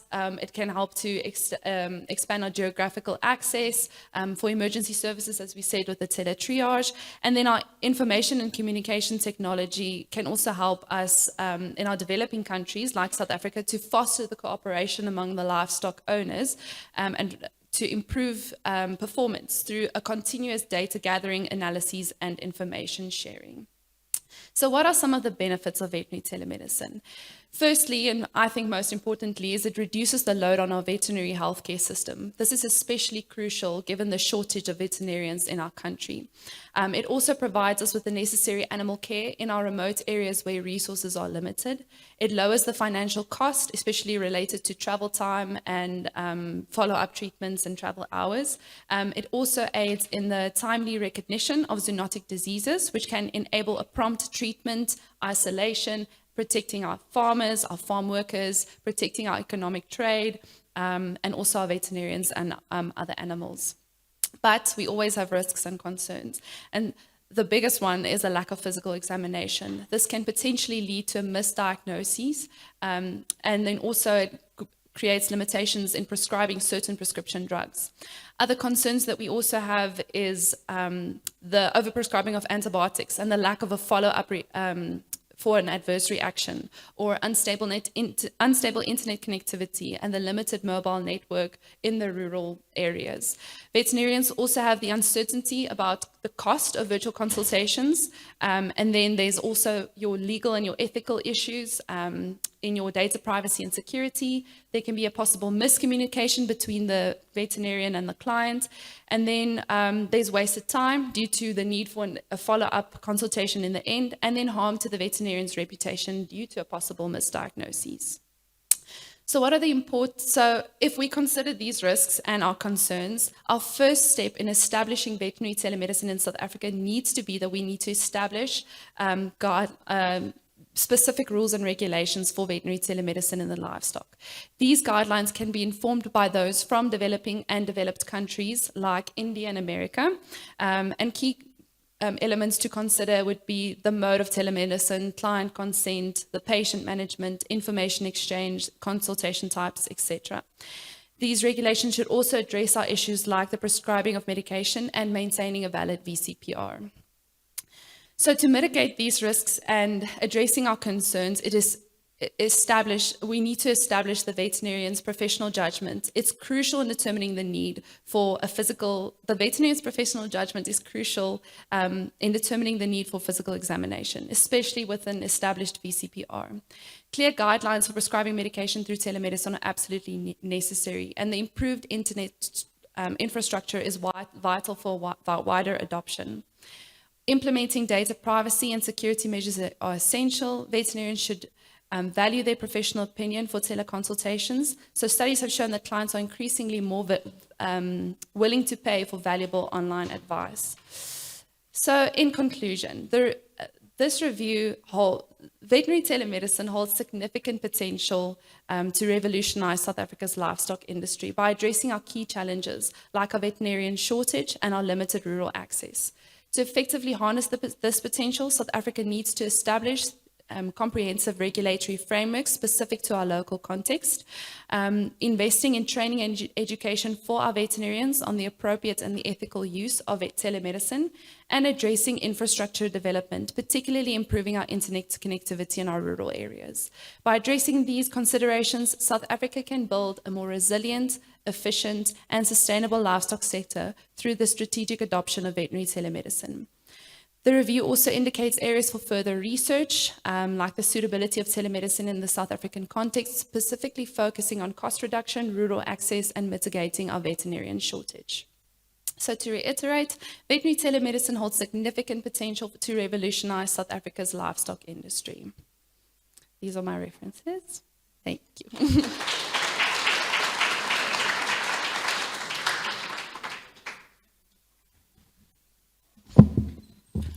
Thank you, Daniela, for taking us into the future.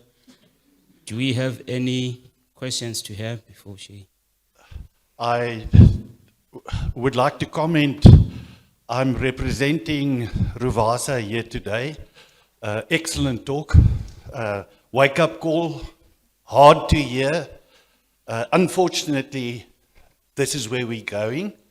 So I just wanted to congratulate you. This is actually, I know why I'm not going to sleep tonight, but thank you.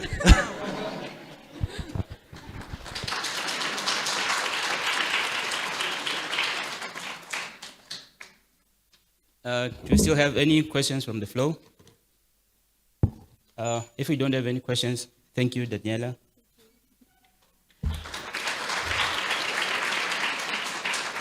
So I'll hand back to the MC now.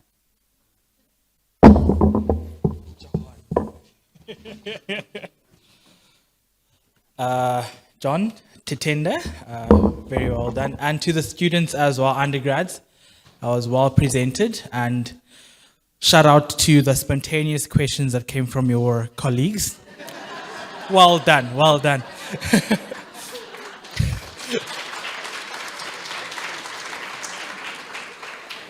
Okay, to keep the momentum going, Dr. Ibrahim Hassan will help us and chair the 5th session.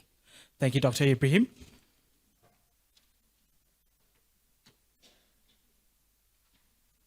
Afternoon, colleagues, ladies and gentlemen.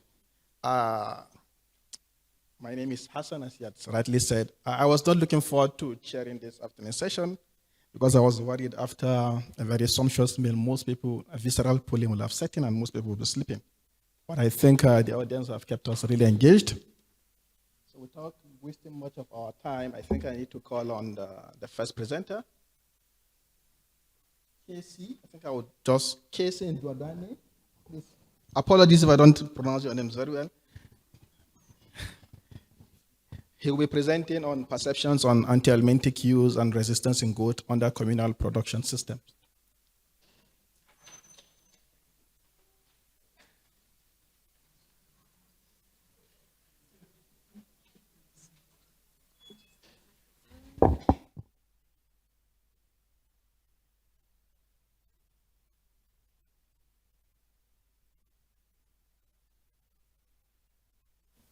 Thank you very much.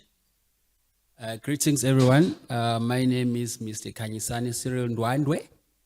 I'm a PhD candidate at University of Pretoria, Department of Veterinary and Tropical Diseases.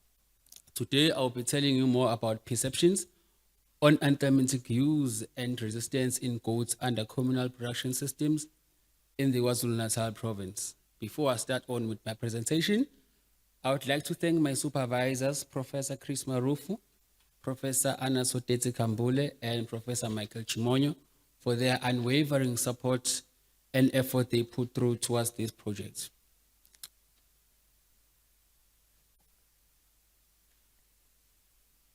Oh, okay. Now I'm going so far. There are 38 million goats in South Africa, and more than 70% of these goats are kept by poor resourced farmers under communal production systems. Here, these goats play a very crucial role in maintaining the livelihood of the day-to-day communal farmers. In some cases, they play a very vital role in the provision of cheap source of protein through consumption of meat and milk for these people. And in some cases, they are even sold as live goats between the village people, where they provide a readily available source of income for the poor resource farmers. And they also slaughtered, where they believe to be connecting the farmers with their ancestors. While these goats seem to provide or play a very vital role for the communal goat farmers, their production is largely threatened by the effects or the infection or the gastrointestinal nematode infections. Among gastrointestinal nematode infections affecting grazing livestock includes the Strichostrongylus, Ochastegia, Cupira, and even to a greater extent, the Haemonchus contortus. There are high economic losses that are associated with Haemonchus contortus in the livestock industry worldwide. Some of the symptoms associated with the heavy infestation of these parasites include diarrhea, weight loss, anemia, reduced production, which is milk and meat, and even some cases increasing the susceptibility to other diseases. If they are not treated, death may even result. Some other day when we were doing our survey, we came across this goat which was severely ill. It has diarrhea, and we did check on the ocular membrane for the Pharmacia scoring. It was severe. It looked very white and pale, signifying a great deal or a high level of anemia. At that point, we could not help with anything. We tried consulting the farmer the following day to see if we can help. However, he had told us that the goat had already died over the night. Globally, farmers have been able to control these parasites by the use of the antiparasitic drug classes which are available in the market. However, the extensive use of these drugs has then led to the development of even the worser problem of the antibiotic resistance. Antibiotic resistance can be defined as the ability of a parasite population to withstand or survive antibiotic drug doses that they were previously susceptible to. This problem is inherited from one parasite generation to the other, making even a greater problem for the researchers and farmers to try and come up with urgent solutions, because it's really threatening the livestock production globally.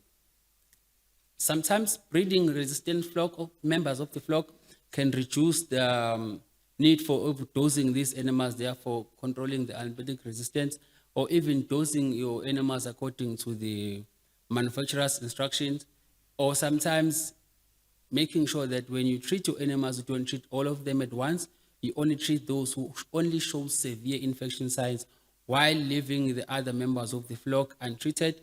That one helps in maintaining the susceptible genes in your susceptible parasites in your farm. Currently, the cases of antibiotic resistance in sheep and goat farms are severe and they are scary. For an example, if you can look at the nematode species here, you can see that the Haemonchus contortus is almost present in all the antibiotic drug classes, even the recently developed ones. It has been proven that it has developed some antibiotic resistance against them. Some of the risk factors associated with development of antibiotic resistance is the prophylactic mass treatment of the flocks by the farmers and also the underdosing of antibiotic drugs. However, it is unclear whether communal farmers in rural areas are aware of these risk factors or even if they are aware of the antibiotic resistance as a problem itself. Therefore, the objective of this study was then to investigate the perceptions of communal goat farmers regarding the antibiotic use and the resistance in their flocks. Results developed in this study will be very crucial in the development of the appropriate antibiotic resistant prevention protocols and control protocols. We hypothesize that socioeconomic factors do not influence the perceptions of these farmers on the antibiotic resistance in their flocks. The study was conducted in the northern parts of KwaZulu-Natal, in Mkhanyakude district. The survey, or the farmer selection through the survey was done using the snowballs method, where we went on to the animal health technicians. They took us to the deep tank leaders, and the deep tank leaders then took us to the homestead, where face-to-face interviews were carried out using a closed-ended questionnaire in isiZulu. Data was analyzed using the SPSS version 29, and the KaiQuest test was used to determine the association between the socioeconomic factors and the farmers' perceptions regarding the antibiotic resistance. On the results, it appeared that elderly farmers were more likely to use lesser dewormer when they were deworming their goats, and they were also using the expired drugs. And in terms of gender, male gender were likely to consult a veterinarian before they administer drugs, and they're also more likely to read manufacturers' instructions whenever they are dosing their flocks.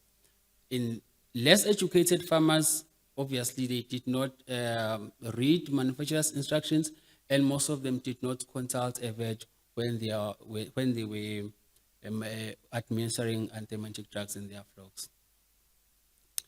In the discussion, elderly and illiterate farmers were associated with underdosing and the use of expired drugs.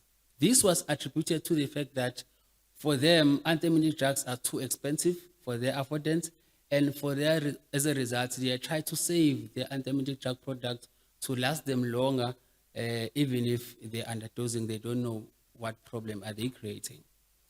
Male farmers, they do seek professional veterinary help as compared to the female farmers. This is because male farmers in the rural household are the household's head. They are likely to attend the workshops, while female farmers are more likely to stay at home watching for the house chores, while male farmers can go outside. Therefore, they are more likely to do right as compared to the female. All farmers that were studied did not weigh their animals. They use eye appraisal before they dosing their animals, which then lead to a great deal of underdosing, therefore increasing or worsening the chances of antibiotic resistance. In conclusion, illiteracy, old age, and lack of professional veterinary help among farmers in Mkhanyakude districts in KZN led to the great deal of underdosing, which is worsening the impacts of antibiotic resistance in communal goat flocks. More research to streamline the effective communication processes between veterinarians and communal farmers is required. I thank you.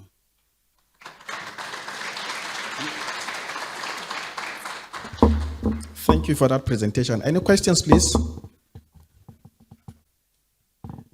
Okay.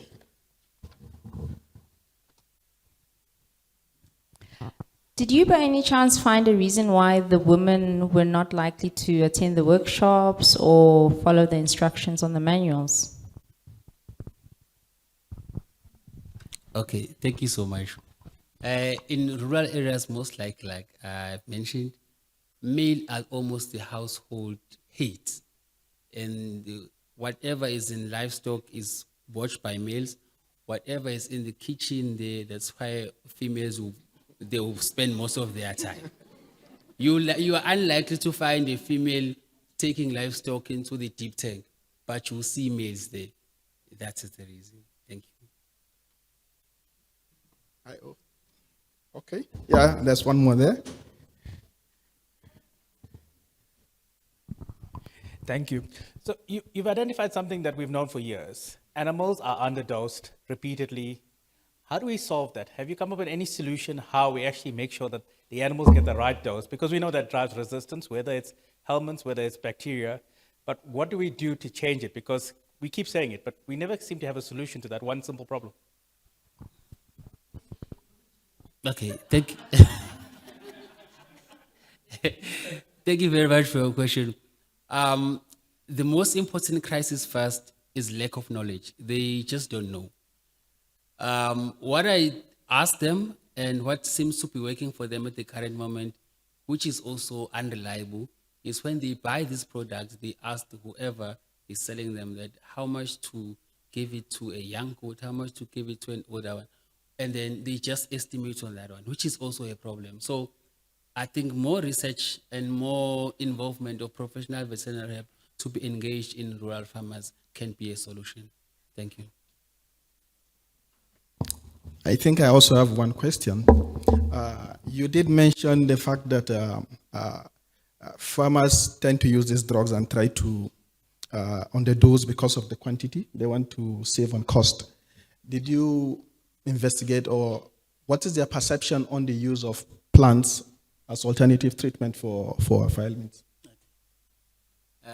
Thank you so very much. There is another paper that we already published, and that is on knowledge, attitudes, and practices of communal goat farmers.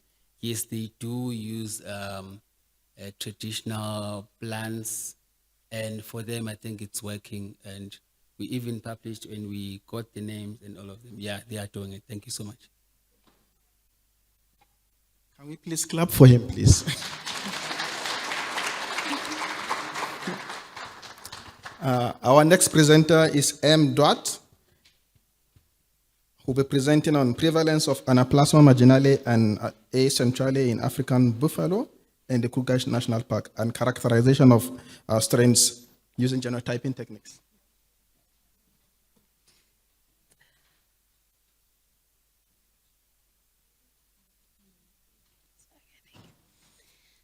Okay. Good day, everyone. I am Ashay Duat, and today I'll be discussing MSB1 alpha genotyping in African buffalo. So bovine anaplasmosis is a significant tick-borne disease primarily caused by Anaplasma marginale. It poses a substantial threat to cattle health and productivity in regions like South Africa. Anaplasma marginale is an erythrocytic, coccus-like, gram-negative protobacterium that infects bovine red blood cells. It is non-motile and is found in the cytoplasmic vacuoles near the cell membrane, leading to clinical signs such as anemia, anorexia, abortions, and decreased milk productions, and in some cases, mortalities. The distribution of Anaplasma marginale differs worldwide, but it can be found in tropical and subtropical regions. The most important mode of transmission is biological transmission by tick-borne disease or ticks, tick vectors. There are 20 tick species globally that are implicated as vectors of anaplasma, of bovine anaplasmosis. The map shows that the distribution of Anaplasma marginale in South Africa. As you can see, it is most commonly in the cattle farming regions. Anaplasma marginale can be detected by several methods, and the detection of Anaplasma marginale is crucial for the control of the disease. Blood smears and staining and serological methods are usually used for detecting Anaplasma marginale. However, the serological test is not that trustworthy due to the fact that they cross-react with other Anaplasma species and they detect past infections, which concluded to the duplex quantitative real-time PCR assay, which is the most sensitive and most reliable assay in detecting Anaplasma marginale and Anaplasma centrale in South Africa. Now, Anaplasma marginale is not only present in cattle, it is also prevalent in African buffalo. This raises the question as what does the wildlife play a role in the transmission of the disease in the wildlife-livestock interface. Limited research has been done of Anaplasma marginale in wildlife, and the strain composition in the buffalo will help us to determine whether there is any crossover at the wildlife-livestock interface. The gene MSB1 alpha is used to identify the different strains of Anaplasma marginale. MSB1A is one of 5 major surface proteins found on the outer membrane of Anaplasma marginale. It is a dimer composed of 2 polypeptides, MSB1A and MSB1B, and MSB1 alpha is the gene that encodes for MSB1A, which functions as an adhesin and plays a crucial role in the invasion of the host cell. If you look at the image, if you look at the image, this is an image showing the MSB1 alpha gene, highlighting the tandem repeats at the 5' end. The repeats are labeled according to their specific identifiers, and the amino acid sequence can be seen down here of the last repeating unit.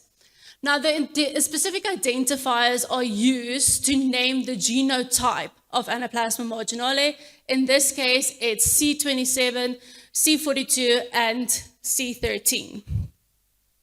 The aim of my study is to investigate the prevalence of Anaplasma marginale and Anaplasma centrale and the genetic diversity of Anaplasma marginale in a cohort of young African buffalo in the Kruger National Park.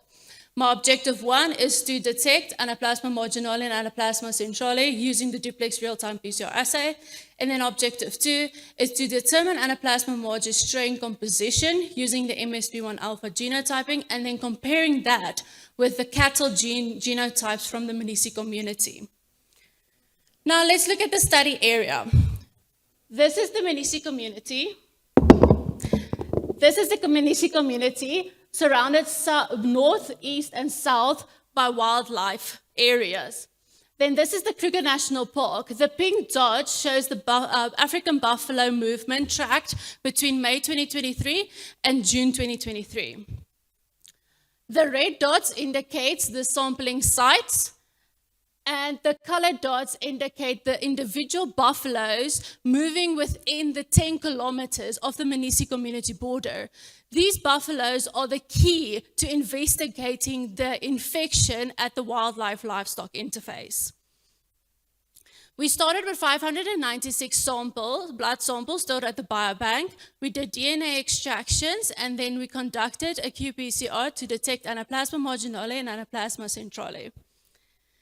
This image shows the infection across the Kruger National Park, with each pie chart showing the infection within each herd. The overall infections, 60% were co-infections, 18% were single Anaplasma marginale infections, only 5% were Anaplasma centrale infections, and 17% were negatives. If we break it down according to the age groups, the calves and the sub-adults had fairly similar infections. However, the adults had a higher proportion of negative infections, which could be due to the fluctuation of rickettsemia over a period of time, meaning that the infection was too low to detect. This is a graph. This image that displays 4 graphs, each showing the predicted probability of different infection statuses across different age groups within 4 geographical regions. Each line on each graph represent different infection statuses, showing how the probability of infection status change within age within a specific region. The age-related change in infection difference in the north regions compared to the other regions. Now, we are currently busy with further research onto why that is. We're looking into the tick species, the tick burden, the buffalo density, and the exosome biome. So we amplify the MSB1 alpha using PCR. We viewed the bands on a gel, we purified the amplicons, we cloned the PCR products, we selected certain clones, and then we sent it for sequencing.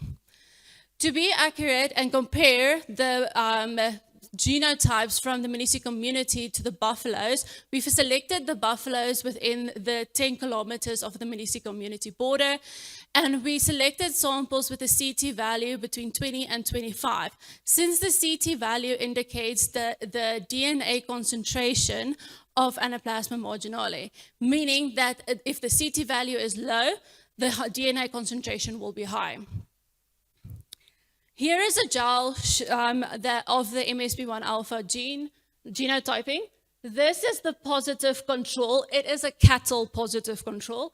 And these are the buffalo samples. As you can see, the buffalo samples are generally smaller than the cattle control. These are genotypes from the cattle's, the MSB1A genotypes from cattle's, and these are the MSB1A genotypes from 2 buffalo samples. As you can see, they are quite different. However, these are only genotypes from 2 samples, and we need more to be accurate. So in conclusion, what we found is that a higher proportion of buffalo in the Kruger National Park are infected with Anaplasma marginale and Anaplasma centrale. When we looked across the different regions of the park, the far north, central, and south, the proportions of Anaplasma marginale and Anaplasma centrale infections were fairly similar. However, in the north region, we saw a noticeably higher proportion of buffalo testing negative. The reason for this are still being examined. Our preliminary analysis suggests that the Anaplasma marginale strain found in buffalo are quite different from those found in cattle. This could be possibly indicate that there are limited or no spillover from between buffalo and cattle. However, we do need more samples to be accurate.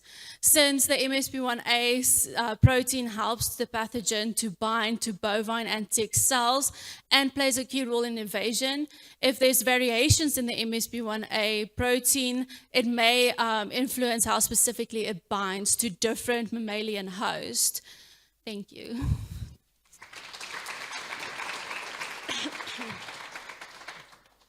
Any questions, please?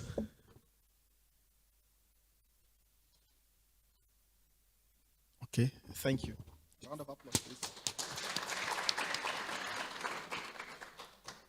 May I call the next presenter, A. Kunene, who will be presenting on the effect of prenatal genistein exposure on learning and memory function in Spec Dolly rats.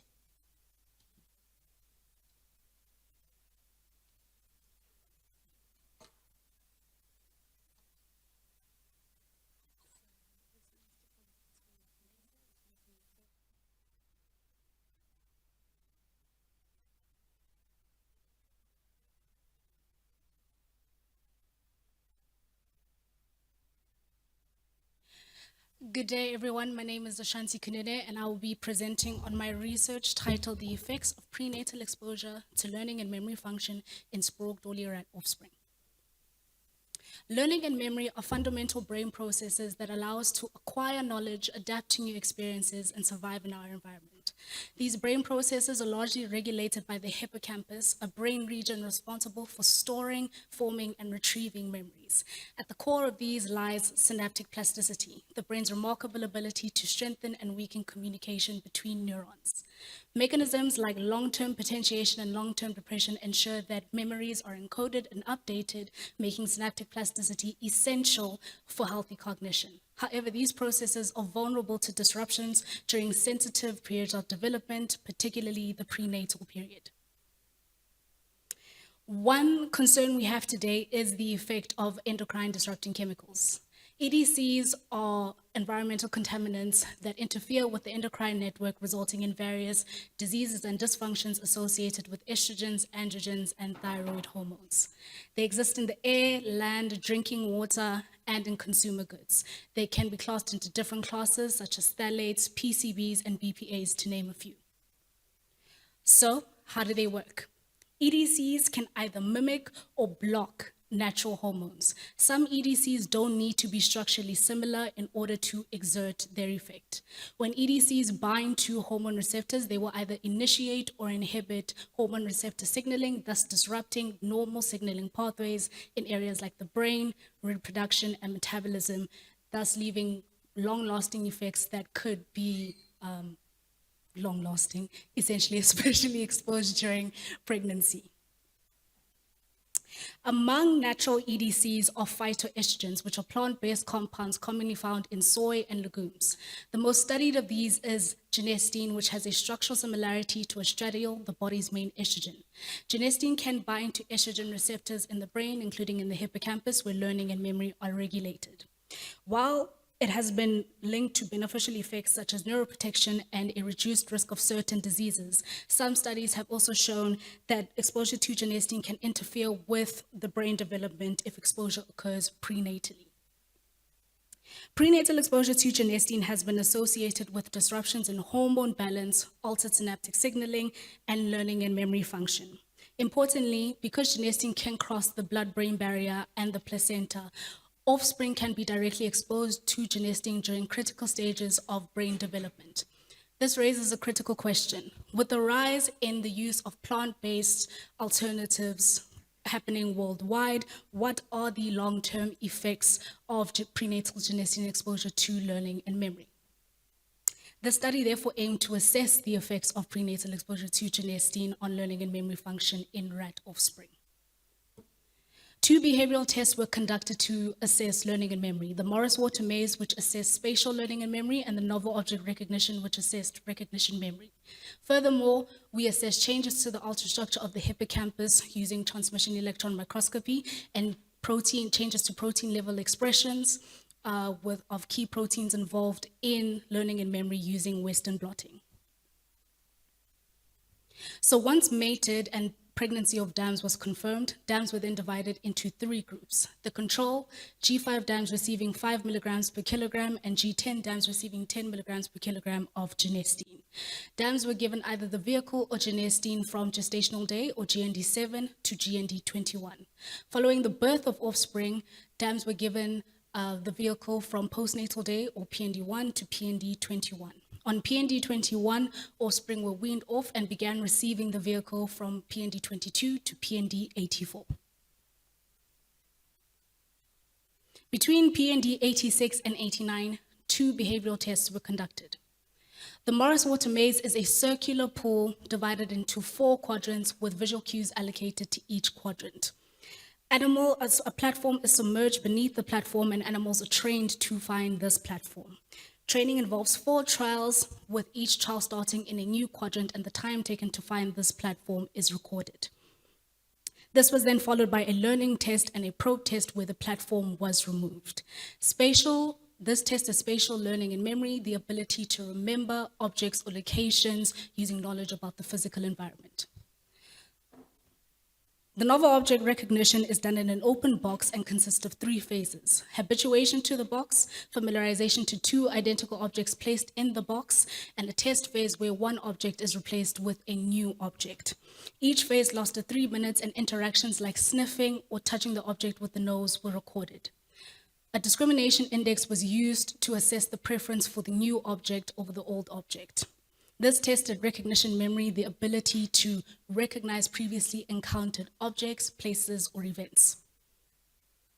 On PND90, offspring was sacrificed by overdose of anesthesia, whole hippocampus was dissected out, and the hippocampus was either placed in fixative or snap frozen in liquid nitrogen and stored at -80 degrees. Following preparation of the hippocampus, images of the ultrastructure were taken and 5 key parameters were assessed: the postsynaptic density thickness, synaptic cleft width, and the active zone length. We also assessed interaction types between botons that form synapses with dendritic spines. All the parameters assessed were noted to either assist or increase synaptic strength and plasticity. Lastly, Western blotting was used to assess the expression levels of CREB and synaptophysin. Briefly, CREB, or camp response element binding protein, is a transcription factor that is critical in the consolidation of long-term memories and is involved in LTP. Synaptophysin is a presynaptic protein that is involved in forming synapses, the endocytosis of synaptic vesicles, and the neurotransmitter release. The Morris-Water maze, as we said, was used to assess spatial learning and memory by recording how long it takes for each animal to reach the platform. Our results showed that among females, the G5 group showed a learning ability during training and the learning test. Among males, all groups showed a learning ability. However, G5 males took significantly longer to learn compared to the controls. Spatial memory remained unaffected across both groups and sexes. In the novel object recognition that assessed recognition memory, a discrimination index was used to assess the preference for the new object over the old, with a positive discrimination index indicating preference for the new object. Our results indicate that there were no significant difference in the preference. However, trends in the graph show that genistein-treated groups seem to prefer the new object over the old. Results from TEM analysis show that there were no significant differences in the average postsynaptic density thickness or the synaptic cleft width. However, the active zone length was reduced among G5 females, which may reflect a reduced synaptic transmission efficiency. The absence of multi-innervated dendritic spines, or MIS, in the control females and the presence of MIS in genetically-treated males and females indicate a possible disturbance in LTP after genistein treatment in both males and females.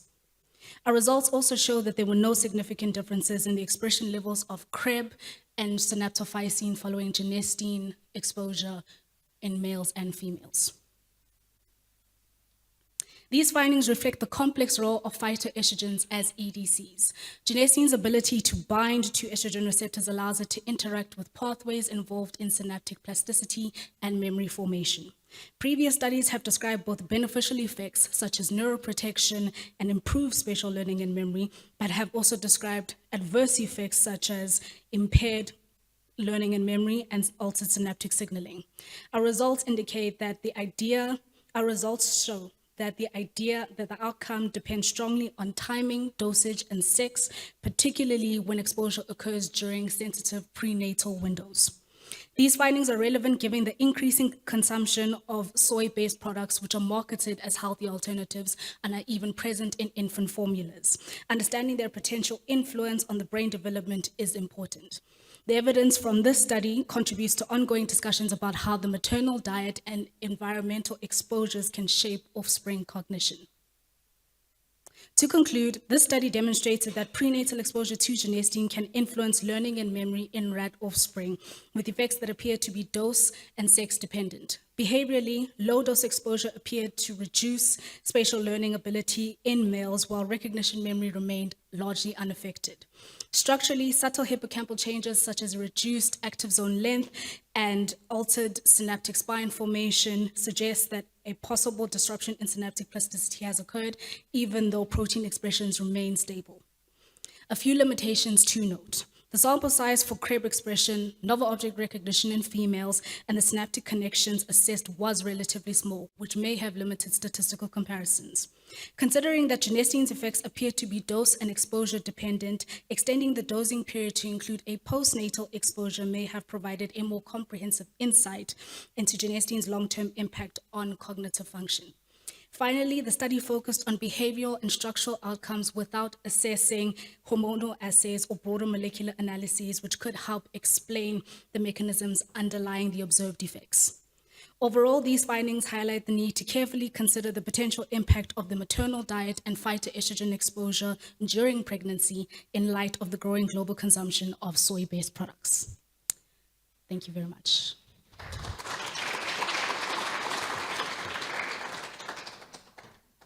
Any questions, please?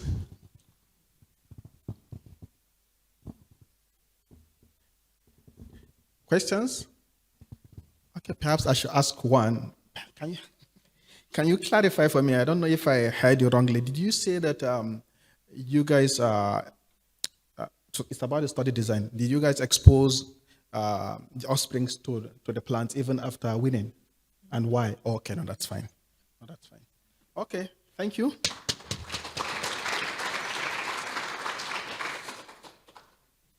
Okay, the next presenter, please see Kosu. I think you introduce yourself.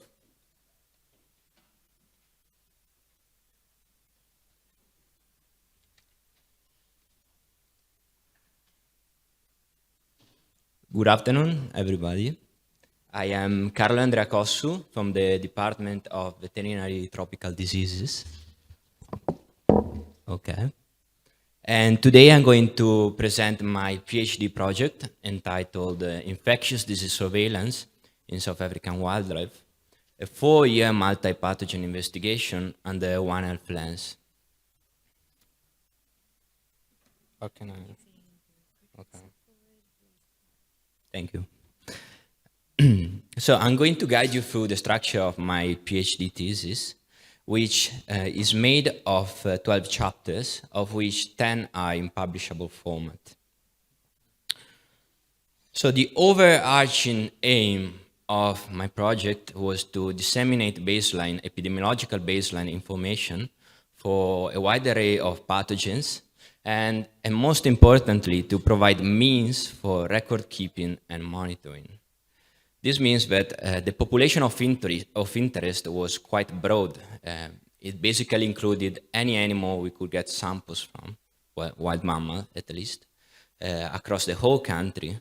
And the target was broad as well, with a main focus on Brucella, and as a side investigation, quite a number of bacterial and tick-borne pathogens, as well as foot-and-mouth disease virus.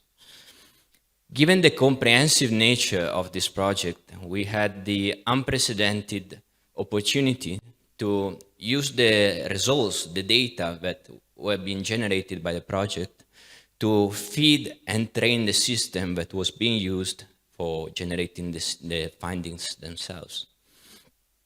In all its components, so in terms of sample collection, lab analysis, data analysis, and most importantly, information system. So just a bit of behind the scenes, especially for the sampling. We got samples mostly from animals that were culled because of population control. We're talking about massive culling operations, and that's why there was the need for physical help, and we recruited students, undergrads, for sampling in different areas that were far, far away from here, like 15 hours, 16 hours. And it was a lot of fun, but at the same time, it was a lot of work. I won't lie. We had to sample during the winter, throughout the night at -5 degrees. And there were hundreds of animals coming in. We had to coordinate with the professional hunters and the teams. So yeah, it was not easy, but the students did a great job, and yeah, we got the job done. Yeah, chapter 2 deals with the literature review of the project. As you can see, it's structured around 5 disease groups, and where we describe the key aspects of each in terms of etiology, pathogenesis, epidemiology, and diagnostics. And well, 3 different publications have been already generated from this literature review. And yeah, with chapter 3, we already kick in with the most important field-based epidemiological investigation. So establishing an epidemiological baseline for brucellosis in wildlife, and mostly in terms of molecular analysis. So what we did is to use 4 PCR-based techniques in series with conservative interpretation, which means we started with IS711 genome-specific real-time PCR. The positive were confirmed with ITS conventional PCR, and then the amplicons were also sequenced to confirm the absence of cross-reactions. So any positive to the genome-specific screening were also tested with other 2 PCR-based techniques to differentiate between Brucella abortus and Brucella melitensis. And as you can see, the conventional PCR was also optimized to obtain some nice, clear single bands to ease interpretation. Overall, a total of 70 animals tested positive out of 585 tested, and mostly the positive were from spleen and lymph node samples. And I will just highlight that we got atypical infections in some atypical hosts such as Brucella abortus in elephant, Brucella melitensis in hippo, and well, others as well. We also got mixed Brucella abortus, Brucella melitensis infections in quite a number of animal species and individuals. And finally, I will say that we got positives mostly from the Kruger, but also from La Palala wilderness in the Limpopo, as well as some incidental findings in the Karoo and Mokala National Park. Well, preliminary genotyping characterization indicated that the isolates obtained from buffalo and zebra clustered with South African cattle and South American cattle. So, starting from these preliminary findings, we further conducted the whole genome sequencing of the isolates obtained from buffalo. And what we found is quite striking because the isolates clustered with South American cattle, and we could trace back the origin of these isolates from UK imports, cattle imports. So this means that the link was a spillover from domestic cattle to wild buffaloes. We also obtained Brucella intermediate isolates from impala and zebra. We conducted whole genome sequencing, and we could, we could just cluster our isolates with the Brucella intermedia, which could be, well, it was clearly far away from the classical Brucella species. Chapter 6 deals with the large-scale molecular screening for the tick-borne pathogens. And we identified a high diversity of tick-borne pathogens in non-buffalo bovids. And we also identified zoonotic Anaplasma capra, Coxella burnetii, and spotted fever group Rickettsia species in multiple hosts. And also Anaplasma marginale-like organisms in various species, and Babesia bigemina in springboks from Mokala National Park, where the pathogen has never been found before.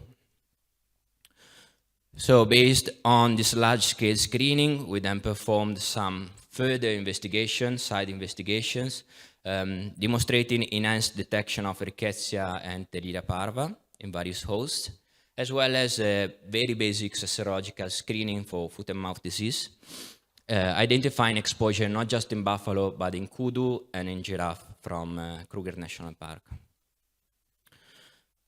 Well, chapter 10 deals with the identification, both morphological and molecular, of ticks identified from these wildlife samples. And I will highlight that we identified some rare Rhipicephalus species. We obtained some sequences, and it constitutes then quite a foundational molecular work for these species, since there are very few sequences in the GenBank database.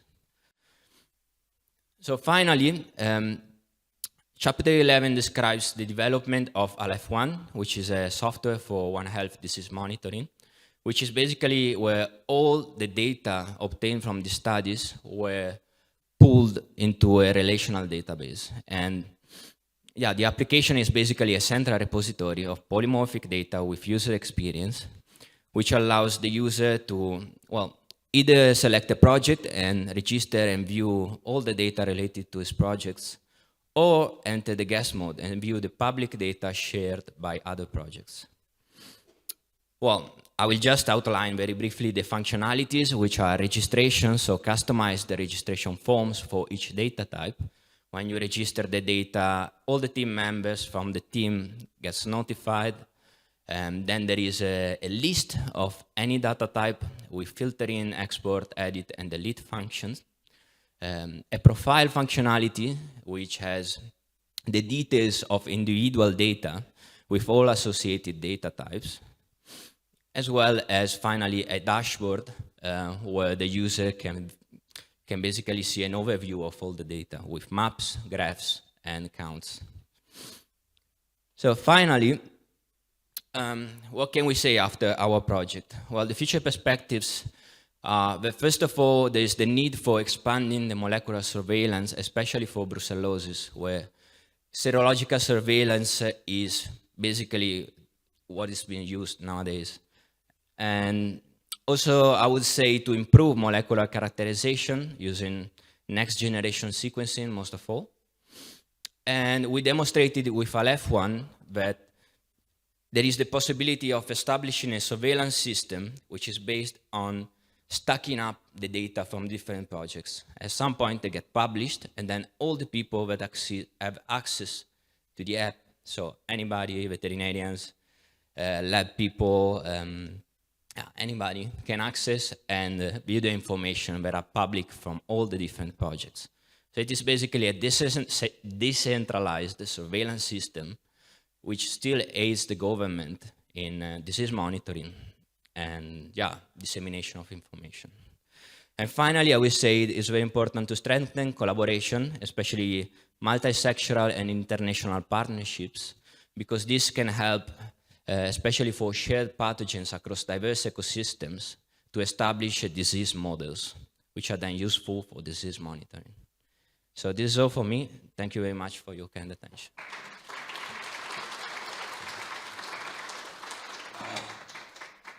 Thank you for that nice presentation. Any questions, please? Looks like, there's one there.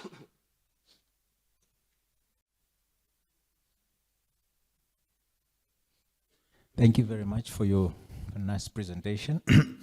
You said you could trace that some of the infections were actually imported. Yes. Which points to, could you tell whether they followed the correct channels of importing those animals, or that was beyond your scope? So the scope was to establish a baseline for multiple pathogens, so very superficial. For Brucella, then we also characterized a lot deeper. But yeah, I would say that some of the pathogens were unexpected, especially Anaplasma capra, which is occurred in the hippo, and is a pathogen that has been found mainly from Asia and China. It is an emerging pathogen. We know it's zoonotic, but we don't know how it ended up here. So, of course, it will be good to further characterize this occurrence. Regarding Coxella burnetii, still another neglected pathogen, and we got quite many occurrences in a number of species. And again, this is still a superficial baseline information which needs to be proven and characterized further, especially in terms of genotyping. It would be nice to see the distribution of different genotypes and then tracking the transmissions between wildlife and domestic animals at the interface. I hope I answered the question.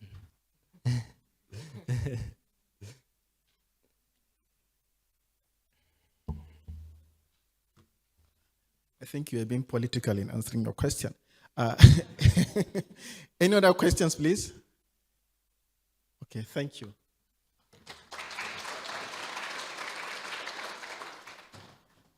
I think the next presenter will be presenting online, so let's please up.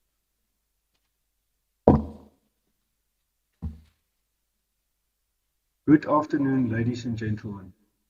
Thank you for attending this seminar about the use of directed acyclographs to visualize the role of the ocular surface microbiome in the epidemiology of bovine keratoconjunctivitis, or shortly BK. First, some background. Moraxella bovis is widely regarded the most important agent involved in the development of BK.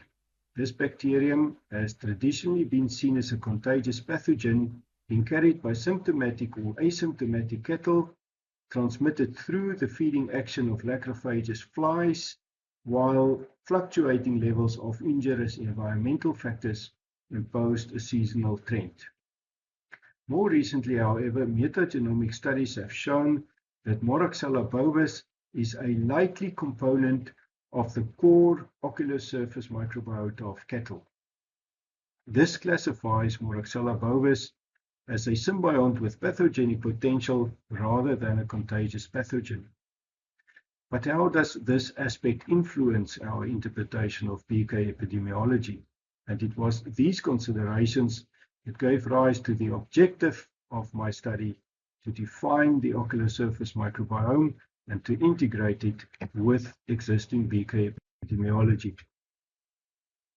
To meet these objectives, we performed a study that comprised two main components. Firstly, we performed a comprehensive literature review to define the bovine ocular surface microbiome as well as the existing BK epidemiology.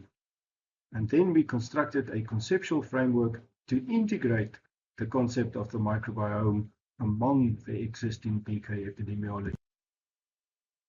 We approached the literature review following the basic principles of a systematic review. We combined keywords from bovine keratoconjunctivitis or pink eye with several concepts from microbiome research. We extracted a large citation set using several databases that were available online via the University of Pretoria. By applying the standard filters, we removed the non-relevant literature and enriched the citation set through the screening of references. We chose the method of directed acyclic graphs to construct the conceptual framework because it is well suited to clarify complex relationships and to organize multidisciplinary information. We also felt that it had great potential to integrate evidence through narrative structure in a review paper. And for those of you that are unfamiliar with the method of DAGs, I added some examples on this slide just to demonstrate a few basic principles. Firstly, in disease causation modeling, the various epidemiological factors will be represented by the nodes or the vertices, and the influences that these factors exert on one another will be represented by the edges or the arcs. The edges are always directed, and the flow of causation in this method is always unidirectional. This implies that if you start following the edges from anywhere in the diagram, you should not be able to get back to your starting point. If you do, like in these examples over here, it implies that the diagram contains a cyclic pathway. This violates one of the basic principles of the method. The second aspect that I can briefly mention is the problem of backdoor pathways or confounding pathways. When dealing with epidemiological webs, it frequently happens that some of the epidemiological factors can influence the outcome along more than one pathway. And unless these backdoor pathways are closed by proper adjustment, it is very difficult to discern the causal relationships along a pathway of interest. Let's move to the next slide. Now let's discuss some of the review findings. The ocular surface microbiome is defined as a microscopic environment characterized by potent antimicrobial mechanisms geared towards minimization of inflammation, while sophisticated immunoregulation and tolerance mechanisms make it possible to support a low biomass microbial community. It also states that the microbiome consists of two main components: the microbial community inhabiting it, as well as the tissue components from the host creating it. If we look at the organisms within this community, firstly, there's the permanent residents, so-called core microbiota. These organisms are well adapted for symbiotic relationships with cattle. They can exist as commensals, while some of them may have pathogenic potential. And several studies identified Moraxella species and certain mycoplasmas to comprise part of the core microbiota. There's also what is known the peripheral microbiota, which is a much more variable component, and there's of course the organisms that are just passing through, the transient ones. If we look at the tissue components of the host, this include the various epithelial structures from the cornea and the conjunctiva, the tissue elements of the lacrimal apparatus, as well as its secretions, plus the mucosal immune system. All these tissues from the host, together with the microbial community, work together to create the ocular surface barrier, which we will discuss in the next slide. And this is the directed acyclic graph representing the conceptual framework that we constructed during the review. We will unfortunately not have time to go into too much detail. However, I would like to point out some of the key concepts captured in this graph. First of all, the position of the ocular surface microbiome, highlighted here in blue, and the external environment represented in white.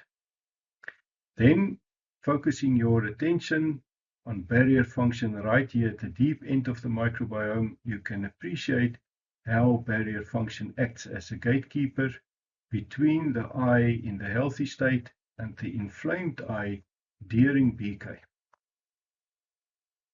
Then, by looking at the tissue elements of the ocular surface with its resident ocular surface microbiota, you can appreciate how a multitude of environmental influences, management factors, and host factors converge onto a set of epidemiological factors which can influence the ocular surface either from the outside world or sometimes from inside the ocular surface microbiome, causing tissue injury or disturbing the ocular surface microbiome, or doing both simultaneously, and thereby influencing barrier function. We will expand on these factors during one of the later slides. The last aspect that I would like to demonstrate on this slide is the important role of season. You can appreciate how it acts through climatic factors controlling the exposure level of these injurious factors in the environment or within the ocular surface microbiome, and thereby causing the seasonal trend that we see in BK. Now let's consider some of the events within the ocular surface microbiome during the healthy state of the eye and the BK state of the eye. You may recall from one of the earlier slides that during the healthy state of the eye, there are robust antimicrobial defenses geared towards minimizing inflammation, while tolerance allows the existence of the ocular surface microbiota. Within the microbiota, there might be symbionts with pathogenic potential, but they don't express their virulence factors. They exist within the host as commensals, and the microbiome is in a state of homeostasis. However, during the BK state of the eye, the combined effect of host management and environmental factors may cause injury to some of the tissue components of the ocular surface, or disrupt or disturb the ocular surface microbiota. This may trigger expression of virulence factors by some of the symbionts, leading to colonization of the tissue elements of the ocular surface, causing tissue damage and eventually disrupt the ocular surface barrier. The moment that the ocular surface barrier is threatened, tolerance is lost, and the systemic component of the immune system is recruited into the functional unit of the ocular surface. With it comes a whole arsenal of pro-inflammatory defense mechanisms. While these defense mechanisms are usually quite effective at eliminating the virulent components within the microbiota, it unfortunately contributes to tissue damage or collateral damage. And this will continue until the integrity of the ocular surface barrier is restored and everything returns to a state of homeostasis. Now it's time to have another look at those epidemiological factors mediating tissue injury at the ocular surface. I'm not going to read through the list of these factors. Rather, I'm going to use the time to demonstrate to you how useful DAGs can be to identify gaps in our knowledge. Let's consider phase flies, for example. Phase flies have been described as mechanical vectors of the pathogenic strains of Moraxella bovis. Literature also shows that phase flies can transmit various other pathogens, including eyeworms, pathogenic viruses such as IBR, and opportunistic pathogens such as Staphylococcus. There are even a number of studies describing the abrasive effects of their feeding action on the epithelium of the conjunctiva. However, none of these studies considered the effects of a housefly regurgitating a bolus of saprophytes into the microenvironment of the eye after feeding on decaying matter in the environment. One could ask, would those saprophytes destabilize the ocular surface microbiota, or would it enrich it?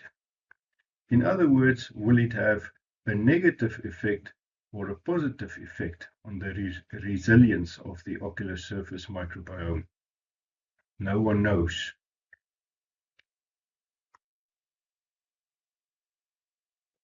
This brings us to the last slide of this presentation. The main conclusions of our study was that the bovine ocular surface microbiome comprises two components: the tissue components contributed by the host and a diverse low biomass microbiota, which probably includes symbionts with pathogenic potential, such as Moraxella species and certain mycoplasmas. The DAG-informed framework showed how host management and environmental factors are shaping the bovine ocular surface microbiome, which potentially drives the symbiont shifts from commensal to parasitic states. Thank you, ladies and gentlemen.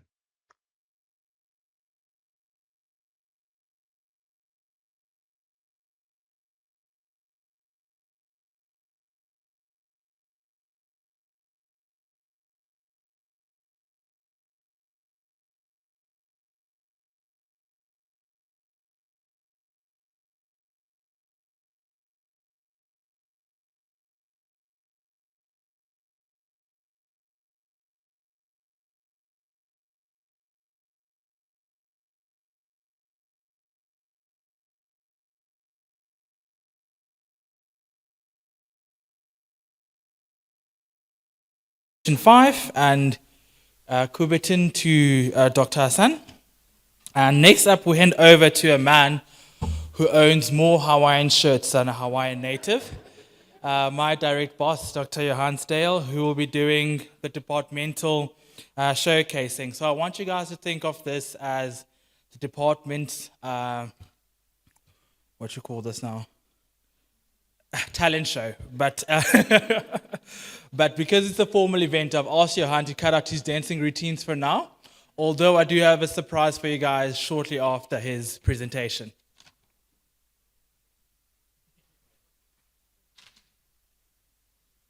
All right, thanks, guys. So obviously the session is, there for the judges to do their thing.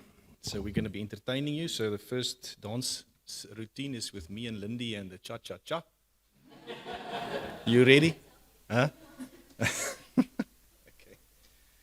All right, so as Olwam has indicated, I'm going to start the departmental profile or showcase essentially, and mainly focused on our research efforts over the past couple of years, just to sort of entertain you guys on what we'll be doing essentially. And then I'll be handing over to the various sections as well.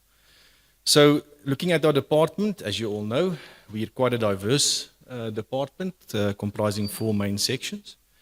And not just diverse in our fields, but also diverse in our functions in the faculty. Okay, so you can see that the more intensive, research-intensive components of the department rests with pharmacology, phytomedicine, and then teaching and service delivery essentially is left to pathology and veterinary public health. So we've got a very healthy, diverse department that works, and we've got quite a number of good people in there. So pathology, so I'm going to quickly deal with the staff members. First up, Olwam there, and I'm sure I've asked these guys to send me a slide of each of them in what they are doing in the research sphere specifically, and some of them you'll see is actually top heavy and some are not, and the some that's not, they're the ones that's been organizing all of this that you guys are attending. so we must just see it in that light. It's not. It's a bit of a false positivity going on here. But yeah, our poultry guy or prospective poultry guy is Oba Monakali. And you will also see that all of our pathologists are rich in case reports. So that is part of our sort of bonus points we're scoring in the research field is based on what we experience in a diagnostic setting. And then obviously also a lot of more intensive research work that stems from that. But what you'll see I'm highlighting throughout pathology is going to be the diverse species involvement in what we are busy with. So you can see not just poultry and dogs and lions, but snails even. So snail farming has become an issue. It's become a thing in South Africa. And we've recently, in the last, 4 years or so, we started to develop a need. There's actually a need out there for diagnostics in snail mortalities. Escargot. Dr. Odell, she's one of the organizing committee, so you can see 3 bullet points, short and sweet. Case reports is a thing, and she's got a real passion for veterinary education. So if you guys want to do any work research-wise in veterinary education, she's really keen on getting involved in such things, but recently has also now stepped into assisting with the foot and mouth outbreaks and some work regarding the pathogenesis there. Dr. Henning, only 1 article. So, but it's a major one. She is fast becoming our youngest PhD student in the history of pathology. So she's a real go-getter, a real manager of note, and managing her time and not getting sidetracked like the rest of us. So, I want to sort of already say congratulations to her and job well done. But this is articles that she's busy with, and also with a new form of equipment, in situ hybridization that we've got available to us, which is expanding our our fields and what we can do in pathology. Dr. Asia Sala, same story with the rest of us. Case reports. She's got a real interest in swine fever publications that she's had there. Some lines that she's dealing with the MedVet, I know. And then also quite interestingly, which differs from the rest of us, she's very interested in home language assessment on student performance. So it's quite a new, I think, a new frontier of study that. So I wish her all the best in pursuing that avenue of the educational system. Frances, this is our latest pregnancy in the section. So she's just gone on maternity leave, and I hope her all the best. Baby hasn't come yet, eh? So it's not there yet. Okay. Any week. Any week now. So anything she can be, popping anytime. She won't mind me saying that.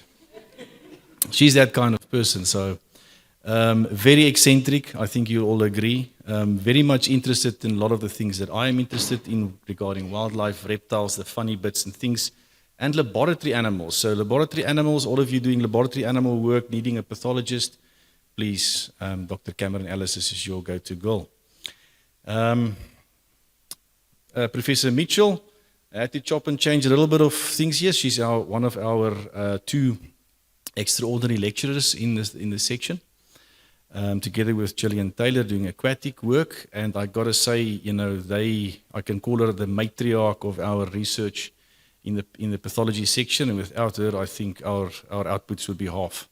So I really hope that she'll stay with us for a long time, and she can see that her lifetime's work is revolving around wildlife, especially wild canids. But it's quite diverse. Together with her, we also tackled a chapter or chapters in a zoology, a pathology of wildlife and zoo animals book, which is about to come out, which I think is a really good achievement for our section and profile for the department. Dr. Taylor, as many of you know, is our extraordinary specialist in aquaculture.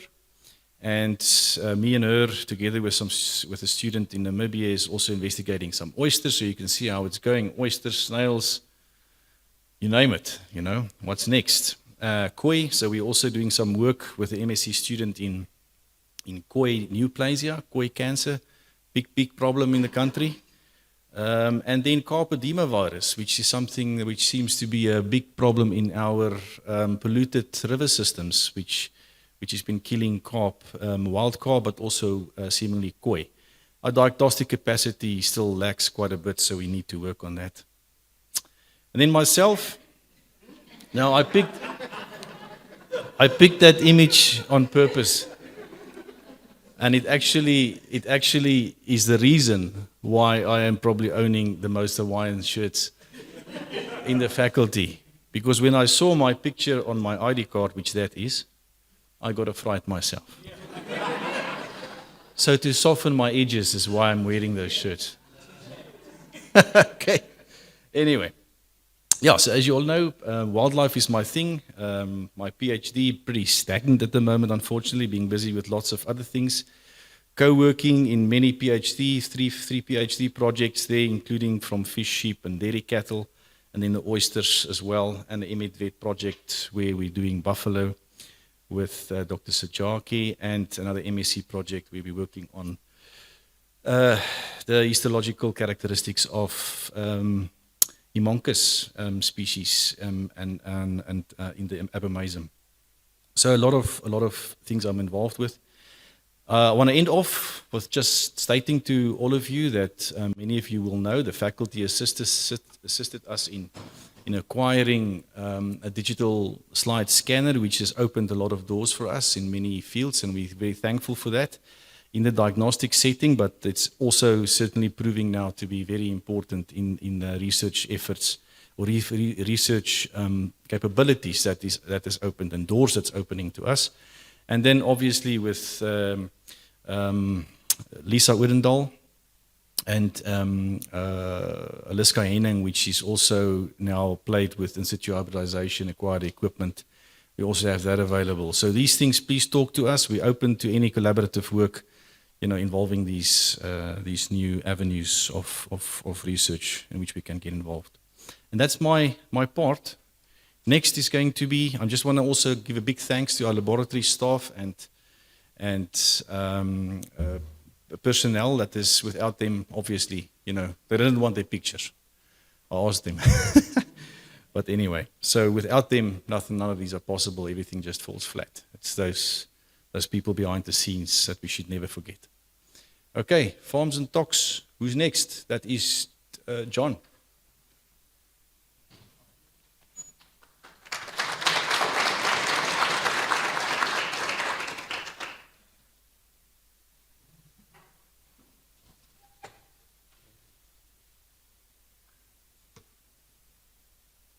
Okay, thank you, Johan.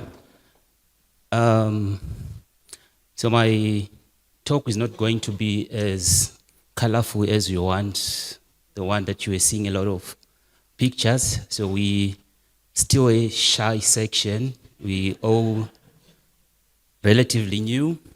So it's a mixture of very new people and very old people that are outgoing. So I'm the head of section. I didn't volunteer, I was meant to be one. And like I've said, we are a shy section. If we were not forced or pushed to do this, I'm sure a lot of you would not have known that we exist in the faculty. So in the pharmacology and toxicology section, besides teaching pharmacology and toxicology to vet students, BVSC and BVetNet students, we also try to advance pharmacology, like you've been seeing in most of the presentations, where people are trying to come up with drugs for different conditions. So we do this through research that is aimed at ensuring drug safety and discovering novel therapeutic interventions. So in our section, we are privileged to have Dr. Ibrahim Hassan. So he's focusing on research where he's investigating herb-drug interactions through computational docking. So he's doing this work in collaboration with Northwest University. So in their preliminary results, they've demonstrated that Artemisia, which is a plant or herb which is thought to treat any condition that you can think of, but don't take my word for it, otherwise you may end up in trouble. So in their preliminary results, they found that Artemisia compounds, they may inhibit the cytochrome enzyme, which may potentially alter drug metabolism. So if you want to know more about this, then you can speak with Dr. Ibrahim Hassan.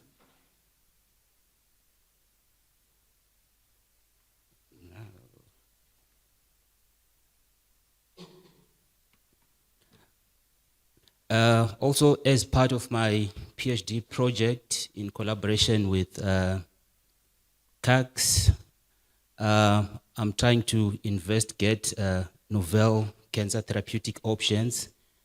So I'm specifically looking at exploring canine transmissible venereal tumor therapeutic and preventive vaccines.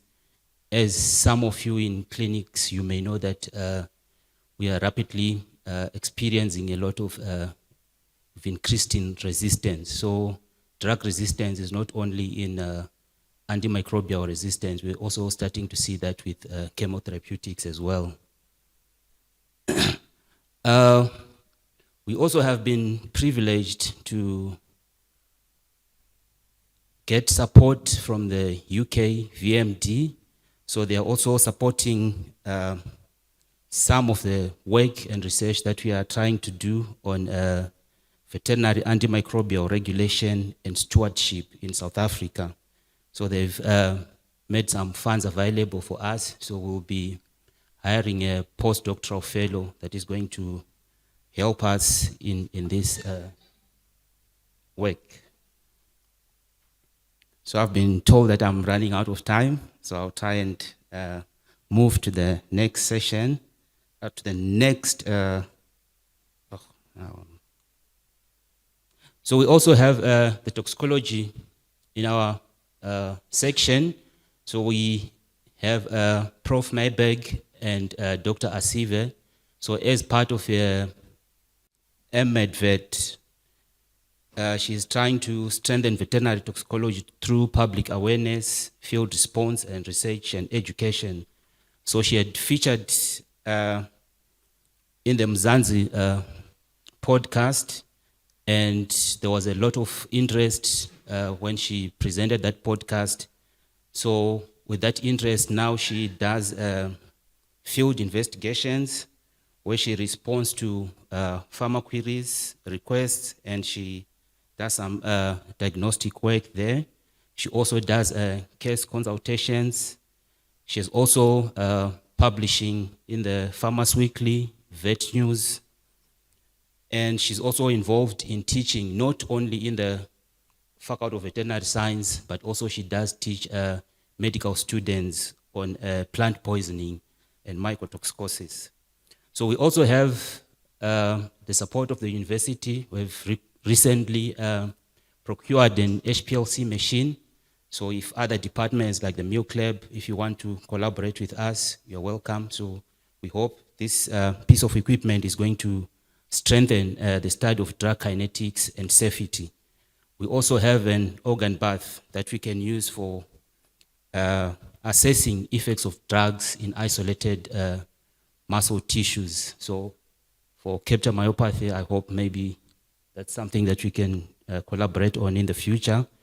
We also have a fully equipped and functional cell culture lab where we investigate drug action at cellular level. It also promotes the reduction or the replacement of use of animals in experimentation. So in terms of postgraduate training, we don't have a lot of postgraduate students, but on average, we produce 22 articles per year, thanks to the very old people that are leaving the department now that have been doing very well. I hope we'll be able to maintain the pace. So again, with the UK VMD, we'll be offering a new MSc in Veterinary Medicine Regulatory Affairs. So we have submitted this to the faculty board. It was approved, also approved at Senate level. So now we have submitted that to DHEAD, and we're looking forward, hopefully, that we will have the first cohort of students maybe in 2027 if all goes well. I see Johan is chasing me away from here. So thank you. Okay, thanks, John. I'm calling Dr. Professor Lisa Odendaal to just come and talk shortly, briefly about VPH, Veterinary Public Health.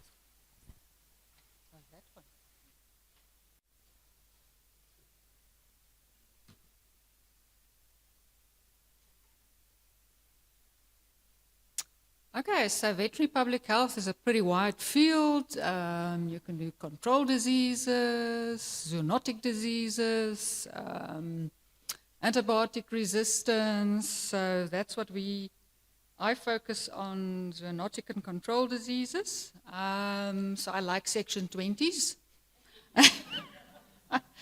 So Rift Valley fever research, Wessels-Braun and foot and mouth disease is what I mostly focus on. And then novel diagnostic techniques. So for the Buffalo project that Dr. Aliska Henning was working on, the idea was to be able to put samples into formalin and bring them out of the Kruger National Park without any difficulties. That was a fairly simple section 20. The Department of Agriculture looked at it for 3 hours and sent us to section 20. They said, it's formalin fixed. That opens quite a lot of possibilities, because if you can test a formalin-fixed sample, you're not spreading the disease, and you can do this outside of BCL3 facilities. And we successfully showed that we can do in situ hybridization on these samples. We also did immunohistochemistry on those samples just to compare in situ hybridization with immunohistochemistry, and that was quite an interesting result. Publication still to come. And then we also developed PCR assays, specifically for Wessels-Braun and for Rift Valley fever.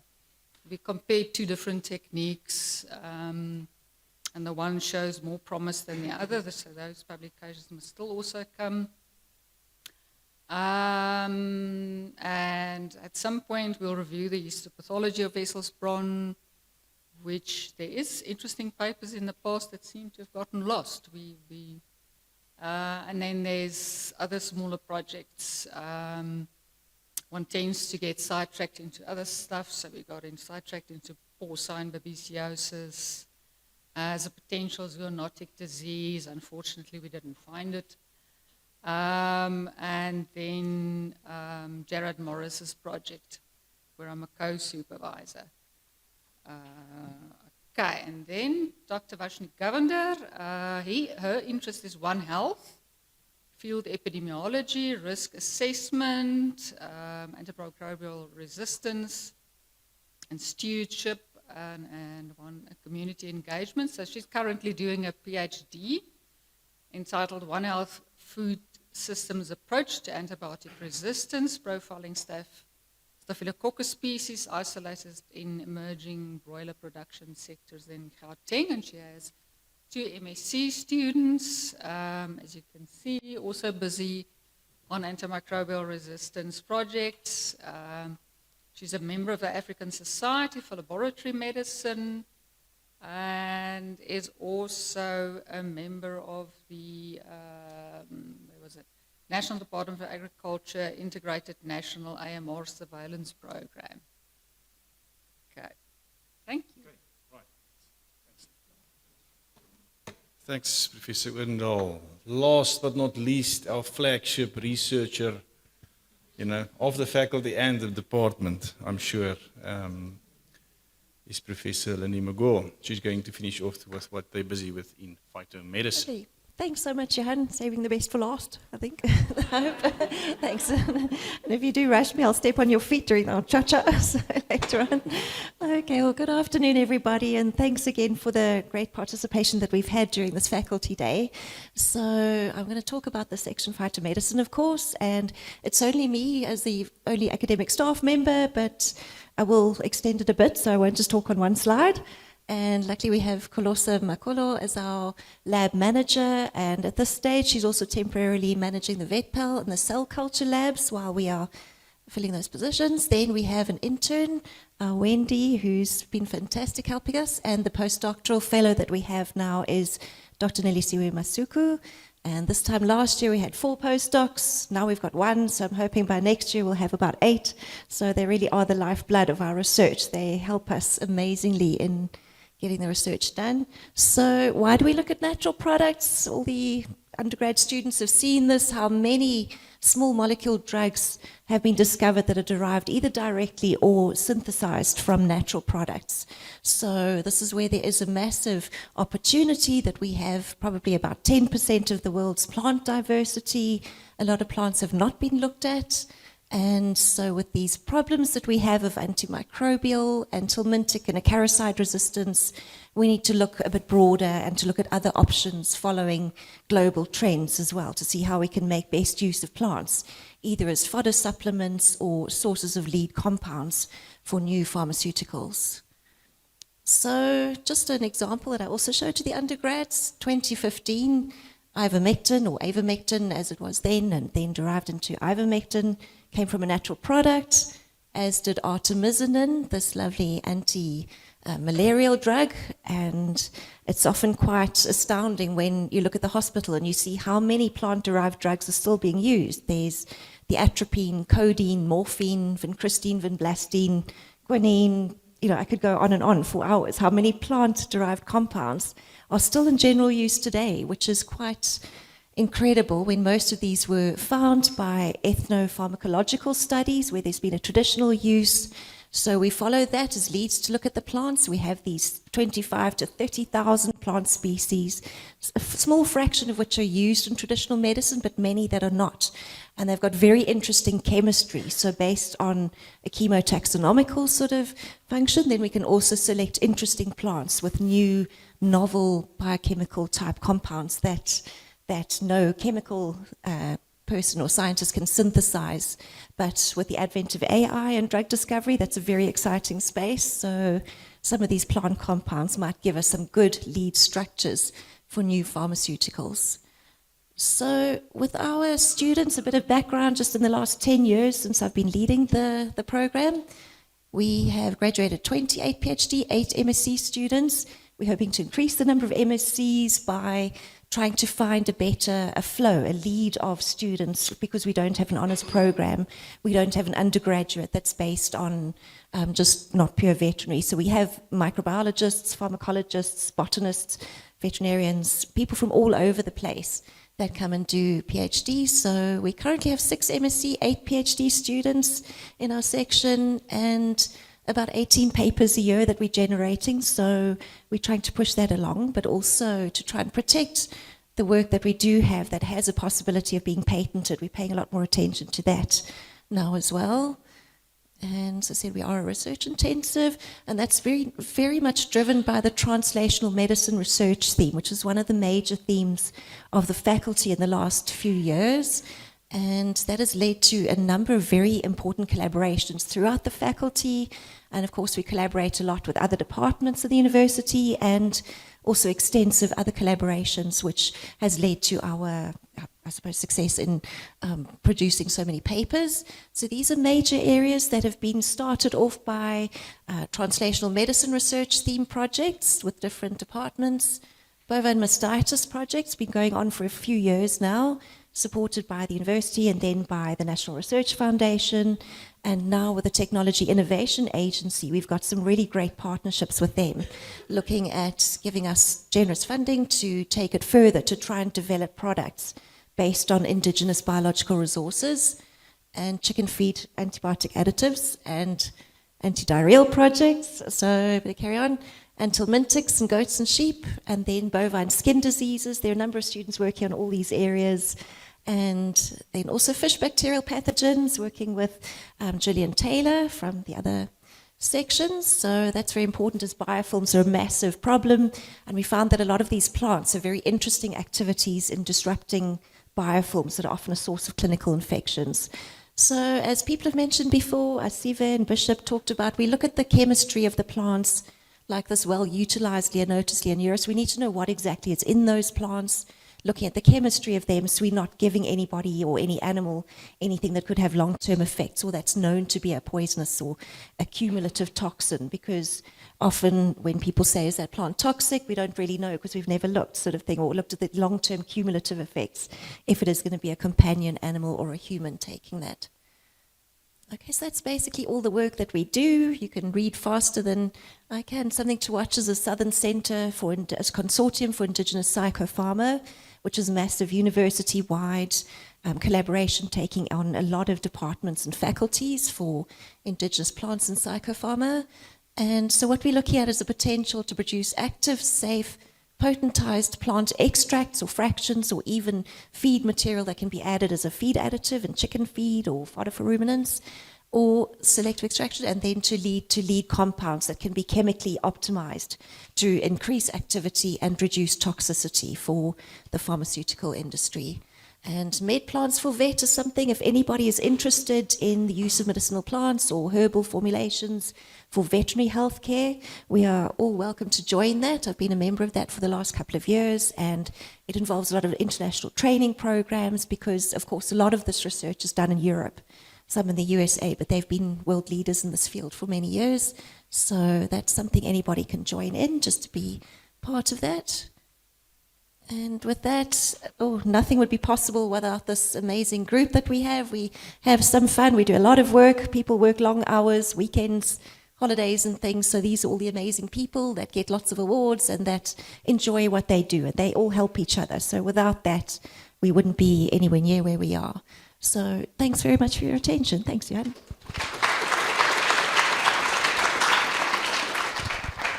Well, thanks, Lindy. Go phytomedicine. You know, what more can I say? Yeah, no, we're very grateful to have you in our department, and hope things will go well for you guys for the next couple of years. But that's the end. MC, your turn. Thank you, Johan. Bye, Dankie.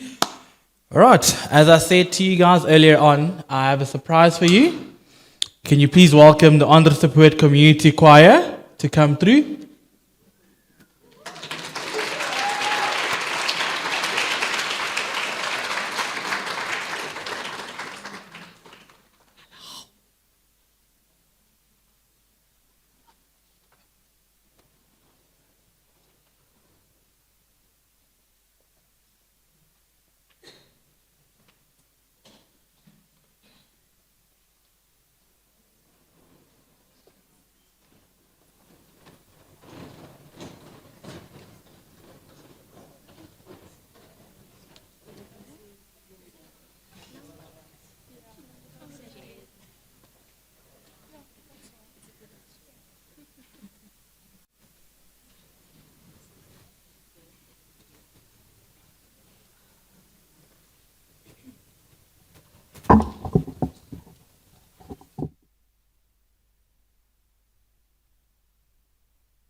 My name is Edwin Mitas. I'm the conductor and artistic director of the Honor Support Community Choir.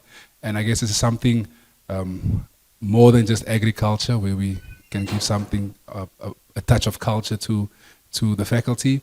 And I think the choir has existed since 2010, somewhere around there, so it's been doing quite well. Under my leadership, I was privileged to lead a bunch of students, which has been always dedicated to not just academics, but also to find choir as a nice, safe space to come and learn and share together. The choir did well also at various festivals, World Choir Games. We won gold at some festivals. We competed very, very well as well. So I think today is just an opportunity for us to showcase and to share more what the faculty offers. So the first piece was titled Sing Gently, and just sort of to foster and to nurture some unity through song and music. Our next item, we go straight to the core of what these students are about. We sing an African traditional piece, Xhosa traditional piece titled Diohika, Unoma Dukutwana. So speaking basically about there's a scorpion somewhere, we are scared of it, we might kill it, I don't know, if it comes too close. And then we conclude with one more item at the end. Please enjoy. Thank you.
We also invite, I think, similar like-minded students. So the Graham, who actually sings the solo, he studies entomology.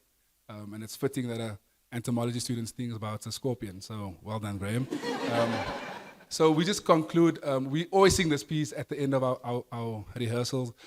And it's titled, The Lord Bless You and Keep You. And maybe this is just our farewell greeting to you. And like the music says, may his face shine upon you and in your aspirations and your goals, and as leaders in a community, that we always know that if it wasn't for the Creator, we wouldn't have been here, and nor would you have lovely animals to specialize on, and the gift of music and all that encompass. So thank you. Please enjoy our final item. The Lord bless you and keep you.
All right.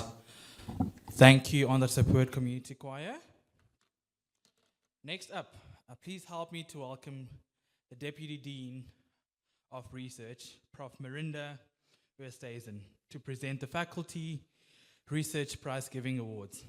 This is like the Oscars of Honored Support, except for golden statues, you get bragging rights, a line added to your bio, and a lifelong authority to begin every sentence with, as an award-winning researcher, I think the following. All right. Okay, can you please help me welcome Prof. Marinda?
Can you hear me now?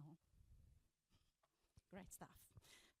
Thank you for the 2 minutes between Deep and myself, and there is someone hiding here behind. It's quite a bit daunting, but it's okay. We just quickly sorted out our prizes. So, yes, it's really, really nice to see you all here. It's nice to have a big hall full of people coming to listen to who our award winners will be. So for me personally, this is a really a nice moment to be able to stand here, a big honor to be able to hand over these awards and prizes. But before we do that, I would also like to give a warm welcome to all our sponsors. We are extremely grateful for them. Most of them are here. So we have MSD Health, OBP, Elanco, Sava, and Sky Books. And as we do the awards, they will come forward and they will also be handing out the awards.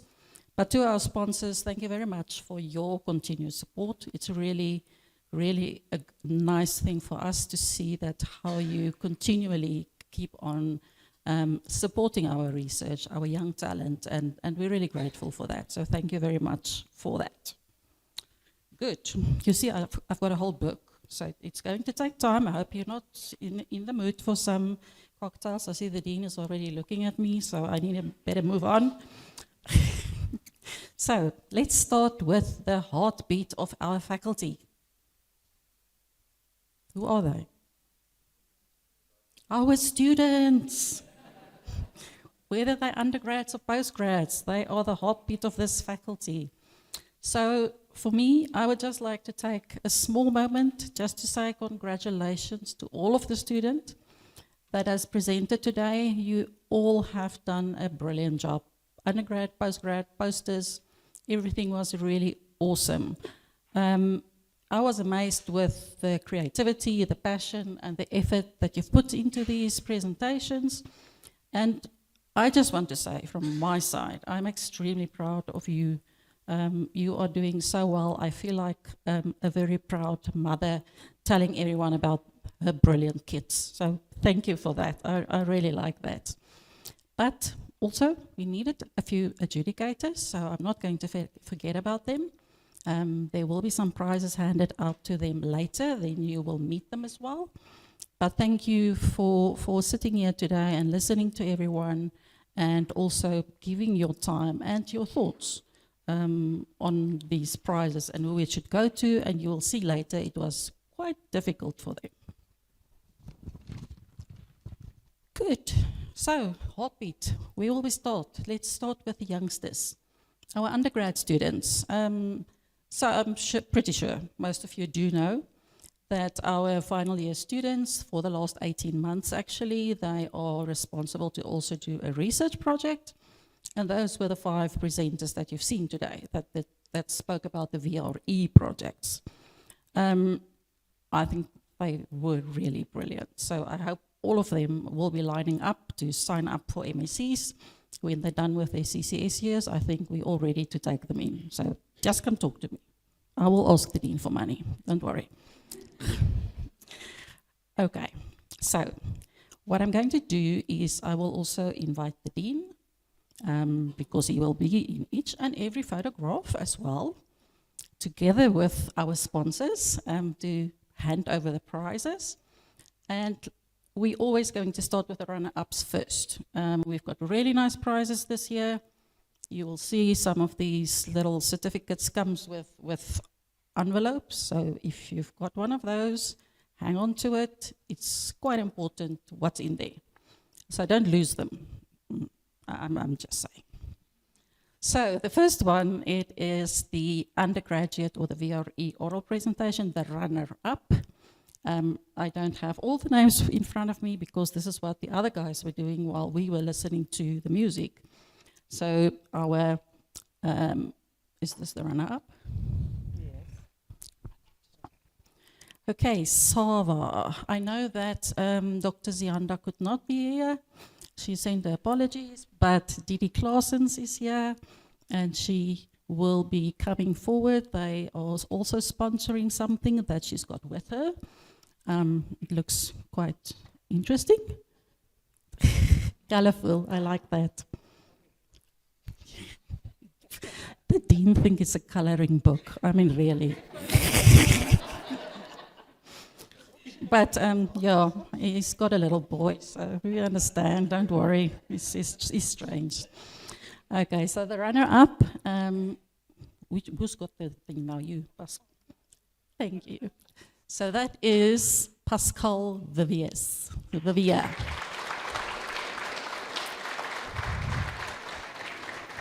I'm not sure if they're all here because I've tried to tell them, please come back, please come back. So if there's anyone here that's a friend or that would like to come and collect and give it to that friend, you're welcome. Otherwise, we will keep it with us. Auction, she's already auctioning it, oh boy. I think a friend will rather, yes, before she gives it away. So if we can also then have a nice photograph. Just pretend, just pretend. You can do this.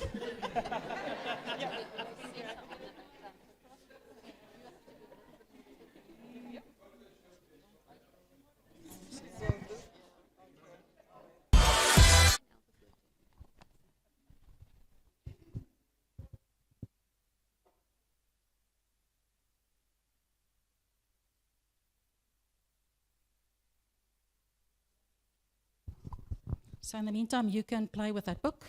Please don't color it. Don't do that. I don't think that's the real plan. All right, and then the best VRE presenter. I see that Diepe is standing next to me and saying like, okay, this is the person, please don't forget again who this is.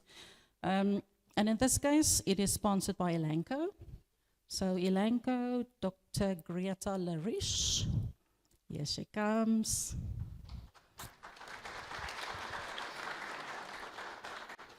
Thank you. It's always nice to see you guys here. Oh, and there's a little envelope. I'm just saying. So you see, now we need to go back again. So the best oral presentation, and this is the girl I said, please come back. And there she is. She's laughing at me. Teboho Ngozi.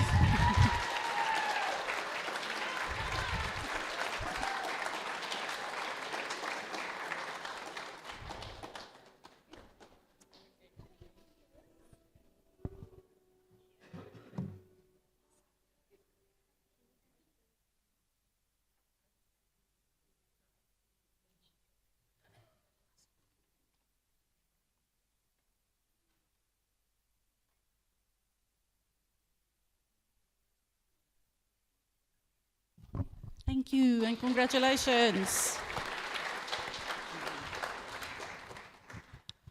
Okay, let's move on now. Postgrads, let's do posters first. So for the runner-up, I really like my right hand. My left hand's also here, but the right hand is doing more at the moment. So for our runner-up, this one is sponsored by the Dean. I'm just mentioning it. No, on a serious note, this is the runner-up, and it is sponsored by the faculty, so I'm going to ask the Dean to hand over this prize. And it goes to Corey Grobler.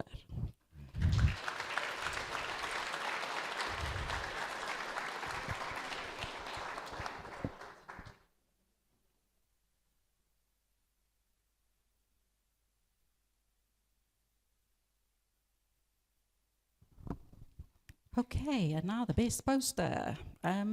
This is sponsored by MSD, Animal Health, so Dr. Rian Dupree is here, and he will come forward to hand this one over. I think I will remember half of this name, so I should be fine. Okay, best poster, Jessica Naidu.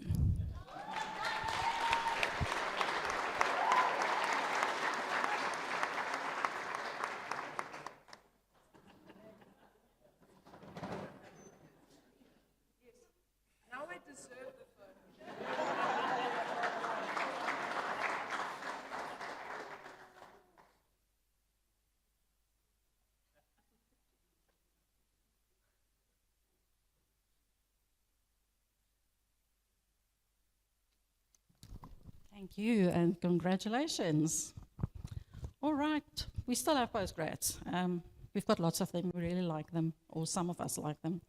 Anyway, so for the oral presentations, firstly, it is the runner-up again, and once again, it is our Dean, our faculty that is sponsoring this prize, and he will be handing it over. Let me just beep here. This is an easy name. Are we going to take bets or what? Not, okay. So this is our runner-up for the oral presentation, Carlo Cosso.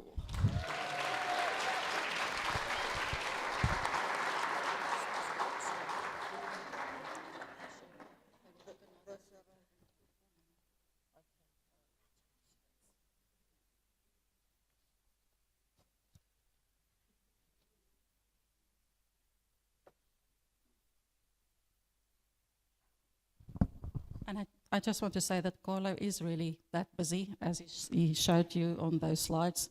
Every month he will get something, and he's already busy with the next paper, so extremely productive.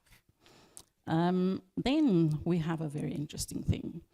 Now, this is now our best oral presentation. Again, MSD. I'm sorry, Rian, but you'll have to come again. And in the meantime, I had to do a little bit of negotiations with him as well, because this one also comes with a really nice envelope. For now, in this moment, there's only one, but it will be two, because this is going to be a shared prize. We have two people in first place. MSD is sponsoring this prize. It is a cash prize. So please, there's, like I say, one envelope, but the other one will still come. But at least we can give you each a certificate. So let's see who they are. Who do you want to, must I go alphabetical? What do you prefer? Ladies. Let me just start at the top. Okay, so this is a shared first prize. Halfway through the afternoon or earlier already, I got a frantic message from Lindy there saying, what are we going to do if we've got two people and it's a tie? And I'm like, ooh, Rihanna's sitting just behind me. I'm quickly going to do a little bit of negotiations. So this is really great. So the first person is Christine Stein.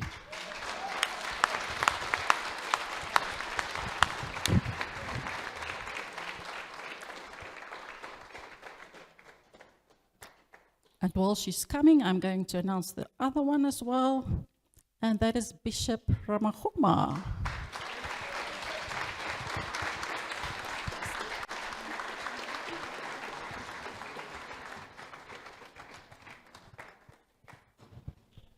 And this is now the envelope that you will have to either, you can take it in the middle or please come. But please don't stress. You can just maybe tell him what's in there so that you know what he can expect.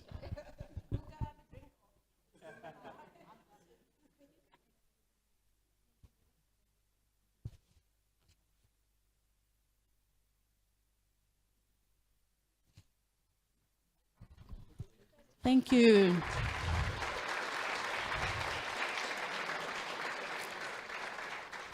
And congratulations. I mean, you all did so well. I think it must have been really difficult to choose people. They had rubrics, but even that became a nightmare. So we're really, really well done to all of you. So now we always have the two big prizes every year. The first one is Emerging Researcher of the Year, and the other one is Researcher of the Year. And we're going to start with the Emerging Researcher of the Year. Now, this award is to recognize our early career researchers or academics. In this case, these are people, but they are nominated. So they are people that are already making waves. They show all the promise, and they are laying the foundations already for a brilliant academic future. I'm just mentioning academic future so that you hopefully will remember that and stay with us forever. But before I announce the winner, I also just want to take a little bit of time to say thank you to all the young and emerging, let's call it emerging academic staff. I know it can be quite daunting. You're still young. You've got really lots to do. And in the meantime, you still need to do the research. You want to do well, because I know you like research, actually. So it is hard work. So thank you for that. Thank you for your dedication. For me personally, thank you that you also believe in the value of research. That is really very special to me. And the one thing you should never forget is you are the future of this faculty. So thank you for that.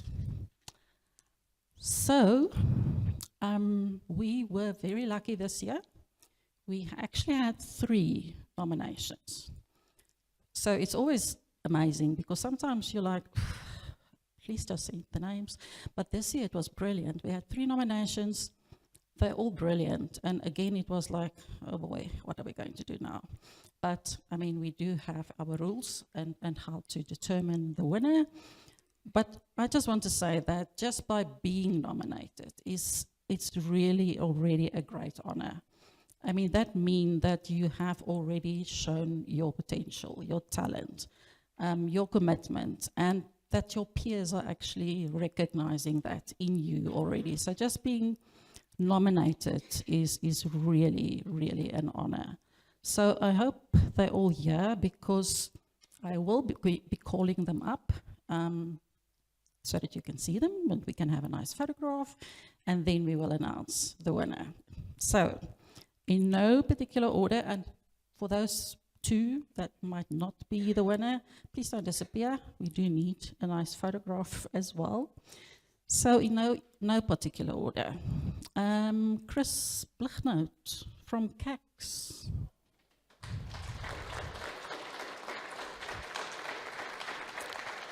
Not sure if he's here. If he's not here, his HOD is also welcome to come, if he's not shy. If he's also not here, then it's okay. The Dean will stand in. Then Dr. Annika de Wit, also from CAX. We've got Jan.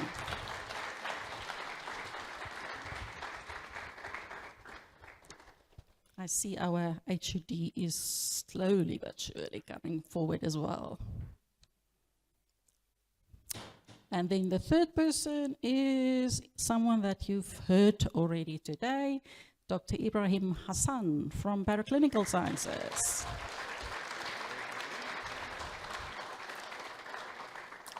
So I don't know, do you want to take your 3 people picture now?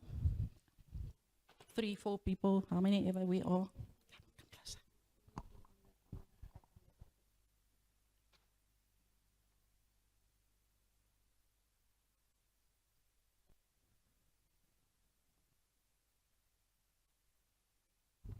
Thank you. So please don't go anywhere. I'm just going to call another person because this has also been a prize that's been sponsored by Honest Word Biological Products. They've done this for many, many years already. This year they actually increased the prize money. So thank you very much also for that. So I would like to call Aubrey. Deepa, I know you always try and train me, but I'm going to try myself.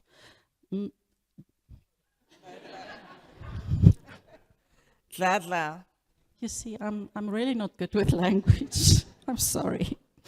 But I'm so glad that you are here. So you can give it. Do you want to hold on to that?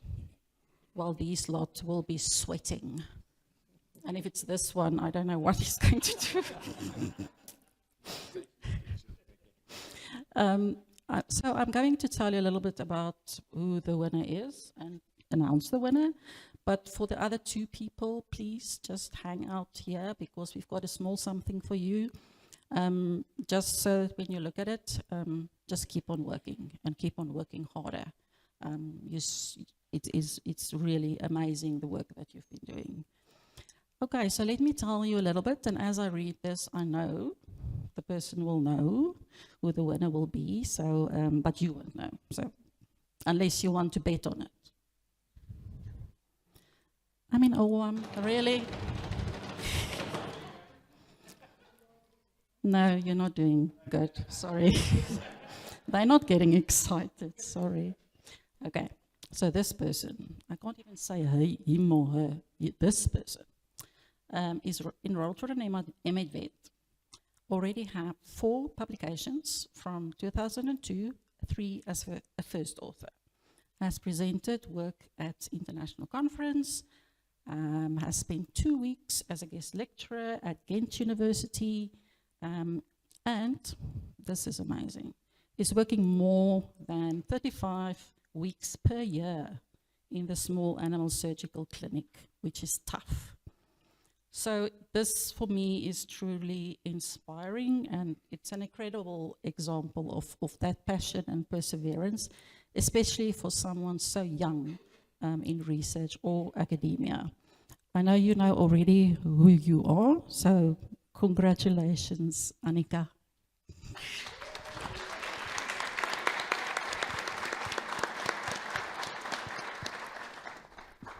Those 2 can just go stand there next to the wall. You must move in, otherwise Mariki is going to give me the eye.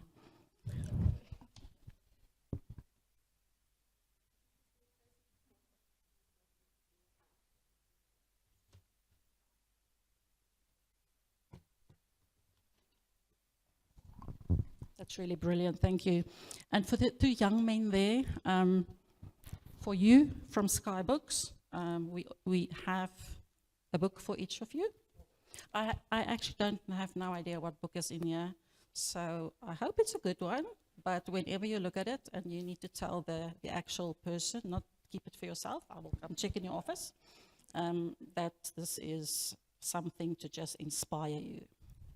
So there you go. You see, the HOD is just taking over. He's like, he's moving.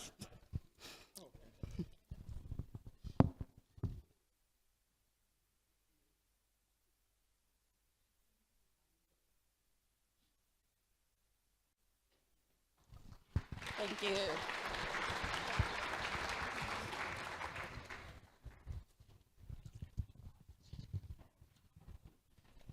Now we've got more people hiding here at the back. It's really weird. Anyway. So, research of the year. That's always the big one. Everyone's excited, right?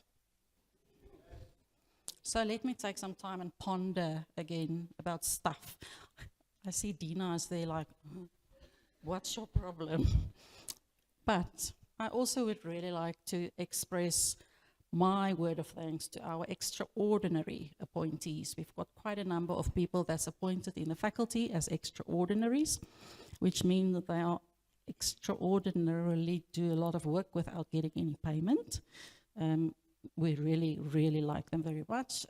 Some of you are here as well. But I would really just like to say thank you. You are our dedicated colleagues, and you are helping us with contributing to our postgraduate student training and our research outputs. So for each one of you that's here, thank you for that support. Thank you for your loyalty. And then I'm really grateful that you are part of our extended faculty family. Now, we normally don't speak about them, so we don't have a prize, but that's okay. But I just thought let's do today, we're just going to mention the names of the top 5. Next year I will ask the Dean to do a fancy calculation. He's really good at that. He can do that for me. But let me announce the top 5. I don't think any one of them will be here, but at least just hear the names. Ooh, almost I'm going on the wrong page. So this is also not in any particular order. I've just put them together. So the one is Professor Dayo Fasina. He's working for the FIO. We've got, as I've been introduced to him, Professor Triple A. Who knows Professor Triple A? Most of you, exactly. Oh, Henriette is laughing. So that is Prof. Adesiyun from the West Indies. Then we have Prof. Vic Rattan, that's working closely with Prof. Anita Michel. I just saw her smiling. He was at Utrecht University, has now retired, but is still very active. So he's from the Netherlands. And then we also have one of our own, Professor Kobus Elof, also retired, but not many years ago. He was still active and also a professor in the department, where some people said today the old people are moving out. This one already moved out, but he's still very active. So that's what we want. And then the 5th person is Professor Ben Muntz. He's working across the road at the OVI. So just to also give recognition to them, because they really help us to have a big impact. So thank you for that. I will check to see if it's research of the year now, my next page. I've got too many pages. Great, I think it's it, okay. Research of the year. Again, it will be, but Rian, don't jump up now. It is MSD again that is sponsoring this prize. They've been sponsoring for quite a number of years. So thank you very much also for your support in this award. I will call him when we get to the winner, because obviously we're going to drag it out. So there's also a massive calculation behind how we determine this, but there's a lot of logic in it. But this is really to celebrate excellence in the research performance of our permanently appointed academic staff. And it is based over a 5-year period. So we take the number of publications, the journal impact factors, H-index. If you're an author or a co-author, are you first author, last author, are you a supervisor or a co-supervisor? All of those things come into a big mix to make it, as far as we can, as fair as possible, because not all fields within this faculty are all exactly the same, and therefore we try and equalize the field. But before I announce it, sorry, no, this will be quick. I would just also like here to say thank you very much for all our researchers, whether you are in a clinic, a lab, in the field, even in a classroom, there's people that like educational research, as you've heard. It doesn't matter where you're doing your research or what type of research you're doing. Every contribution counts, and we are extremely grateful for that you are helping us to build this faculty's reputation. So thank you very much for your incredible work. Right, I think this is the page that my book, you just wanted to go to this page, but we're here now. So the top 10, like always, we will start at number 10 and go in reverse.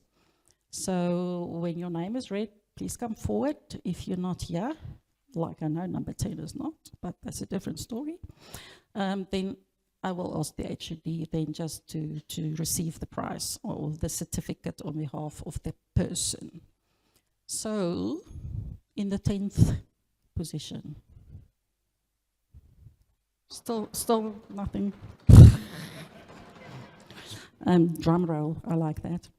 In the 10th position, she unfortunately had to excuse herself earlier. She's on her way on a holiday in Namaqualand, and I mean, really, well, why will you sit here still if you can be on your way to go and have a look at beautiful flowers? So she did apologize for not being here. So this is Professor Amelia Goddard.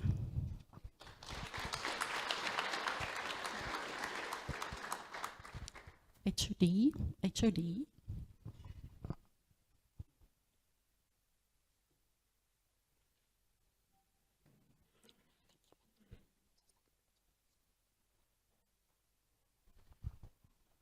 Oh, here comes Amelia. They say, just move it on. We want to go to the cocktail.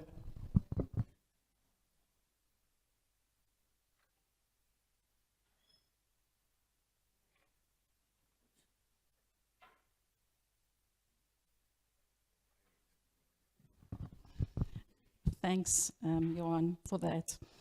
In position number 9, Professor Musafiri Karama.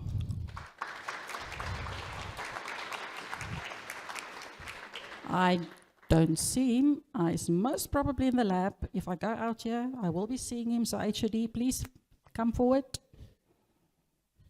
You've got the right shirt on for this. You all look so beautiful.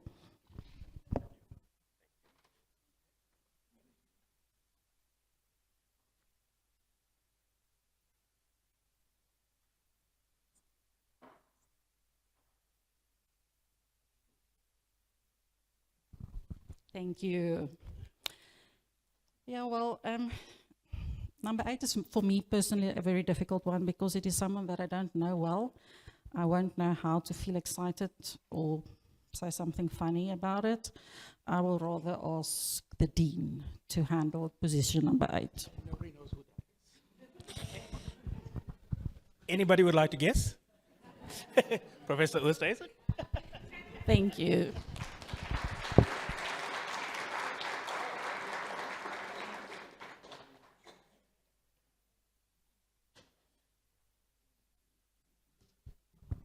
He always puts me in these positions. Number 7. I hope he's here. Professor Chris Marufu. Chris, you're not here? Corin, HOD, please come forward.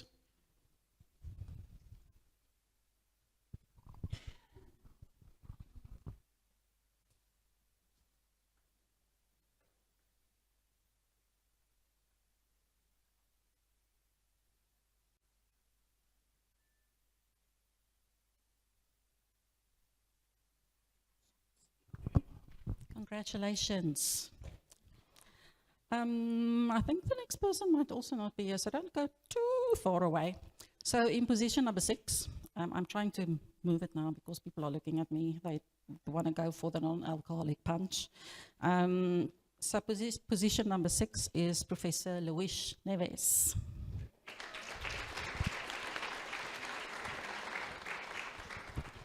I see the students.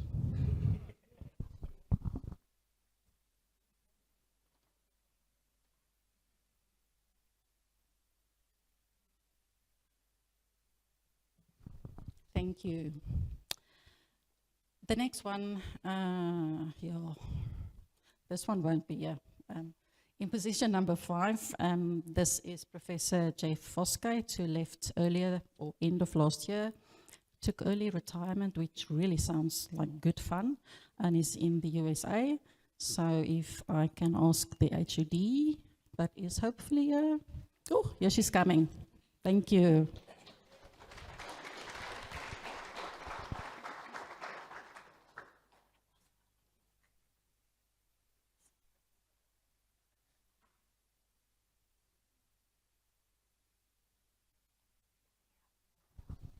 She said she was dressed earlier, now she was working, and now we catch her on a photograph, but shame.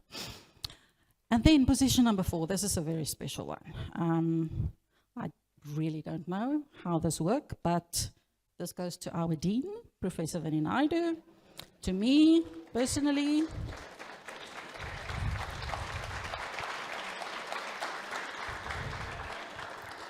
Before I give it to him, personally, I think it is really remarkable to, if you need to manage this faculty, trust me, now that I live there in the towers, I do see and know much more up and down. I feel like a sandwich. So it is really not an easy job. I definitely never, ever, ever would like that. So it is really, really remarkable that you can still keep this high ranking as well. So congratulations.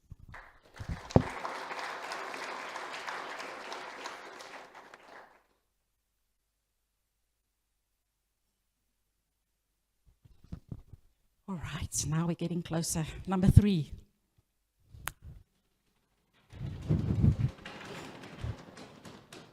Number 3, Professor Peter Thompson.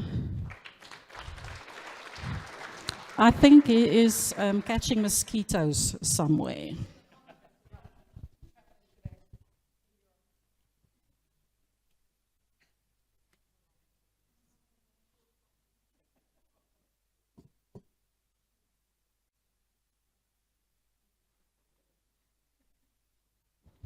Was that the kudu that you're busy with, Katja?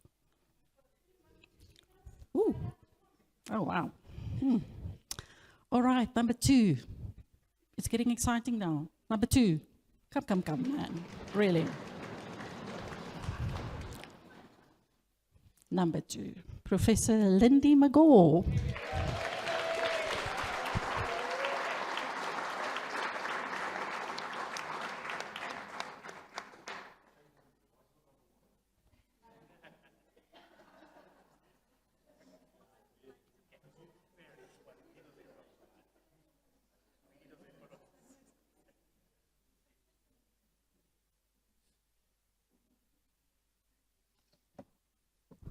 The Dean just promised them more postdocs. Shame. No, well done, Lindy. We're really proud of you. So for the winner, I'm going to ask Rian to come back again from MSD, our sponsor. Thank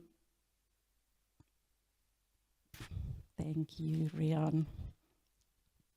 We've got all these things. I don't know what you want to hold on to or give away, and there's some more paperwork here as well that I can give to the Dean. He's quite good with that. Good. But quickly, Rian, anything that you would like to share, a few words that you would like to say without revealing a name? No, I think it's just very important that for our profession, animal health, One Health, everything to be successful, the basis is science, evidence-based science, need to inform policy, need to inform our colleagues out there, and therefore research is so important, and high quality research at that. So just we want to convey our congratulations to this person, and I think the faculty is very, very proud of him or her. You've done well. No, absolutely. Thank you very much for those wise words. And then also, Prof. Naidu, as a Dean, is there anything that you would like to share or have a few reflections without revealing names? I'm sure everybody knows the name by now. It is really difficult to get onto this list of top 10 researchers. So just give you an idea, to be on the list, you need to have outstanding outputs over 5 years. You need to have an H index where you are recognized by scholars outside of the faculty. You need to have postgrad students. You need to be an active scholar. So it is a very deserving list, and it's actually an indication of how good you are as a researcher and you're standing in the profession. So the top 10 researchers, congratulations. But for our research of the year, I think is very well done, and I can say very well deserved. Thank you. And thank you for not telling us who it is.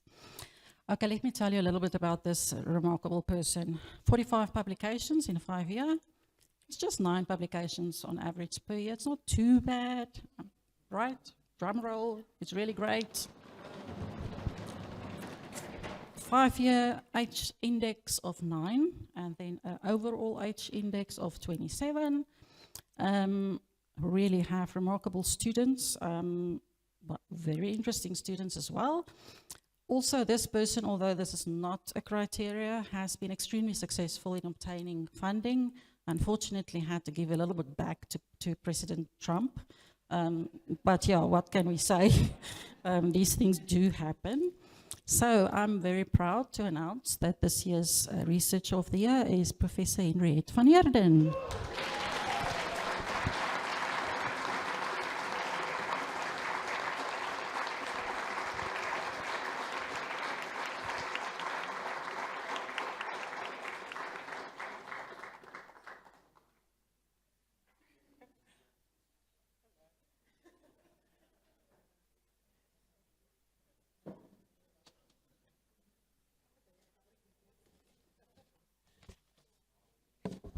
So the big one is the floating trophy. It's already been engraved. And this one is you can put that in your office. No, please not. Please don't do that.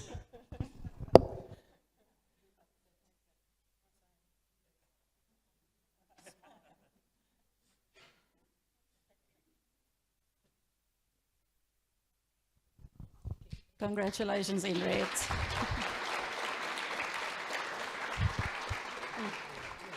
This is really well deserved. We will take some more pictures with you and the trophy, and you will have it in your office for a while as well. And then at some stage, Deepa will come and say, "Can I please get it back?" But the small one will always be yours. So congratulations. I'm supposed to give over now, but I thought I will do another thing, because for me it's important. The Dean already mentioned how difficult it is to get onto this top 10 list.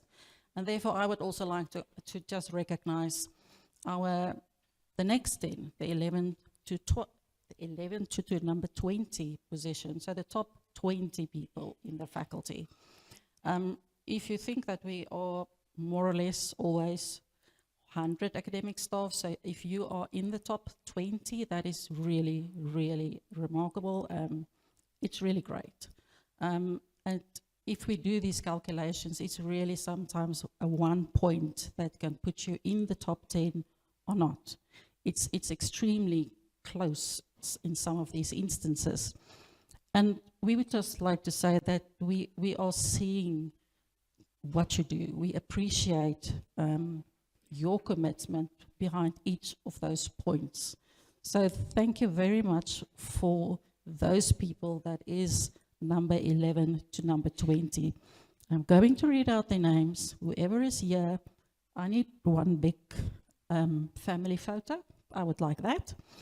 I'm not going to tell you the ranking though, because I really need that the competitive edge, the fire must still keep on going. I'm not going to tell you where you are on the list, but so I'm going to do it alphabetically, but you must listen to the surnames. It's actually very interesting, because you must listen how many of them either starts with an M or an S. So that's maybe why I can't get any further up this list, because my surname does not start with an M or an S.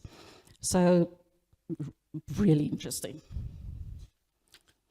So alphabetical order on surnames. Please, if you're here, come here. We're very proud of you. So the first one is Dr. Sarah Clift.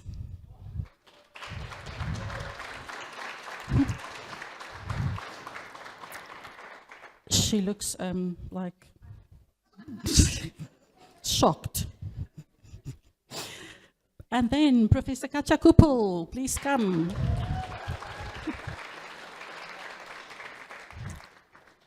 Professor Anita Michel.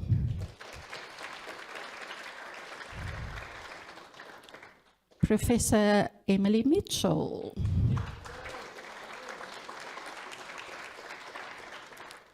Professor Jan Meiberg, but I don't think he's here today, but Professor Jan Meiberg.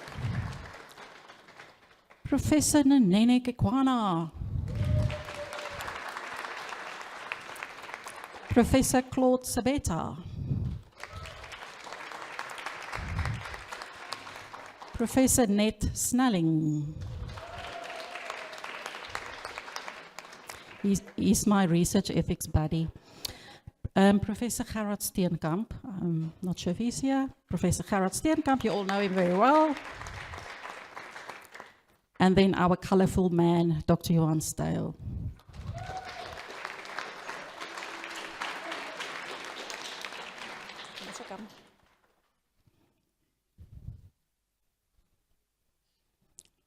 So congratulations to all of you. Being in this top 20, it's really amazing. But I will stop talking now.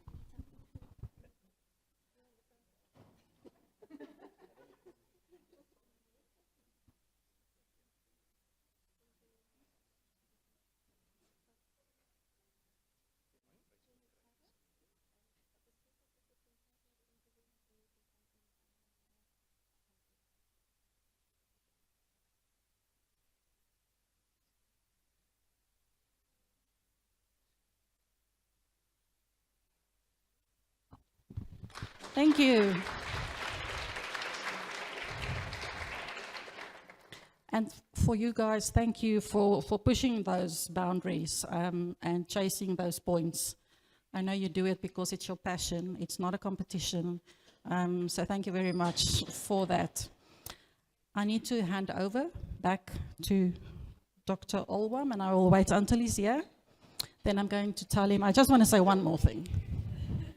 No, just one short thing before he hands over to I think first Prof. Kekwana that wants to hand out a few nice packages that's here at the back, and then to the Dean that must close so that we can go for the cocktail.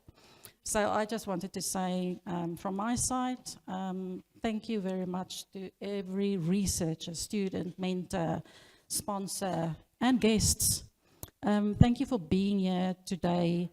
This is a celebration of curiosity, connection, and academic excellence. Thank you for joining us on this very special day. Again, congratulations to all the winners. That's amazing. And then, yes, let's be like the UP way. Let's keep on creating research that matters. Thank you.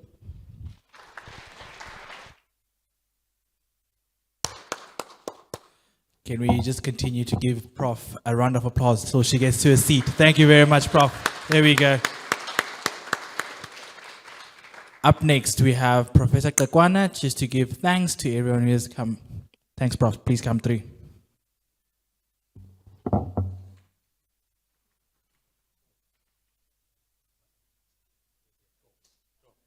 Yeah, you stand.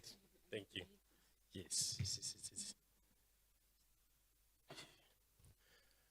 Good afternoon, maybe evening. Sorry, my phone died, so we're going to be using somebody's phone. I hope it doesn't switch off. Ladies and gentlemen, thank you very much. I just want to send my sincere thanks to Mike.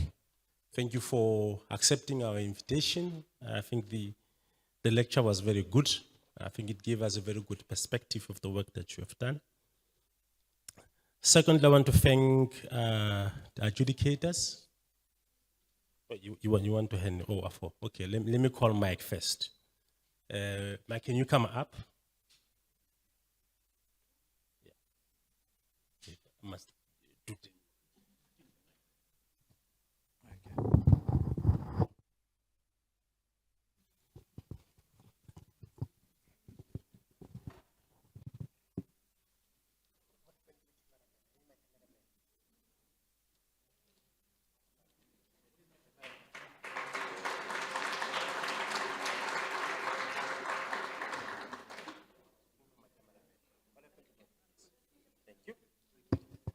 Thank you very much, Mike. Next is the, now you must help me out here, is the adjudicators. We'll start with the oral adjudicators, that is Tembega Mtetwa.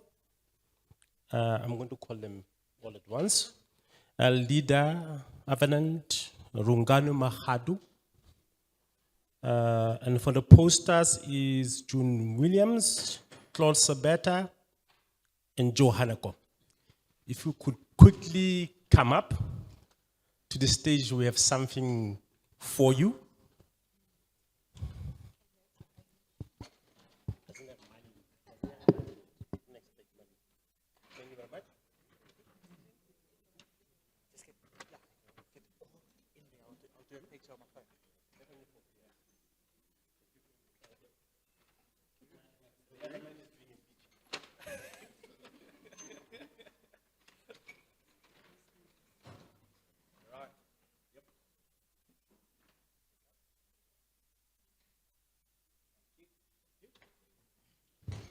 Thank you very much.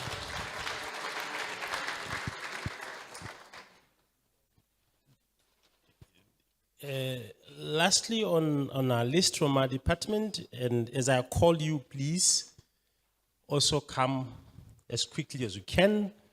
Me Alma, if you are here. Melbourne, Me Madeleine. Aliska, is he here? No? Yeah. Marinda? Prof. Marinda? Yes. Yeah. Diepe, Lesijo, Francie, Metsi, Oam, Agatha, John, Ibrahim, Johan, Peter, and Nicholas.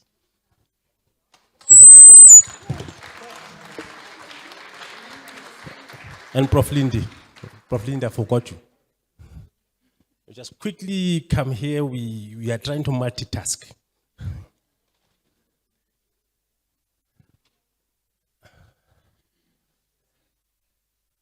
So this is the winning team. Anatomy is anatomy here. This is how you do it for next year. So you are taking notes. Dr. Mtetwa, are you taking notes? Yeah, this is the winning team. These are the colleagues that have helped me.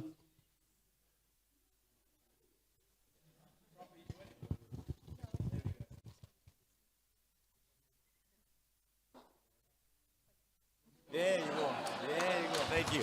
Thank you very much. Where's Mitzi?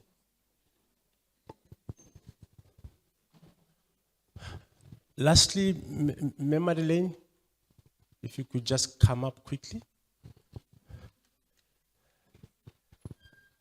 When you're about to take over. This has been my right-hand person for the last 3-4 weeks.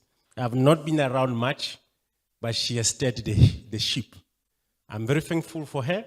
Norman Lane, thank you very much. And thank you very much to the team. I'll now hand over to Dr. Munagati. Thank you very much.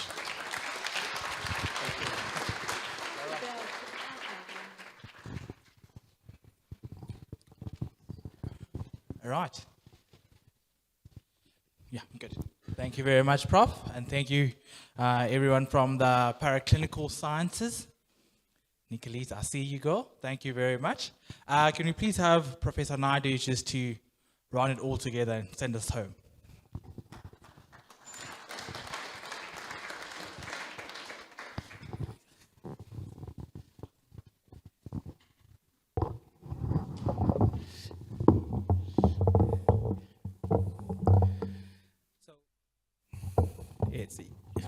Firstly, thank you to the MC. Now that you know he's a snail vet, yet you know why I had to challenge him to be more energetic for the day. Thank you to all our presenters, and thank you for keeping the faculty's research priority alive. Now, today was just a small taste of what the faculty does. For those that don't know, we have 100 permanent researchers on staff. 50 extraordinary researchers were directly involved in activities. 110 or more PhD students, 180 master's students, 160 VRE students. That is a lot of research. And today is just a small piece of what we really do and the impact we will be having for years to come. So for that, I'd like to give them all a round of applause for the excellent work they've been doing.